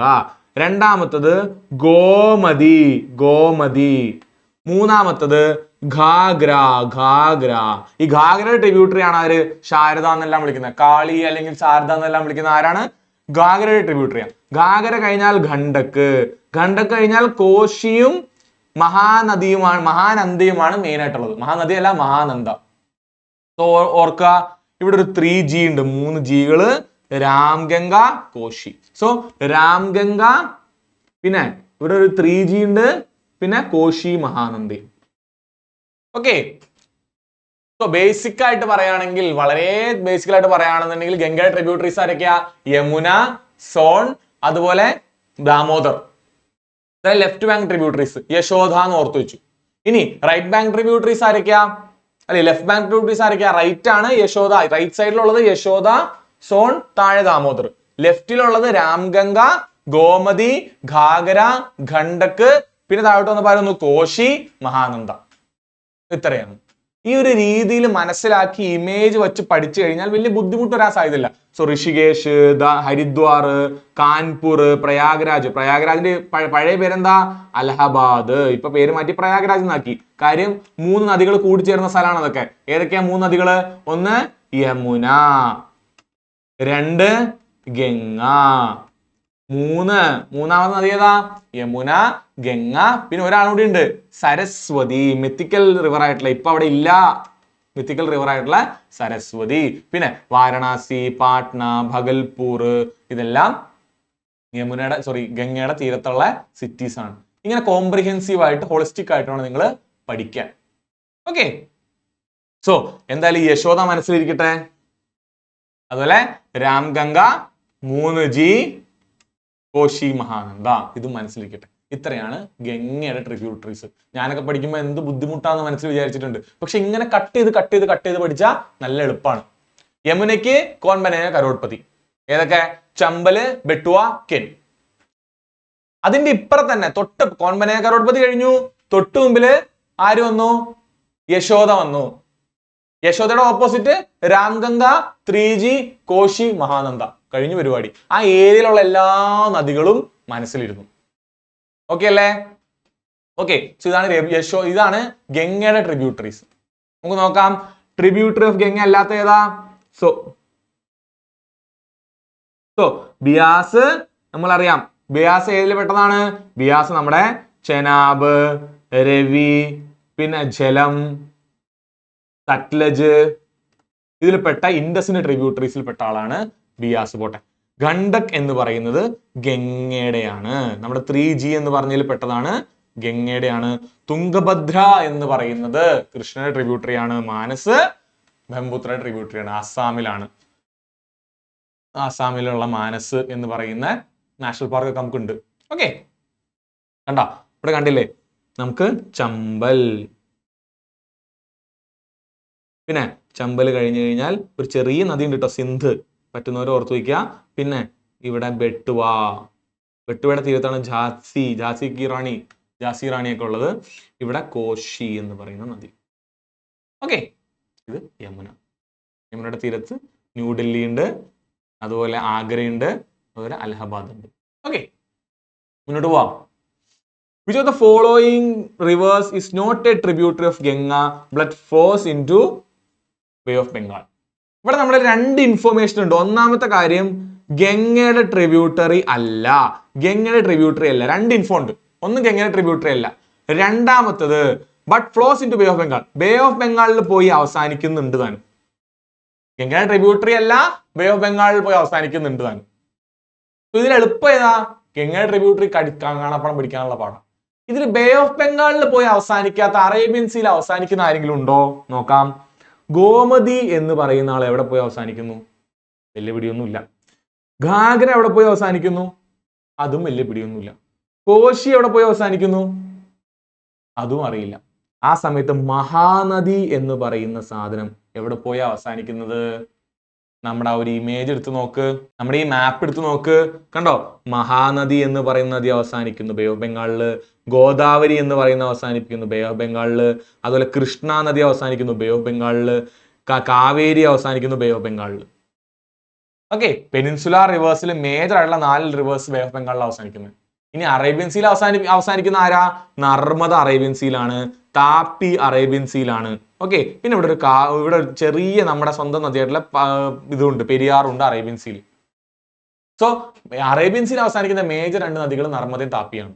ആ സമയത്ത് മഹാനദി, ഗോദാവരി, കൃഷ്ണ, പാലാറ്, പൊന്നിയാറ്, പെണ്ണേരു, അതുപോലെ കാവേരി ഇവരെല്ലാവരും ബേ ഓഫ് ബംഗാളിലാണ് പോയി അവസാനിക്കുന്നത്. ഓക്കെ അല്ലേ? ബേ ഓഫ് ബംഗാളിലാണ് പോയി അവസാനിക്കുന്നത്. സോ നമുക്ക് ബേ ഓഫ് ബംഗാൾ എങ്കിലും അറിയണം. പക്ഷെ എൻ്റെ ഒരു ഐഡിയയിൽ നിങ്ങൾ എന്ത് ചെയ്യുക? ഗംഗനെ പഠിച്ചു വയ്ക്കുക. പഠിച്ചു വയ്ക്കാൻ എളുപ്പമല്ലേ? നമുക്ക് ആ ക്വസ്റ്റ്യൻ ഒന്നുകൂടി എടുത്തിട്ട് നോക്കാം. ഗംഗനെ പറ്റി പഠിക്കുമ്പോൾ എന്താ ഇപ്പൊ ഇതിനകത്ത് ഇത്രമാത്രം പാട് നോക്കാം. കാര്യം എന്താ? നമുക്കറിയാം ഗംഗയുടെ ട്രിബ്യൂട്ടറീസ് ഏതൊക്കെയാണ്? യശോദ, യമുന, സോൺ, ദാമോദർ. ഒരു ഭാഗം കഴിഞ്ഞു. ഇവിടെ രാംഗംഗ, ഒരു യമുന ഒഴുകുന്നുണ്ട് കേട്ടോ, സോറി ഗംഗ ഒഴുകുന്നുണ്ട് കേട്ടോ, രാംഗംഗ. അതിന് തൊട്ടിപ്പറ ഏതാ? അതിന്റെ ഒപ്പം 3G വന്നു. ഏത്? ഗോംതി, ഇപ്പറേ ഘാഗ്ര, ഇപ്പറേ ഖണ്ഡക്. അത് കഴിഞ്ഞാൽ ഏത് വന്നു? കോശി. അത് കഴിഞ്ഞാൽ ഏത് വന്നു? മഹാനന്ദ. ഇത്രയും കാര്യങ്ങളാണ് നമുക്ക് പഠിക്കാൻ ഉള്ളത്. സോ ഇവിടെ ഗോംതി എനിക്കറിയാം, ഘാഗ്ര എനിക്കറിയാം, കോശി എനിക്കറിയാം. മഹാനദി എന്തായാലും ഒരു എന്തല്ല, ഗംഗയുടെ ട്രിബ്യൂട്ടറി അല്ല, അതൊരു പെനിൻസുലാർ റിവർ ആണ്. അങ്ങനെയും പിടികിട്ടും. ഓക്കെ, ഹിമാലയൻ റിവർ അല്ല, ഒരു പെനിൻസുലാർ റിവർ ആണ്, ഒഡീഷയിലൂടെ ഒഴുകുന്നത്. ഓക്കെ, അങ്ങനെ അറിയാലോ. മഹാനദി ഒഡീഷയിലാന്ന് അറിഞ്ഞാൽ തന്നെ എന്തറിയാം? അത് ബേ ഓഫ് ബംഗാളിലെ അവസാനിക്കുള്ളൂ. ഒഡീഷയിൽ നിന്ന് ഒഴുകി പോയി അറേബ്യൻ സീയിൽ അവസാനിക്കാന്നൊക്കെ വെച്ചാൽ വലിയ ബുദ്ധിമുട്ടാ. സോ അങ്ങനെയും പിടിക്കാം. ബേസിക്കലി ഒരു ഐഡിയ ഉണ്ടെന്നുണ്ടെങ്കിൽ ചോദ്യങ്ങൾ വളരെ എളുപ്പമാണ് ഓർത്തു വയ്ക്കുക. ഓക്കെ, മുന്നോട്ട് പോവാം. Which of the following rivers flow in the west and fall in Arabian Sea? ഞാൻ പറഞ്ഞു അറേബ്യൻ സീയിൽ അവസാനിക്കുന്ന മേജർ ആയിട്ടുള്ള 2 നദികളേ ഉള്ളൂ. ഒന്ന് നർമ്മദ, അടുത്തത് താപ്പി. പെനിൻസുലാർ റിവേഴ്സ് കേട്ടോ. ഹിമാലയൻ റിവർ ആണെങ്കിൽ മെയിൻ ആയിട്ടുള്ള 1-2 പേരോടി ഉണ്ട്. ആരാ? ഇൻഡസ്. ഇൻഡസ് എവിടെ അവസാനിക്കുന്ന അറേബ്യൻ സീല. സോ ഇൻഡസ്, നർമ്മദ, താപ്പി, ഈ 3 പേരെ കാര്യമായിട്ട് അറേബ്യൻ സീല അവസാനിക്കുന്ന മെയിൻ ആൾക്കാരുള്ളൂ. പിന്നെ താഴോട്ട് പോയ ഒരു പെരിയാറുണ്ട്, അല്ലെ ഭാരതപ്പുഴ, അങ്ങനെ കുറച്ച് പേര് താഴോട്ട് പോയാലുള്ളൂ, വേറെ ആരും ഇല്ല. സോ ഇവിടെ നോക്ക്, ഗണ്ഡക്, കോശി. ഗണ്ഡക്, കോശി ഏതാ? ഗണ്ഡക്കും കോശി അവസാനിക്കുന്നത് എവിടെയാണ്? അത് രണ്ടും ട്രിബ്യൂട്ടറീസാ. ആരുടെ? ഗംഗയുടെ. അപ്പൊ അത് പോയി. മഹാനദിയും കൃഷ്ണയും നമ്മൾ നേരത്തെ തൊട്ട് മുന്നേ പറഞ്ഞോളൂ. മഹാനദിയും കൃഷ്ണയും പെനിൻസുലാർ റിവേഴ്സ് ആണ്. അത് അവസാനിക്കുന്നത് ബേ ഓഫ് ബംഗാളില്. ഇത് അവസാനിക്കുന്നത് ഗംഗയില്, ഇത് അവസാനിക്കുന്നത് ബേ ഓഫ് ബംഗാളില്. ലൂണിയും കാവേരിയും, ലൂണിയും കാവേരിയും, ഇതിനകത്ത് ലൂണി അവിടെ നിൽക്കട്ടെ, കാവേരി അവസാനിക്കുന്നത് നമുക്കറിയാം ബേ ഓഫ് ബംഗാളിൽ. നർമ്മദയും താപ്പിയും മാത്രമേ എവിടെ അവസാനിക്കുന്നുള്ളൂ? Arabian seal അവസാനിക്കുന്നുള്ളൂ. അതായത് വെസ്റ്റിലേക്ക് ഫ്ലോ ചെയ്യുകയും, ഇവിടെ ഏതാ? വിന്ധ്യ, സത്പുര. വിന്ധ്യയുടെ സത്പുരയുടെ ഇടയിലൂടെ നർമ്മദ ഒഴുകുന്നു, അതിന് പാരലായിട്ട് താപ്പി ഒഴുകുന്നു, താപ്തി അല്ലെങ്കിൽ താപ്പി ഒഴുകുന്നു. സോ ഇതിന്റെ ആൻസർ ഏതാണ്? ഡി, നർമ്മദയാണ്. കണ്ടോ, നിങ്ങൾ നോക്കിക്കോളൂ, നർമ്മദ ദാ ഇങ്ങനെ ഒഴുകി, നർമ്മദ ബേ ഓഫ് ബംഗാളിലേക്ക് ഒഴുകുന്നു, താപ്പി ബേ ഓഫ് ബംഗാളിലേക്ക് ഒഴുകുന്നു. ഓക്കെ, കണ്ടോ, ഈ ഇമേജിൽ ഉണ്ട് നിങ്ങളുടെ സബർമതി. ലൂണി, ലൂണി ഒഴുകുന്നു, ലൂണി അവിടെ കച്ചിൽ പോയി അവസാനിക്കുന്നു, പിന്നീട് അത് എവിടെ പോയി അവസാനിക്കുന്നുണ്ട്? അത് ഏകദേശം ബേ ഓഫ് ബംഗാൾ തന്നെയാണ്. പക്ഷെ ഇവിടെ നോക്കാം, നമ്മുടെ സുബർണരേഖ, ബ്രഹ്മണി, മഹാനദി, ഗോദാവരി, കൃഷ്ണ, അതുപോലെ പെണ്ണേരു, പാലാറ്, പൊന്നിയാറ്, അതുപോലെ കാവേരി, ഇവരെല്ലാവരും അവസാനിക്കുന്നത് ബേ ഓഫ് ബംഗാളാണ്. സോ ഈ ഒരു മാപ്പ് നിങ്ങളുടെ മനസ്സിൽ എപ്പോഴും വേണം. ഓക്കെ, നോക്കിക്കോളൂ, east flowing and west flowing. Luni, Sabarmati, പിന്നെ ശത്രുഞ്ജി എന്ന് പറഞ്ഞ ചെറിയ റിവർ. നർമ്മദ, താപ്പി, വൈതരണ എന്ന് പറഞ്ഞ, വൈതരണി അല്ല കേട്ടോ, വൈതരണ എന്ന് പറയുന്ന നദിയാണ്, കൺഫ്യൂഷൻ ആക്കരുത്, വൈതരണ. ഇപ്പുറം നോക്ക്, സുബർണരേഖ, വൈതരണി, ബ്രഹ്മണി, മഹാനദി, ഗോദാവരി, കൃഷ്ണ, പെണ്ണാറ്, പൊന്നിയാറ്, കാവേരി, വൈഗൈ. ഇവിടെയോ, ഇവിടെ ചെറിയ ചെറിയ നദികളുണ്ട്. മണ്ഡോവി ഗോവയിലൂടെ ഒഴുകുന്നത്, സുവാരി, കാളി നദി, പിന്നെ ശരാവതി, ഭാരതപ്പുഴ, അതുപോലെ പെരിയാർ. ഇവരെ പറ്റി ചോദിക്കൽ കുറവാണ്, കാര്യം ചെറിയ ചെറിയ നദികളാ. ഗോദാവരിനൊക്കെ നോക്ക്, എന്ത് വലിയ നദിയാ നോക്ക്. ഇതൊക്കെ വളരെ ചെറിയ നദികളാ, ചോദിക്കാറില്ല പൊതുവെ. എന്നാലും ഈ ഒരു ഇമേജ് ഇമ്പോർട്ടന്റ് ആയിട്ട് മനസ്സിൽ വെക്കുക. എന്തുകൊണ്ടാ? അതിന്റെ ഏകദേശം ഏരിയ ഗോവയുടെ താഴോട്ടാണ് ഈ നദികൾ. സോ ഇതിൽ ഏത് നോർത്തിലാന്ന് പറഞ്ഞാലും വെട്ടിക്കളയാം. ആ ഒരു രീതിയിലുള്ള ഐഡിയ നിങ്ങളുടെ മനസ്സിൽ വേണം. അതിന് വേണ്ടിയിട്ട് ഈ കുറെ ഇമേജുകൾ കാണിക്കണം. ഓക്കെ, അടുത്തത്, which of the following is not a tributary of Ganga but flows directly to bay of Bengal. നമ്മൾ നേരത്തെ കാണിച്ചതിന്റെ ഉത്തരാണ് മഹാനദി. പിന്നെ വിച്ച് ദ ഫോളോയിങ് റിവേഴ്സ് വെസ്റ്റിലേക്ക് ഫ്ലോ ചെയ്യുന്നു, അറേബ്യൻ സീയിൽ അവസാനിക്കുന്നു, ഏതാണ്? നർമ്മദിയും താപ്തി. ഓക്കെ, 15ാമത്തെ ക്വസ്റ്റ്യൻ എടുക്കാം. നെക്സ്റ്റ് ക്വസ്റ്റ്യൻ എടുക്കാം. Which of the following is the longest river originated in India. ഇവിടെ ഫാക്റ്റുകൾ വന്നു തുടങ്ങി. ഇന്ത്യയിൽ ഒറിജിനേറ്റ് ചെയ്യുന്ന ഏറ്റവും വലിയ നദി ഏതാ? മഹാനദി ഇന്ത്യയിൽ ഒറിജിനേറ്റ് ചെയ്യുന്നതാണ്. ഏറ്റവും വലുതാണോ? ഈ ഇമേജ് തന്നെ നോക്ക്, മഹാനദി ഏറ്റവും വലുതാണോ? അല്ല, അതിലും വലിയ ഗോദാവരിയും കൃഷ്ണയൊക്കെ ഉണ്ട്. സോ അതല്ല ഇവിടുത്തെ പോയിന്റ്. പിന്നെ ഇവിടുത്തെ പോയിന്റ് എന്താ? ജലം, ഗംഗ, ബ്രഹ്മപുത്ര. സോ ഇവിടെ നമുക്ക് ഒരു കാര്യം അറിയാം, ഇന്ത്യയിലെ ഏറ്റവും വലിയ 2 നദികളാണേത്? ഗംഗയും ബ്രഹ്മപുത്രയും. സോ ചോദ്യം ഉദ്ദേശിച്ചിട്ടുള്ളത് ഗംഗയാണോ വലുത്, ബ്രഹ്മപുത്രയാണോ വലുത്? ശരിക്കും നമുക്കറിയാം ബ്രഹ്മപുത്രയാണ് വലിയ നദി. പക്ഷേ longest river originated in India, ഇന്ത്യയിൽ ഉത്ഭവിക്കുന്ന ഏറ്റവും വലിയ നദി ഏതാ? അത് മറ്റാരുമല്ല, ഗംഗയാണ്. ഏറ്റവും വലിയ നദി ബ്രഹ്മപുത്രയാണെങ്കിൽ പോലും ഗംഗയാണ് ഇന്ത്യയിൽ ഉത്ഭവിക്കുന്ന, ഇന്ത്യയിലൂടെ ഒഴുകുന്ന ഏറ്റവും വലിയ നദി. Which of the following is the largest river originated from the peninsular region. Peninsular റീജിയനിലെ ഏറ്റവും വലുതേതാ? നമ്മൾ നേരത്തെ പറഞ്ഞതാണ്, ഈ ക്ലാസ് തന്നെ പറഞ്ഞതാണ്, ഗോദാവരിയാണ് ഏറ്റവും വലിയ നദി. രണ്ടാമത്തത് കൃഷ്ണ. ഒന്നാമത്തെ ഗോദാവരി, രണ്ടാമത്തെ കൃഷ്ണ. ഓക്കെ, സോ ഏറ്റവും വലിയ നദി ഗോദാവരിയാണ്. കാണാം, ഗംഗയാണ് ഇന്ത്യയിലൂടെ ഒഴുകുന്നത്. കണ്ടോ, മൊത്തം അതിന്റെ കിലോമീറ്ററിന്റെ മൊത്തം ഇന്ത്യയിലൂടെ തന്നെ ഒഴുകുന്ന. സോ ഫസ്റ്റ് സ്ഥാനം ഗംഗയ്ക്കാണ്, രണ്ടാമത്തത് ഗോദാവരി, മൂന്നാമത്തത് കൃഷ്ണ, നാലാമത്തത് യമുന. ഓക്കെ, സോ ഈ ഒരു ഓർഡർ ഓർത്ത് വയ്ക്കുക. ഗംഗ ഇന്ത്യയിലൂടെ ഒഴുകുന്ന ഇന്ത്യൻ നദികൾ, ഇന്ത്യയിൽ ഒറിജിനേറ്റ് ചെയ്ത് ഇന്ത്യയിലൂടെ ഒഴുകുന്ന മേജർ നദികൾ ഏതൊക്കെയാണെന്ന് ജസ്റ്റ് ഒന്ന് ഓർത്ത് വയ്ക്കുക. ഈ 5 പേരുടെ പേര് ഒന്ന് ഓർത്ത് വയ്ക്കുക. ഇനി ഇന്ത്യയിലൂടെ ഒഴുകുന്ന ഏറ്റവും വലിയ നദി ഏതാ? അത് ഇൻഡസാ, ഇന്ത്യയിലൂടെ ഒഴുകുന്ന. രണ്ടാമത്തത് ബ്രഹ്മപുത്ര. സോ ഇന്ത്യയിലൂടെ ഒഴുകുന്ന, അത് എവിടെ ഓറിജിനേറ്റ് ചെയ്തോട്ടെ, എവിടെ ഉണ്ടായിക്കോട്ടെ എന്നുള്ള ഒരു പ്രശ്നം ഇല്ലാന്നുണ്ടെങ്കിൽ 1ാം സ്ഥാനം, 2ാം സ്ഥാനം, 3ാം സ്ഥാനം ആർക്ക് കൊടുക്കും? 1ാം സ്ഥാനം ഇൻഡസിന് കൊടുക്കും. 2ാം സ്ഥാനം ആർക്ക് കൊടുക്കും? 2ാം സ്ഥാനം ബ്രഹ്മപുത്രയ്ക്ക് കൊടുക്കും. 3ാം സ്ഥാനമാണ് ഗംഗയ്ക്ക് കിട്ടുള്ളൂ.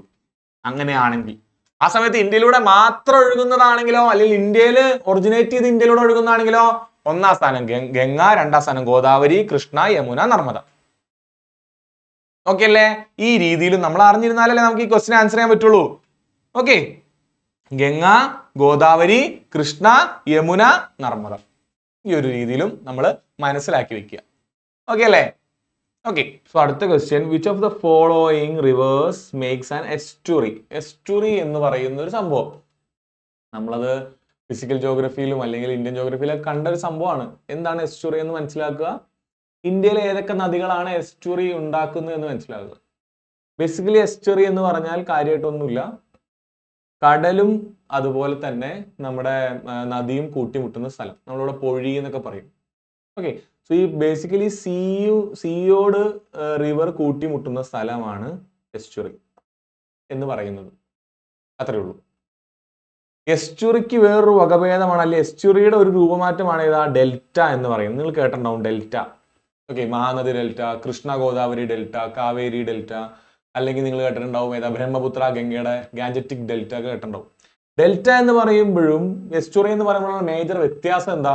ഡെൽറ്റയിൽ കുറെ ഡെപ്പോസിറ്റുകൾ ഉണ്ടാവും. അതായത് ഈ നദി ഇത്രയും നാളും കൊണ്ടുവന്ന ഡെപ്പോസിറ്റ്സ് എന്ത് ചെയ്യും? ഈ ഡെൽറ്റ എന്ന് പറയുന്ന സാധനത്തിൽ കുറേ ഉണ്ടാവും. ഫോർ എക്സാമ്പിൾ, ഒരു നദി ഇങ്ങനെ ഒഴുകി വരാണ്, ആ നദി ഈ പറയുന്ന പോലെ എന്താണ് ഈ കടലിൽ കൂട്ടിമുട്ടുന്ന സ്ഥലത്ത് ഇവിടെ എന്ത് ചെയ്യും? അത് കുറേ ഏകദേശം ത്രികോണാകൃതിയിലുള്ള ഡെപ്പോസിറ്റുകൾ ഇടും. അതുകൊണ്ടാണ് ഏതാണ്ട് ഡെൽറ്റ പോലെ ഇരിക്കുന്നതുകൊണ്ടാണ് നമ്മൾ ഡെൽറ്റ എന്ന് വിളിക്കുന്നത്. ഡെൽറ്റ എന്ന് പറഞ്ഞു കഴിഞ്ഞാൽ എനിക്ക് തോന്നുന്നു ഇറ്റാലിക് നമ്പറിൽ ആ ഡെൽറ്റ എന്ന് പറഞ്ഞാൽ ഈ ത്രികോണത്തിന്റെ ഷേപ്പ് ഉള്ളതാണ്. നമ്മൾ മാത്സിലൊക്കെ പഠിച്ചിട്ടുണ്ടാവും, സിഗ്മയും ഡെൽറ്റയും ഗാമയൊക്കെ. സോ ഡെൽറ്റ എന്ന് പറയുന്ന ഡെപ്പോസിറ്റ്സ് ഉള്ളതാണ്. അതായത് ഈ കടലിനെ നദി മുട്ടുമ്പോൾ അല്ലെങ്കിൽ കടലിൽ ചെന്ന് നദി അവസാനിക്കുമ്പോൾ അതിന്റെ ഡിസ്ചാർജിന്റെ സമയത്ത് എന്ത് ചെയ്യുന്നു? അതുവരെയും ആ നദി കൊണ്ടുവന്നിട്ടുള്ള എല്ലാ ഡെപ്പോസിറ്റും അവിടെ ഉപേക്ഷിച്ചിട്ടാണ് കടലിലേക്ക് പോകുന്നത്. ഓക്കെ, സോ അതിനകത്ത് ഒരുപാട് ഡെപ്പോസിറ്റ്സ് ഉണ്ടെങ്കിൽ നമ്മൾ അതിനെ ഡെൽറ്റ എന്ന് വിളിക്കുകയും, അതല്ല കടലിലേക്ക് വളരെ ക്ലീൻ ആയിട്ട് പോയി അവസാനിക്കുന്നെങ്കിൽ നമ്മൾ എസ്റ്റുറി എന്ന് വിളിക്കുകയും ചെയ്യും. സോ ബേസിക്കലി എസ്റ്റുറിയും ഡെൽറ്റയും ഉണ്ട്.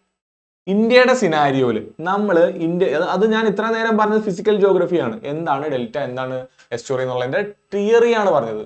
അത് ഇന്ത്യയിലേക്ക് അപ്ലൈ ചെയ്യുമ്പോൾ ഇന്ത്യ രാജ്യത്തിൽ വരുമ്പോൾ കടലുള്ള സ്ഥലം ഏതാ? ഈ ഗുജറാത്ത് കഴിഞ്ഞാൽ പിന്നെ ഇങ്ങോട്ടേ കടലുള്ളൂ അല്ലെ? ഇപ്പം നോക്കുകയാണെന്നുണ്ടെങ്കിൽ കൊൽക്കത്ത മുതൽ ഇങ്ങോട്ടേ കടലുള്ളൂ. ഇന്ത്യനെ സംബന്ധിച്ചിടത്തോളം മുകളിൽ നമുക്ക് നോക്കേണ്ട കാര്യമില്ല, കാര്യം ഇത്രയും ഭാഗത്ത് കടലില്ലാത്ത സ്ഥലങ്ങളല്ലേ, നമ്മൾ നോക്കേണ്ട കാര്യമില്ല. അപ്പൊ ഇന്ത്യനെ സംബന്ധിച്ചിടത്തോളം നിങ്ങൾ മനസ്സിലാക്കേണ്ട കാര്യം എന്താണെന്ന് ചോദിച്ചു കഴിഞ്ഞാൽ, 2 തരം പെനിൻസുലാർ റിവേഴ്സ് അല്ലേ നമുക്കുള്ളത്. ഏതൊക്കെയുള്ളത്?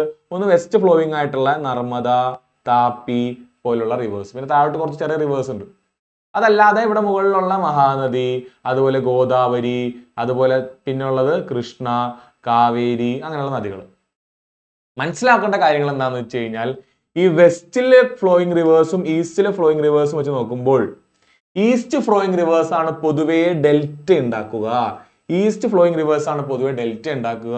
വെസ്റ്റ് ഫ്ലോയിങ് റിസർവ്സ് ആ സമയത്ത് എന്താ ചെയ്യുക? എസ്റ്റുറി ആണ് ഉണ്ടാക്കുക. Okay, so west flowing estuary, east flowing delta. അത് മനസ്സിലേക്ക് ഉറപ്പിച്ചു വയ്ക്കുക. അത് എപ്പോഴും നിങ്ങളുടെ മനസ്സിൽ ഒരു പോയിന്റ് ആയിട്ട് കിടക്കണം, ഒരു ബുള്ളറ്റ് പോയിന്റ് ആയിട്ട് കിടക്കണം. അതായത് വെസ്റ്റിലേക്ക് ഫ്ലോ ചെയ്യുന്ന നദികളായിട്ടുള്ള നർമ്മദ, താപ്പി മുതലായ നദികൾ എന്താ ഉണ്ടാക്കുക? എസ്റ്റുറി ഉണ്ടാക്കുക. ആ സമയത്ത് ഈസ്റ്റിലേക്ക് ഫ്ലോ ചെയ്യുന്ന മഹാനദി, കാവേരി, കൃഷ്ണ, ഗോദാവരി പറഞ്ഞ നദികളെല്ലാം ഡെൽറ്റ. അതിപ്പോ ഗംഗയായാലും ബ്രഹ്മപുത്രയായാലും ഡെൽറ്റകളാണ് ഉണ്ടാക്കുക. ഓക്കെ അല്ലേ? ഈ ഒരു ഐഡിയ നിങ്ങളുടെ മനസ്സിലുണ്ടെങ്കിൽ ഈ ചോദ്യത്തിന് ആൻസർ ചെയ്യാലോ. നർമ്മദ എങ്ങോട്ട് ഒഴുകുന്ന നദിയാണ്? വെസ്റ്റിലേക്ക് ഒഴുകുന്ന നദിയാണ്. കാവേരി, ഗംഗ, കൃഷ്ണ ഇവരെല്ലാവരും ഈസ്റ്റിലേക്ക് ഒഴുകുന്ന നദികളാണ്, അല്ലെങ്കിൽ ബേ ഓഫ് ബംഗാളിൽ ഡെൽറ്റ ഉണ്ടാക്കുന്ന നദികളാണ്. ആ സമയത്ത് നർമ്മദ എന്ന് പറയുന്നത് അറേബ്യൻ സീയിൽ അവസാനിക്കുന്ന അറേബ്യൻ ഓഷനിൽ അല്ലെ അറേബ്യൻ സീൽ അവസാനിക്കുന്ന അറബിക്കടലിൽ അവസാനിക്കുന്ന എസ്റ്റുറി ഉണ്ടാക്കുന്ന നദിയാണ്. ഓക്കെ അല്ലേ? സോ എസ്റ്റുറി എന്താ, ഡെൽറ്റ എന്താ, ഇന്ത്യയുടെ ഏത് സൈഡിൽ ഏതാണ് ഉണ്ടാവുന്നത്, ഇത് രണ്ടും ഓർത്ത് വയ്ക്കുക. നിങ്ങൾ മനസ്സിലേക്ക് ഒരു സാധനം കൂടി ഇരുത്തുക. നർമ്മദയും താപ്പിയുമാണ് മേജർ ആയിട്ട് എസ്റ്റുറി ഉണ്ടാക്കുന്ന നദികൾ. ആ സമയത്ത് ബാക്കിയുള്ള മേജർ നദികളെല്ലാം ഉണ്ടാക്കുന്നത് ഡെൽറ്റാസ് ആണ്. ഓക്കെ അല്ലേ?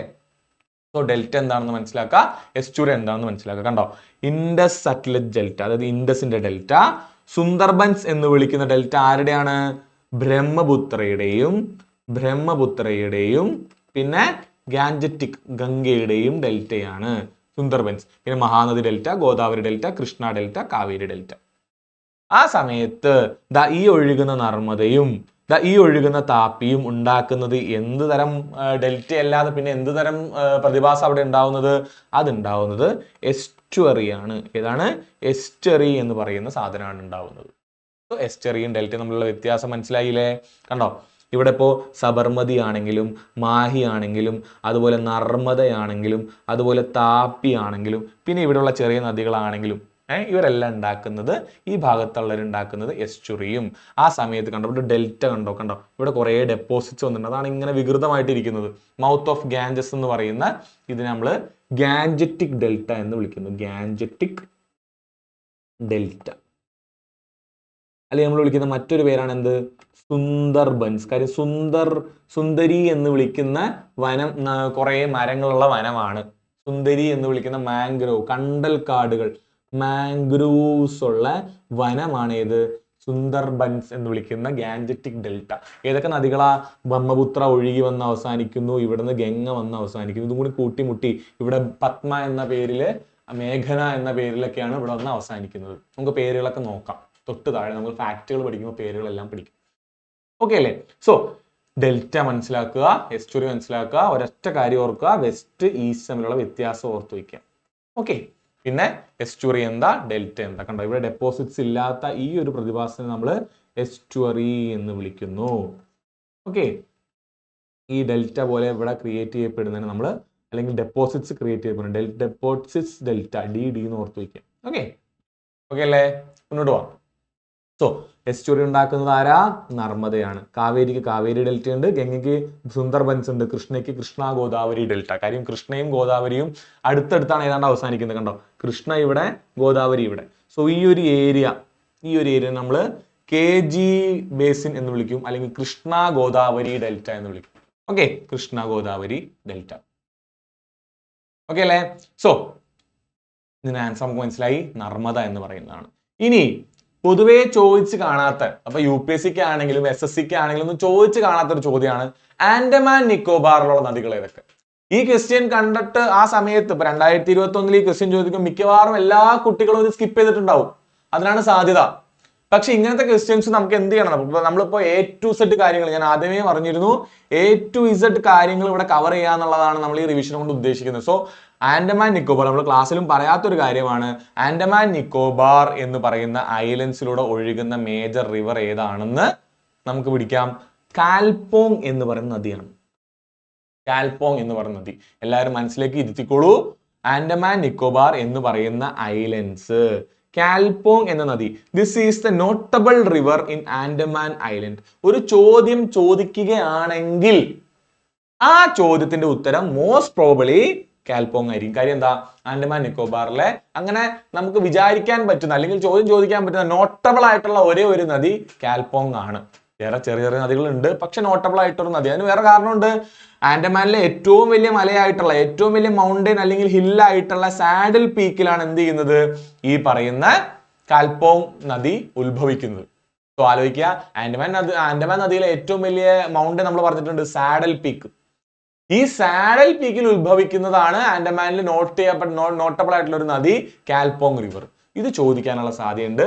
ഇത് PYQ ആണ്, NCERT ഒന്നുമില്ല, ഇത് PYQ ആണ്. സോ ചോദിക്കാനുള്ള സാധ്യത ഉണ്ടെന്ന് ഓർത്തു വയ്ക്കാം. ആ സമയത്ത് നിക്കോബാർ ഐലൻഡ്സിലും ഗാലത്തിയ, അലക്സാൻഡ്ര, ഡാഗ്മാർ എന്ന് പറയുന്ന 3 നദികളുണ്ട്. These are among the major rivers found in the hilly and undulating terrain of Nicobar. നിക്കോബാസിൽ കാണപ്പെടുന്ന ഗാലത്തിയ, അലക്സാൻഡ്രിയ, ഡാഗ്മർ എന്ന് പറയുന്ന 3 നദികളും ഉണ്ട്. ഓക്കെ, സോ കാൽപോങ് ആണ് ചോദിക്കാൻ സാധ്യതയുള്ളത്. കണ്ടോ, ഈ ഒരു ചോദ്യത്തിൽ കാൽപോങ് ആണ് ചോദിക്കാൻ സാധ്യതയുള്ളത്. ബാക്കി നദികളെ പറ്റി വേണമെങ്കിൽ നിങ്ങൾക്ക് നോക്കാം, ചോദിക്കാൻ സാധ്യതയില്ല. ഓക്കെ, സോ അതാണ് ആൻഡമാൻ നിക്കോബാർസിലെ നദികൾ. ഇപ്പൊ നിങ്ങൾ ചോദിക്കും ലക്ഷദ്വീപിൽ പഠിക്കണോ സാറേ എന്ന് ചോദിച്ചു കഴിഞ്ഞാൽ ലക്ഷദ്വീപിന് ഒരു ചെറിയ പ്രശ്നമുണ്ട്. ലക്ഷദ്വീപ് എന്ന് പറയുന്നത് എന്തല്ല, ഒരു നദികളും മലകളും ഉണ്ടാവാൻ പറ്റിയ ഒരു സ്ഥലമല്ല. അതൊരു കോറൽ ഐലൻഡ് ആണ്. അതായത് പവിഴപ്പുറ്റുകൾ കൊണ്ടുണ്ടായ ഒരു ഐലൻഡ് ആണ് ലക്ഷദ്വീപ് എന്ന് പറയുന്നത്. പവിഴപ്പുറ്റുകൾ അടിഞ്ഞുകൂടി അങ്ങനെ ഉണ്ടായ ഒരു ഐലൻഡ് ആണ് ഇത് ലക്ഷദ്വീപ് എന്ന് പറയുന്നത്. അതിന്റെ അടിയിൽ ഈ പറയുന്ന പോലെ പാറകൾ ഉണ്ടാവാം, പക്ഷെ മുകളിൽ പാറയോ മണ്ണോ ഉള്ള സ്ഥലമല്ല ലക്ഷദ്വീപ്. സോ അവിടെ ഒരു പുഴ ഉണ്ടാവാനുള്ള സാധ്യത വളരെ കുറവാണ്. ആ സമയത്ത് ആൻഡമാൻ നിക്കോബാർ എന്ന് പറഞ്ഞാൽ അങ്ങനെയല്ല. എവർഗ്രീൻ ഫോറസ്റ്റ് ഉള്ള കുറെ മലനിരകളുള്ള പലതരത്തില് ചെടികളും ഒരുപാട് വനം ഏരിയ ഉള്ള സ്ഥലമാണ് ആൻഡമാൻ നിക്കോബാർ ഐലൻഡ്സ്. അതായത് നമ്മുടെ ഹിമാലയയുടെ ബാക്കി തന്നെയാണ്. നമ്മൾ പറഞ്ഞതാണ് ഹിമാലയ അതാ ഇവിടുന്ന് നമ്മുടെ കശ്മീരിൽ നിന്ന് നമ്മുടെ പാകിസ്ഥാനിന്റെ അവിടെ നിന്ന് വന്ന് കശ്മീരിന്റെ അവിടെ വന്ന് ബീഹാറിന്റെ അവിടെ വന്നു കഴിഞ്ഞാൽ താഴോട്ട് ഇവിടെ മ്യാൻമർ, അരക്കൻ നിയമം മ്യാൻമർ എന്ന് അവസാനിക്കുന്ന ആ രണ്ട് കഷ്ണമാണ്. അവസാനത്തെ ആ രണ്ട് കഷ്ണമാണ് ആര്?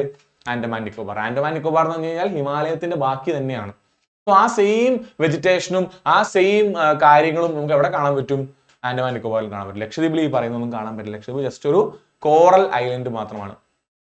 ഓക്കെ, നിങ്ങൾ മറ്റേ മാലിക്കിലെ പാട്ട് കേട്ടിട്ടുണ്ടെങ്കിൽ അല്ലേ, പവിഴ ദീപഹൃതം എന്ന് പറയുന്നത് എന്താണ്? പവിഴം കൊണ്ടുണ്ടാക്കിയ അല്ലെങ്കിൽ പവിഴപ്പുറ്റുകൾ കൊണ്ടുണ്ടാക്കിയ ഒരു ദ്വീപാണത്. ഓക്കെ, ആ സിനിമയിൽ കറക്റ്റ് ആയിട്ട് ആ പാട്ടിൽ കറക്റ്റ് ആയിട്ട് പറയുന്നുണ്ട് തീരമേ തീരമേ എന്നുള്ളത്. ഓക്കെ, കുറെ വാക്കുകൾ കേട്ടാൽ അറിയാം എന്താണത്. പവിഴപ്പുറ്റുകൾ കൊണ്ടുണ്ടാക്കിയ ഒരു ഐലൻഡ് ആണ്. മിനിക്കോയിലേക്കാണല്ലോ അവർ പോകുന്നത് ആ പടത്തിൽ. ഓക്കെ, പവിഴ ദീപഹൃതം, മരതക ഗ്രഹം എന്നെല്ലാം പറയുന്നുണ്ട്. ബേസിക്കലി അതൊരു പവിഴപ്പുറ്റുകളുടെ അല്ലെങ്കിൽ പുറ്റുകൾ കൊണ്ടുണ്ടായതാണ്. കോറൽ ഐലൻഡ് ആണെന്ന് ഓർത്തു വയ്ക്കുക. Okay, so which river is known as sorrow of Bengal? Sorrow of Bengal എന്നറിയപ്പെടുന്നത് ഇതിൽ ഏത് നദിയാണ്? സോ ഇവിടെ നമുക്കൊരു ചെറിയ ക്യാച്ച് ഉണ്ട്. എന്താ? ഭഗീരഥി എന്ന് പറയുന്ന നദി എന്താണ്? ഗംഗ എന്ന് പറയുന്ന നദിയുടെ തുടക്കമാണ്. അതായത് ഭഗീരഥിയും അളകനന്ദയും ദേവപ്രയാഗിൽ കൂട്ടിമുട്ടുമ്പോഴാണ് എന്തുണ്ടായി മാറുന്നത്? ഗംഗയായി മാറുന്നത്. സോ ബംഗാളിൽ അത് ഒഴുകാനുള്ള സാധ്യത ഉണ്ടോ ഭഗീരഥി? ഇല്ല. സോ അത് ക്യാൻസൽ ചെയ്തു. അടുത്തത് ബ്രഹ്മപുത്ര എന്ന് പറയുന്ന നദി ബംഗാളിലേക്ക് ഒഴുകുന്നുണ്ടോ? ഇല്ല. ആസാം വഴി ഒഴുകി ബ്രഹ്മപുത്ര എത്തുമ്പോൾ അതിന്റെ പേര് മാറി മേഘന എന്നാവാണ് ചെയ്യുക. സോ ബ്രഹ്മപുത്രയും അല്ല. പിന്നെ ഉള്ളൊരു ചോദ്യം, ഹൂഗ്ലി ആണോ അതോ ദാമോദർ ആണോ? അവിടെ നമ്മൾ പെട്ടുപോയി. രണ്ടും ആവാം. കാര്യം രണ്ടും വെസ്റ്റ് ബംഗാളിലൂടെ ഒഴുകുന്ന നദികളാണ്. ആ ട്വിസ്റ്റിന് ഒരു ചെറിയ ഒരു ഇതുള്ളത് എന്താ? ഈ ദാമോദർ എന്ന് പറയുന്ന നദിയാണ് ചെറിയൊരു ട്വിസ്റ്റ് ആയിട്ട് നമുക്ക് ഇവിടെ വരുന്നത്. കാര്യം എന്താ? നമുക്ക് നോക്കാം. Sorrow of Bihar, sorrow of Odisha, sorrow of Assam. അതില് സോറോ ഓഫ് ബംഗാൾ ആണ് Damodar. Sorrow of Bihar Kosi, sorrow of Odisha sorrow of Mahanadi Odisha, sorrow of Odisha Mahanadi, sorrow of Assam Brahmaputra. River of sorrows Damodar. കാര്യം ജാർഖണ്ഡിന്റെയും ബംഗാളിന്റെയും സോറോ ആണ് ദാമോദർ. ഓക്കെ, സോ ഓർത്തു വെക്കുക. സോറോ എന്ന് വിളിക്കാനുള്ള കാരണം എന്താ? ഇനി നിങ്ങൾ പറ, എന്തുകൊണ്ടാണ് സോറോ ഓഫ് ബംഗാൾ എന്ന് വിളിക്കാൻ കാരണം? ഈ നദിയിൽ വെള്ളപ്പൊക്കം ഉണ്ടാവാനുള്ള സാധ്യതകൾ കൂടുതലാണ്. അങ്ങനെ ഒരുപാട് നാശനഷ്ടങ്ങൾ ഉണ്ടാവാനുള്ള സാധ്യത കൂടുതലാണ്. ഫോർ എക്സാമ്പിൾ, ഇടയ്ക്കിടയ്ക്ക് വെള്ളപ്പൊക്കങ്ങൾ ഉണ്ടായാൽ നമ്മൾ പെരിയാറിന് എന്ന് വിളിക്കും? സോറോ ഓഫ് കേരള എന്ന് വിളിക്കേണ്ടി വരും. അല്ലെങ്കിൽ sorrow of Ernakulam, sorrow of Idukki എന്ന് വിളിക്കേണ്ടി വരും. കാര്യം എന്താ? ഇടയ്ക്കിടയ്ക്ക് വെള്ളപ്പൊക്കങ്ങൾ ഉണ്ടാവുന്നു, ഇടയ്ക്കിടയ്ക്ക് നാശനഷ്ടങ്ങൾ ഉണ്ടാവുന്നുണ്ടെങ്കിൽ അതിന്റെ തീരപ്രദേശത്ത് നമുക്ക് ജീവിക്കാൻ പറ്റാത്ത അവസ്ഥയാവും. ഓക്കെ, സോ നമ്മൾ പൊതുവെ സോളോ എന്ന് വിളിക്കുന്നത് വെള്ളപ്പൊക്കങ്ങളും നാശനഷ്ടങ്ങളും കൂടുതലുണ്ടാകുന്ന നദികളാണ്. സോ ബീഹാറിലൂടെ ഒഴുകുന്ന ഏറ്റവും മേജർ നദിയാണ് Kosi. So sorrow of Bihar. ഒഡീഷയിലൂടെ ഒഴുകുന്ന മെയിൻ നദിയാണ് ഇത് മഹാനദി. വലിയ നദി ആയതുകൊണ്ട് sorrow of Odisha is Mahanadi. Sorrow of Assam is Brahmaputra. ആസാമിലെ മാനസ് അല്ലെങ്കിൽ കാസിരംഗ നാഷണൽ പാർക്കിലൊക്കെ മിക്കവാറും വെള്ളപ്പൊക്കങ്ങൾ ഉണ്ടാവാറുണ്ട്. ബ്രഹ്മപുത്രയിൽ നല്ല മഴ പെയ്യുമ്പോൾ, ഇപ്പോ ആ നോർത്ത് ഈസ്റ്റിലൊക്കെ നല്ല മഴ പെയ്യുമ്പോൾ ബ്രഹ്മപുത്ര എന്ത് ചെയ്യും? കര കവിഞ്ഞൊഴുകും. സോ ഈ പറഞ്ഞ നാഷണൽ പാർക്കിന്റെ അവിടുത്തെ വീടുകളെല്ലാം വെള്ളത്തിന് അടിയിലായി പോകാനുള്ള സാധ്യത കൂടുതലാണ്. സോ ആസാമിലുള്ള ബ്രഹ്മപുത്ര. വെസ്റ്റ് ബംഗാളിലും ജാർഖണ്ഡിലും, വെസ്റ്റ് ജാർഖണ്ഡിലും ദാമോദർ റിവർ ആയതുകൊണ്ട് റിവർ ഓഫ് സോറോസ് എന്ന് നമ്മൾ ദാമോദറിനെ വിളിക്കുന്നുണ്ട്. Sorrow of Karnataka Dhoni river, Dhoni അല്ല ധോനി റിവർ.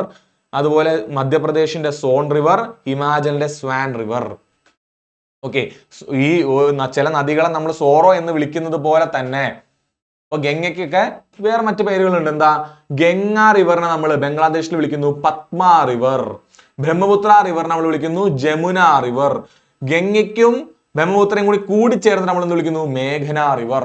സോ പത്മ, ജമുന, മേഘന. പത്മ എന്ന് പറഞ്ഞാൽ ഗംഗ, ജമുന എന്ന് പറഞ്ഞാൽ ബ്രഹ്മപുത്ര. പത്മയും ജമുനയും കൂടിച്ചേർന്ന് മേഘന ഉണ്ടാവുന്നു. ഓക്കെ, സോ പത്മയും ജമുനയും കൂടിച്ചേർന്നുണ്ടാവുന്നതാണ് ആര്? മേഘന നദി. സോ ഇതൊക്കെ നടക്കുന്ന എവിടെയാ? ബംഗ്ലാദേശിലാണ്. സോ ഗംഗ ഇന്ത്യയിലൂടെ ഒഴുകി ബംഗ്ലാദേശിൽ എത്തുമ്പോൾ അതിന്റെ പേര് പത്മ. ബ്രഹ്മപുത്ര നോർത്ത് ഈസ്റ്റിലൂടെ ഒഴുകി ആസാമിലൂടെ ഒഴുകി വെസ്റ്റ് ബംഗാളിൽ എത്തുമ്പോൾ അതിന്റെ പേര് ജമുന. ഇവർ രണ്ടുപേരും കൂട്ടിമുട്ടി കഴിഞ്ഞാൽ അതിന്റെ പേര് മേഘന. ഓക്കെ, സോ സോറോസ് പറഞ്ഞ പോലെ തന്നെ നമുക്ക് ലൈഫ് ലൈൻസും കൂടെ ഓർത്തു വയ്ക്കാം. ഈ നദികൾ ഉള്ളത് കൊണ്ടാണ് അവർക്ക് വെള്ളമുള്ളത്. ഈ നദികൾ ഉള്ളതുകൊണ്ടാണ് അവിടെ കൃഷി നടക്കുന്നത്. ഈ നദികൾ ഉള്ളതുകൊണ്ടാണ് എന്ത് ചെയ്യുന്നത്? നമുക്ക് കൃഷി ഈ പറയുന്ന പോലെ പല അവിടുത്തെ എക്കണോമി വികസിക്കാനുള്ള ഏറ്റവും മെയിൻ കാരണം. അവിടെ വെള്ളത്തിനായാലും കൃഷിക്കായാലും ഉപജീവനത്തിനായാലും അവർ ഉപയോഗിക്കുന്നത് എന്താണ്? ഈ നദി ആയതുകൊണ്ട് തന്നെ ലൈഫ് ലൈൻ എന്ന് വിളിക്കുന്നു. സോറോന് നേരെ opposite life line.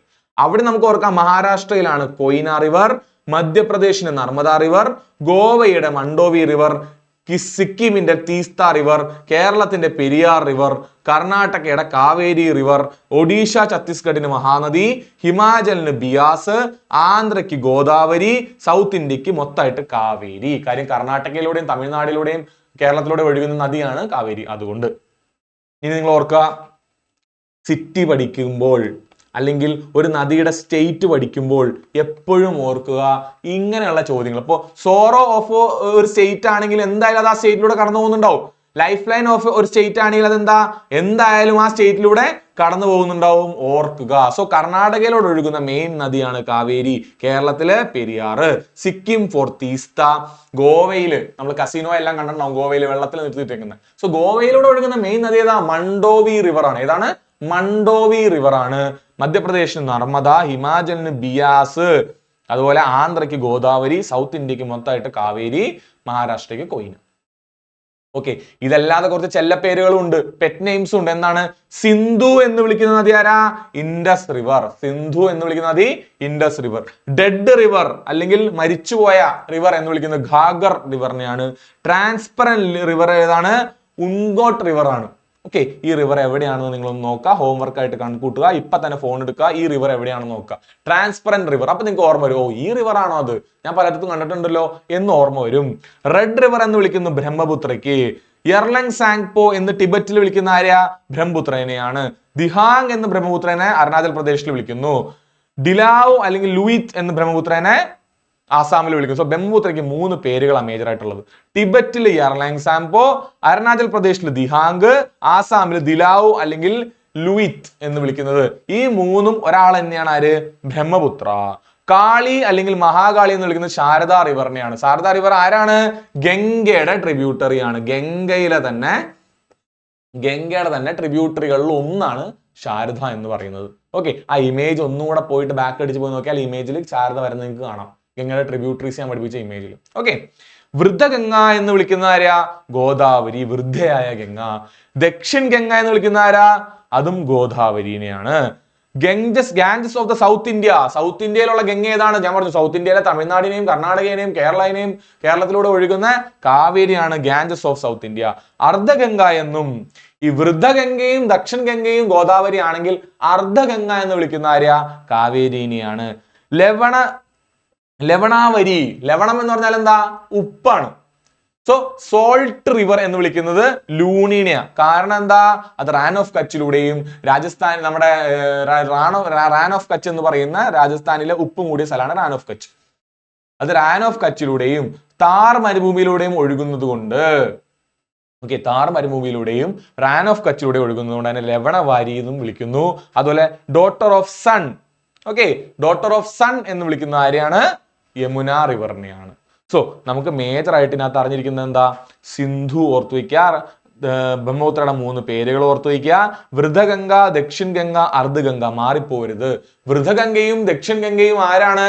Dakshin Ganga എന്ന് വിളിക്കുമ്പോൾ ചാടിക്കേറി കുത്തരുത്, ഗോദാവരിയാണ്. Ganges of the south India എന്ന് വിളിക്കുന്നത് നമ്മള് കാവേരിനെയാണ്. ഓക്കെ, അതിനകത്ത് ഒരുപാട് ട്വിസ്റ്റുള്ള ചോദ്യങ്ങൾ ചോദിക്കില്ല എന്ന് പ്രതീക്ഷിക്കാം. ഈ ഒരു സാധനം കൂടി ഓർത്തു വയ്ക്കുക. സോർ ഓഫ്, അതുപോലെ ലൈഫ് ലൈൻ ഓഫ്, അതുപോലെ ഈ പറയുന്ന ചെറിയ ചെറിയ പേരുകളും ഓർത്തു വയ്ക്കുക. ചെല്ല പേരുകളിൽ ഈ പെറ്റ് നെയിംസ് ഓർത്തു വയ്ക്കുക. ഓക്കെ, സോ ഇവിടുത്തെ ക്വസ്റ്റ്യന്റെ ആൻസർ ഏതാ? ദാമോദർ ആണ് sorrow of Bengal. Sorrow of Bihar ആരാ? കോശി. ഓക്കെ അല്ലേ? ഓക്കെ. അപ്പൊ സോറോ എന്ന് വിളിക്കാൻ കാരണം എന്താ? കുറെ ഫ്ലഡ്സ് ഉണ്ടാക്കുന്നത് അതുകൊണ്ടൊക്കെയാണ്. ലൈഫ് ലൈൻ എന്ന് വിളിക്കുന്ന കാര്യം എന്താ? ഒരുപാട് ഗുണങ്ങൾ ആ നദിയോടെ ഉള്ളത് കൊണ്ടുണ്ട്. ഓക്കെ ഓക്കെ അല്ലേ? സോ ആരാണ് സോർ ഓഫ് ബംഗാള്? അതാണ് നമ്മുടെ ദാമോദർ എന്ന് വിളിക്കുന്ന ആള്. ഓക്കെ. ഇനി which of the following is the longest river that does not flow into the sea? അതൊരു ട്വിസ്റ്റ് ആയിട്ടുള്ള ഒരു ക്വസ്റ്റ്യൻ ആണ്. പൊതുവേ ചോദിച്ച് കാണാത്ത ഒരു ക്വസ്റ്റ്യൻ ആണ്. അതായത് കടലിൽ അവസാനിക്കാത്ത അറേബ്യൻ സീയിലോ ബേ ഓഫ് ബംഗാളിലോ ബേ ഓഫ് ബംഗാളിലോ അവസാനിക്കാത്ത ഏറ്റവും വലിയ നദി ഇത്. ബേസിക്കലി പറഞ്ഞാൽ നമ്മൾ ഈ പഠിച്ച ഏറ്റവും വലിയ നദികളുടെ നദികളുടെ ട്രിബ്യൂട്ടറി ആണത്. അതായത് ഏതോ ഒരു വലിയ നദി കടലിൽ അവസാനിക്കുന്ന ഏതോ നദിയിൽ കൂടിച്ചേരുന്നു. അതുകൊണ്ട് എന്താ ഈ എക്സ് എന്ന് വിളിക്കുന്ന ഈ നദി എന്ത് ചെയ്യുന്നില്ല? നേരെ കടലിൽ പോയി അവസാനിക്കുന്നില്ല. പകരം വേറെ ഏതോ ഒരു നദിയിൽ പോയി അവസാനിക്കുന്നു. ആ നദി കടലിൽ പോയി അവസാനിക്കുന്നുണ്ട്. സോ അതെന്താണ്? ട്രിബ്യൂട്ടറി ആവാനാണ് സാധ്യത. ഓക്കെ. ഇപ്പൊ നിങ്ങൾക്ക് ഇതിനകത്ത് തന്നെ കണ്ടുപിടിക്കാം. ഇത് അങ്ങനെ വലിയ തല പോണ ചോദ്യമൊന്നുമല്ല. കാര്യം എന്താ? ഗംഗ അവസാനിക്കുന്നത് എവിടെ? ബേ ഓഫ് ബംഗാളിൽ. നിങ്ങൾക്ക് അറിയാം ഗംഗ ബേ ഓഫ് ബംഗാളിൽ അവസാനിക്കുന്നു. താപ്പി അവസാനിക്കുന്നത് എവിടെ? അറേബ്യൻ സീയിൽ അവസാനിക്കുന്നു. ഇനി കാവേരി അവസാനിക്കുന്നത് എവിടെ? ബേ ഓഫ് ബംഗാളിൽ അവസാനിക്കുന്നു. യമുന അവസാനിക്കുന്നത് എവിടെ? അതാണ് ട്വിസ്റ്റ്. യമുന എവിടെ അവസാനിക്കുന്നത്? യമുന അവസാനിക്കുന്നത് ഗംഗയിലാണ്. ഇനി ഗംഗയും യമുനയും അവസാനിക്കുന്ന സ്ഥലത്തിന്റെ പേരെന്താ? ത്രിവേണി സംഗമം. എന്താണ്? ത്രിവേണി സംഗമം. ഈ ത്രിവേണി സംഗമം നടക്കുന്നത് എവിടെയാ? അത് അലഹബാദില്. അലഹബാദിന്റെ ഇപ്പോഴത്തെ പേരാണ് പ്രയാഗ്രാജ്. ഇതെല്ലാം ഇപ്പൊ ന്യൂസിലുള്ളതാ. കാര്യം എന്താ? അവിടെ കുംഭമേള നടന്നു, മഹാകുംഭമേള നടന്നു. ഓക്കെ. ഈ കൊല്ലം മഹാകുംഭമേള നടന്ന എവിടെയാ? പ്രയാഗ്രാജിലെ അലഹബാദ് എന്ന് വിളിച്ചുകൊണ്ടിരുന്ന പ്രയാഗ്രാജിലാണ് കുംഭമേള നടന്നത്. ഇനി ഈ ത്രിവേണി സംഗമം എന്ന് വിളിക്കുന്ന, ഈ തവണ കറണ്ട് അഫയേഴ്സിലുള്ളതുകൊണ്ട് ഞാൻ ഇത്ര എടുത്തെടുത്ത് പറയുന്നത് ചോദിക്കാൻ സാധ്യതയുണ്ട്. ത്രിവേണി സംഗമം എന്ന് വിളിക്കണമെങ്കിൽ അവിടെ 3 നദികൾ സംഗമിക്കണം അല്ലെ? ത്രിവേണി സംഗമം എന്ന് വിളിക്കണമെങ്കിൽ 3 നദികൾ സംസാരിക്കണം. ഏതൊക്കെയാണ്? ഒന്ന് ഗംഗ, അടുത്തത് യമുന. അവിടെ വരെ ഓക്കെയാ. ഒരാളും കൂടി ഉണ്ട്. ആരാ? നിങ്ങൾ പറ. അലഹബാദിലെ പ്രയാഗ്രാജ് എന്ന് വിളിക്കുന്ന അലഹബാദില് ആരാ ഒരാൾ കൂടി കൂട്ടിമുട്ടുന്നത്? അതൊരു മിത്തിക്കൽ ആയിട്ടുള്ള റിവർ ആണ്. നമ്മുടെ വേദങ്ങളിലെല്ലാം കാണപ്പെട്ട സരസ്വതി. എന്നാൽ ഇപ്പോൾ ഇല്ല. ഇപ്പൊ അത് മീൻസ് അത് റിവറായിട്ട് കൺസിഡർ ചെയ്യുന്നില്ല. നമുക്ക് കാണാൻ പറ്റാതെ അടിയിലൂടെ ഒഴുകുന്നു എന്നൊക്കെയാണ് നമ്മൾ വിശ്വസിക്കുന്നത്. സോ ഗംഗ, യമുന, സരസ്വതി ഈ 3 നദികളാണ് ത്രിവേണി സംഗമം. അലഹബാദ്, പ്രയാഗ്രാജ്, മഹാകുംഭമേള ഓർത്തു വയ്ക്കുക. ഓക്കെ. സോ ഇവിടെ ആൻസർ യമുന. ഇതിലേക്ക് എത്താനുള്ള വഴി എന്താ? ബാക്കി എല്ലാരും പറ്റി അറിയാമെങ്കിൽ ഈ ചോദ്യം എന്താണ്? വളരെ എളുപ്പമാണ്. സോ ലോങ്സ്റ്റ് റിവർ ആണെന്ന് അറിയണോ? വേണ്ട. ഇത് flow into the sea മാത്രം വെച്ച് നമുക്ക് ഉത്തരം കണ്ടുപിടിക്കാം. ഇനി കുറച്ച് ഫാക്ടുകൾ നോക്കിക്കോ. ലാർജസ്റ്റ് ഇന്ത്യൻ റിവർ, ഇന്ത്യയിലെ ഏറ്റവും വലിയ റിവർ, അതായത് ഒറിജിൻ ഇന്ത്യയിലായിട്ടുള്ള ഏറ്റവും വലിയ റിവർ ആണ് റിവർ ഗംഗ. ഇനി largest river flowing through India ഏതാ? ഇൻഡസ് റിവർ ആണ് ഇന്ത്യയിലൂടെ ഒഴുകുന്ന ഏറ്റവും വലിയ റിവർ. അതായത് ലോകത്തിലുള്ള ഏറ്റവും വലിയ റിവറുകളിൽ ഒന്ന്. എന്നാൽ അതിന്റെ കുറച്ച് ഭാഗമെങ്കിലും ഇന്ത്യയിലൂടെ ഒഴുകുന്നുണ്ടെങ്കിൽ അത് ഇന്ത്യയിലൂടെ ഒഴുകുന്ന ഏറ്റവും വലിയ റിവർ അല്ലേ? സോ ഫസ്റ്റത്തെ ഇന്ത്യയിലെ ഏറ്റവും വലിപ്പമുള്ള റിവർ ആണ് ഇൻഡസ് റിവർ.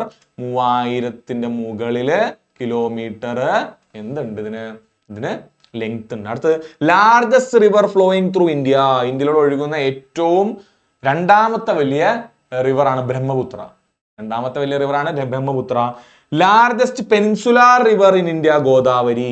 രണ്ടാമത്തത് കൃഷ്ണ. നമ്മൾ ഓൾറെഡി പറഞ്ഞതാണ്. ഇനിയുള്ള 2 ഫാക്റ്റുകൾ വളരെ ഇമ്പോർട്ടന്റ് ആണ്. ചോദ്യം ചോദിക്കാം. പൊതുവെ പിള്ളേർ പഠിക്കാത്തൊരു ഏരിയ ആണ്. നമുക്കൊരു സ്കോർ പോയിന്റ് ആയിട്ട് കാണാം ഇതിന്. പൊതുവെ പിള്ളേർ പഠിക്കാത്തൊരു ഏരിയ ആണ്. സ്റ്റുഡൻസ് പൊതുവെ ഒഴിച്ചളയുന്ന ഒരു ഏരിയ ആണ്, അല്ലെങ്കിൽ അറിയാതെ പോകുന്ന ഏരിയ ആണ്. പക്ഷെ ചോദ്യം ചോദിക്കാറുണ്ട്. ഒന്നാമത്തത് only river that crosses tropic of cancer twice.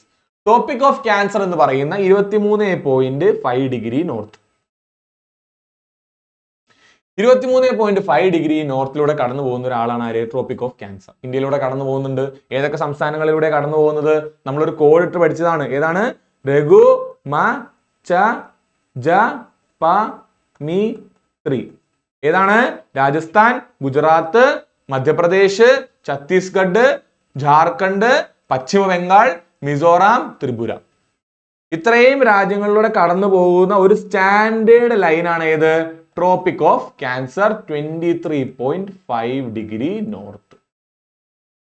ഈ പറഞ്ഞ ടോപ്പിക് ഓഫ് ക്യാൻസറിനെ 2 പ്രാവശ്യം കട്ട് ചെയ്യുന്ന ഒരു നദിയുണ്ട്. 2 പ്രാവശ്യം കട്ട് ചെയ്യുന്ന ഒരു നദിയുണ്ട്. ആ നദിയുടെ പേരാണ് എന്ത്? മാഹി റിവർ. എന്താണ്? മാഹി റിവർ. രാജസ്ഥാൻ, ഗുജറാത്ത് ആ ഭാഗത്തുള്ള റിവർ ആണ് മാഹി റിവർ. അടുത്തത് longest river of India that does not flow into sea. ഏതാണ്? യമുന എന്ന് പറഞ്ഞ നദി. യമുന ഗംഗയുടെ ട്രിബ്യൂട്ടറിയാണ്. ഓക്കെ, സോ ഈ ഫാക്ടുകൾ ഓർത്തു വയ്ക്കുക. നമ്മൾ ഏതെല്ലാം പഠിച്ചത്? റിവർ ഗംഗ ഏറ്റവും വലിയ ഇന്ത്യയിലെ നദി. ഇൻഡസ് ഇന്ത്യയിലൂടെ ഒഴുകുന്ന, ഇന്ത്യയിലെ ഒറിജിൻ ചെയ്യാത്ത ഏറ്റവും വലിയ നദി. രണ്ടാമത് ബ്രഹ്മപുത്ര. ഈ 3 പേരാണ് ഇന്ത്യയിലെ ഏറ്റവും വലുത്. ഇനി പെനിൻസുലാർ റിവറിലെ ഏറ്റവും വലുത് ഗോദാവരി, രണ്ടാമത്തത് കൃഷ്ണ. ഓക്കെ, ഇനി ട്രോപ്പിക് ഓഫ് ക്യാൻസർ 2 വട്ടം മുറിക്കുന്നത് മാഹി. അതുപോലെ കടലിലേക്ക് നേരിട്ട് ഒഴുകാത്ത ഏറ്റവും വലിയ നദി യമുന. ഓക്കെ, സോ ഇത്രയും കാര്യങ്ങൾ നമുക്ക് ഫാക്റ്റ് ആയിട്ട് പഠിക്കാനുണ്ടായത്. ഇതിന്റെ ആൻസർ യമുന. ഓക്കെ അല്ലേ? സോ നമ്മൾ ഏകദേശം 20 ക്വസ്റ്റ്യൻസ് വെച്ചിട്ട് നമ്മൾ എന്ത് ചെയ്തിട്ടുണ്ട്? റിവറിനെ പറ്റിയിട്ടുള്ള സകലമാന കാര്യങ്ങളും ഇവിടെ ആൻസർ ചെയ്യാൻ ശ്രമിച്ചിട്ടുണ്ട്. നമ്മൾ പഠിക്കാൻ ശ്രമിച്ചിട്ടുണ്ട്. നമ്മൾ റിവൈസ് ചെയ്യാൻ ശ്രമിച്ചിട്ടുണ്ട്. സോ നിങ്ങൾ ചെയ്യേണ്ടത് എന്താ? നിങ്ങളുടെ നോട്ടിനെ വളരെ ഷോർട്ട് ആക്കിയിട്ട് ചുരുക്കി വെക്കുക. പരീക്ഷയ്ക്ക് ഒരാഴ്ച മുന്നേ നമുക്ക് റിവൈസ് ചെയ്യുന്ന ലെവലിലേക്ക് ആക്കുക. അതിന് വേണ്ടിയിട്ട് ഈ പറയുന്ന സ്ട്രക്ചറിനെ കറക്റ്റ് ആയിട്ട് ഫോളോ ചെയ്യുക. ഒരു റിവർ, ഫോർ എക്സാമ്പിൾ നമ്മളിപ്പോൾ ഓൾറെഡി പഠിച്ച ഏതിലൊരു റിവർ എടുക്കാം. ഏതെടുക്കാം? നമുക്ക് ഏതിലൊരു നർമ്മദ എടുക്കാന്ന് വിചാരിക്കാം. നർമ്മദ എന്ന് പറയുന്ന റിവർ ഒരു പെനിൻസുലാർ റിവർ ആണ് അല്ലെ? അതിന്റെ ഒറിജിൻ എവിടെ? അമർകണ്ടക് പ്ലേറ്റൂവിലാണ്. ട്രിബ്യൂട്ടറീസ് ഈ പറയുന്ന പോലെ അത്ര വലിയ ട്രിബ്യൂട്ടറീസ് ഇല്ലെങ്കിലും 1-2 നമുക്ക് ഓർത്ത് വയ്ക്കാം. തവ എന്ന് പറയുന്നൊരു ട്രിബ്യൂട്ടറി ഉണ്ട്. 1-2 ഓർത്ത് വയ്ക്കാം. ഓക്കെ, അടുത്തത് അവസാനിക്കുന്നത് എവിടെയാ? അത് അവസാനിക്കുന്നത് അറേബ്യൻ സീലാണ്. എന്തെങ്കിലും പ്രത്യേകതകൾ നർമ്മദയ്ക്ക് ഉണ്ടോ? നർമ്മദയ്ക്ക് ഒരു പ്രത്യേകത ഉണ്ട്. എന്താണ്? നർമ്മദ ഉണ്ടാക്കുന്നത് എസ്റ്റുറിയാണ്. നർമ്മദ ഉണ്ടാക്കുന്നത് എസ്റ്റുറിയാണ്. അതൊരു സ്റ്റാർ ഇട്ടിട്ട് മാറ്റി എഴുതി വെക്കുക. ഒരു സ്റ്റാർ ഇട്ട് എഴുതി വെക്കുക. നർമ്മദ എന്തുണ്ടാക്കുന്നു? എസ്റ്റുറി ഉണ്ടാക്കുന്നു. പിന്നെ നമ്മൾ നോട്ടിൽ പഠിച്ച വേറൊരു കാര്യം കൂടിയുണ്ട്. നർമ്മദ 2 എന്താ പറയാ ഹിൽസിന്റെ ഇടയിലൂടെയാണ് ഒഴുകുന്നത്. ഓക്കെ, ഏതൊക്കെയാണ് ഹിൽസ്? ഒന്ന് വിന്ധ്യ, അടുത്തത് സത്പുര. സോ വിന്ധ്യക്കും സത്പുരയുടെയും ഇടയിലൂടെ ഒഴുകുന്നു. അറേബ്യൻ സീയിൽ അവസാനിക്കുന്നു. ആ അറേബ്യൻ സീൽ അവസാനിക്കുമ്പോൾ അത് ഉണ്ടാക്കുന്നതാണ് എന്ത്? എസ്റ്റുറി എന്ന് പറയുന്നത്. ഡെൽറ്റ ഉണ്ടാക്കുന്നില്ല. അതിന് കാരണം എന്താ? ഈ മലയുടെ ഇടയിലൂടെ ഒഴുകുമ്പോൾ അതിന് ഒരുപാട് ഡെപ്പോസിറ്റ് ഒന്നും കൊണ്ടുവരാൻ പറ്റില്ലാത്തതുകൊണ്ടാണ്. അതും പഠിച്ചു വെച്ചു. ഇനി നമുക്ക് നർമ്മദയുടെ ചോട്ടിൽ ഏതെങ്കിലും ഒരു ഇമ്പോർട്ടന്റ് ആയിട്ടുള്ള സിറ്റി ഉണ്ടോ എന്ന് നോക്കുക. പൊതുവെ നർമ്മദയുടെ ചോട്ടിൽ അങ്ങനെ ഒരു സിറ്റി ഇല്ല. കാര്യം 2 മലയുടെ ഇടയിൽ കൂടെ ഒഴുകല്ലേ. അതല്ലെങ്കിൽ മൊത്തത്തിൽ ഏതൊക്കെ സിറ്റികളാണ് മേജർ ആയിട്ടുള്ള നദികളുടെ ചോട്ടിലുള്ളതെന്ന് പഠിച്ചു വെച്ചു. ഫാക്റ്റുകൾ റിവേഴ്സിന് പഠിച്ചു വെച്ചു. പിന്നെ ഡ്രെയിനേജ് പാറ്റേൺ ഒന്ന് ജസ്റ്റ് ഓർത്ത് വയ്ക്കുക. നർമ്മദയെ സംബന്ധിച്ചിടത്തോളം അങ്ങനെ ഭീകരമായിട്ടുള്ള ഡ്രെയിനേജ് പാറ്റേൺ ഉണ്ടാവില്ല അല്ലേ? സോ നോക്കേണ്ട കാര്യമില്ല. സോ ഈ 3 കാര്യങ്ങൾ നമ്മൾ വേറൊരു രീതിയിൽ തന്നെ പഠിക്കുന്നു. ഒരു നദീനെ പഠിക്കുമ്പോൾ ഇത്രയും കാര്യങ്ങൾ നോട്ട് ചെയ്യുന്നു. പ്ലസ് അതിന്റെ ഫീച്ചേഴ്സ്. ഫോർ എക്സാമ്പിൾ നർമ്മദയുടെ എസ്റ്റുറി ഉണ്ടാക്കുന്നു. രണ്ടാമത്തെ 2 മലയുടെ ഇടയിൽ കൂടെ നടക്കുന്നു. സോ ഫീച്ചേഴ്സും കൂടെ എഴുതി വയ്ക്കുക. ഈ പറയുന്ന 1, 2, 3, 4, 5 ഈ 5 പോയിന്റ്സിന്റെ ഒരു സ്ട്രക്ചർ എല്ലാ നദികളുടെയും, അതും NCERT-യിലുള്ള മേജർ നദികളുടെ പഠിച്ചു വയ്ക്കുക. കുഞ്ഞു കുഞ്ഞു നദികൾ പോട്ടെ. മേജർ നദികളൊക്കെ ഇൻഡസിന്റെ 4-5 നദികള്. ബ്രഹ്മപുത്രയ്ക്ക് ബ്രഹ്മപുത്ര മാത്രം മതി. അതിന്റെ ഇതൊന്നും വേണ്ട, ട്രിബ്യൂട്ടറീസ് വേണ്ട. ഗംഗയ്ക്ക് ഗംഗ പഠിക്കുക, യമുന പഠിക്കുക. പിന്നെ മേജർ ആയിട്ടുള്ള 1-2 പേര്, ഫോർ എക്സാമ്പിൾ ഗോമതി, ഗാഗ്ര, അങ്ങനെ 1-2 പേരെ പഠിക്കുക. ദാമോദർ ഉണ്ടെന്ന് പഠിക്കുക. സോ ഗംഗയുടെ ഈ സൈഡിലൂടെ ഒഴുകുന്ന ഏതാ? യമുന. പിന്നെ ആരാ? യശോധ എന്ന് പഠിച്ചു. യമുന, സൺ, ദാമോദർ. സോ യമുനയുടെ ലെഫ്റ്റ് ബാങ്ക് ട്രിബ്യൂട്ടറീസ് നമുക്ക് ഓക്കെയാണ്. ഇനി യമുനയുടെ റൈറ്റ് ബാങ്ക് ട്രിബ്യൂട്ടറീസ് ആരാ? രാമഗംഗയിൽ തുടങ്ങി ഒരു 3G കണക്ഷൻ വെച്ചിട്ട് എവിടെ ചെല്ലുന്നു? അത് കോശിയിലും മഹാനന്ദ ചെല്ലുന്നു. ഓക്കെ, സോ രാമനന്ദ, ഗോമതി, ഘാഗ്ര, ഗണ്ഡക്, 2 പേര്, പിന്നെ കോശിയും മഹാനന്ദയും. പരിപാടി കഴിഞ്ഞു. അത് പോയി അവസാനിക്കുന്നു. ഇനി ഗംഗ പോയി അവസാനിക്കുമ്പോൾ ഗംഗയുടെ പേര് ഗംഗ എന്നാണോ? അല്ല, അത് ആദ്യം പത്മയാവുന്നു. പിന്നെ ബ്രഹ്മപുത്ര, ജമുന എന്ന് പറഞ്ഞ ബ്രഹ്മപുത്രയുമായിട്ട് കൂട്ടിമുട്ടി അത് ആരായി മാറുന്നു? മേഘനയായി മാറുന്നു.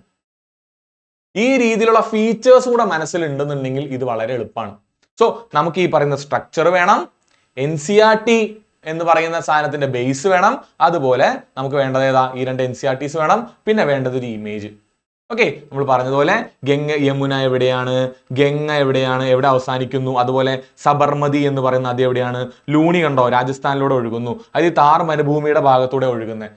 ഈ ലൂണി താർ മരുഭൂമിയുടെ ഭാഗത്തോടെ ഒഴുകുന്നോണ്ടാണ് നമ്മൾ സോൾട്ട് റിവർ എന്ന് വിളിക്കുന്നത്. കാര്യം എന്താ, താർ മരുഭൂമിയിലൂടെ ഒഴുകുമ്പോൾ ഒരുപാട് സോൾട്ട് കണങ്ങൾ അതിനകത്ത് വരും, ഒരുപാട് ഉപ്പിന്റെ കുറെ സാധനങ്ങൾ അതിനകത്ത് വരും.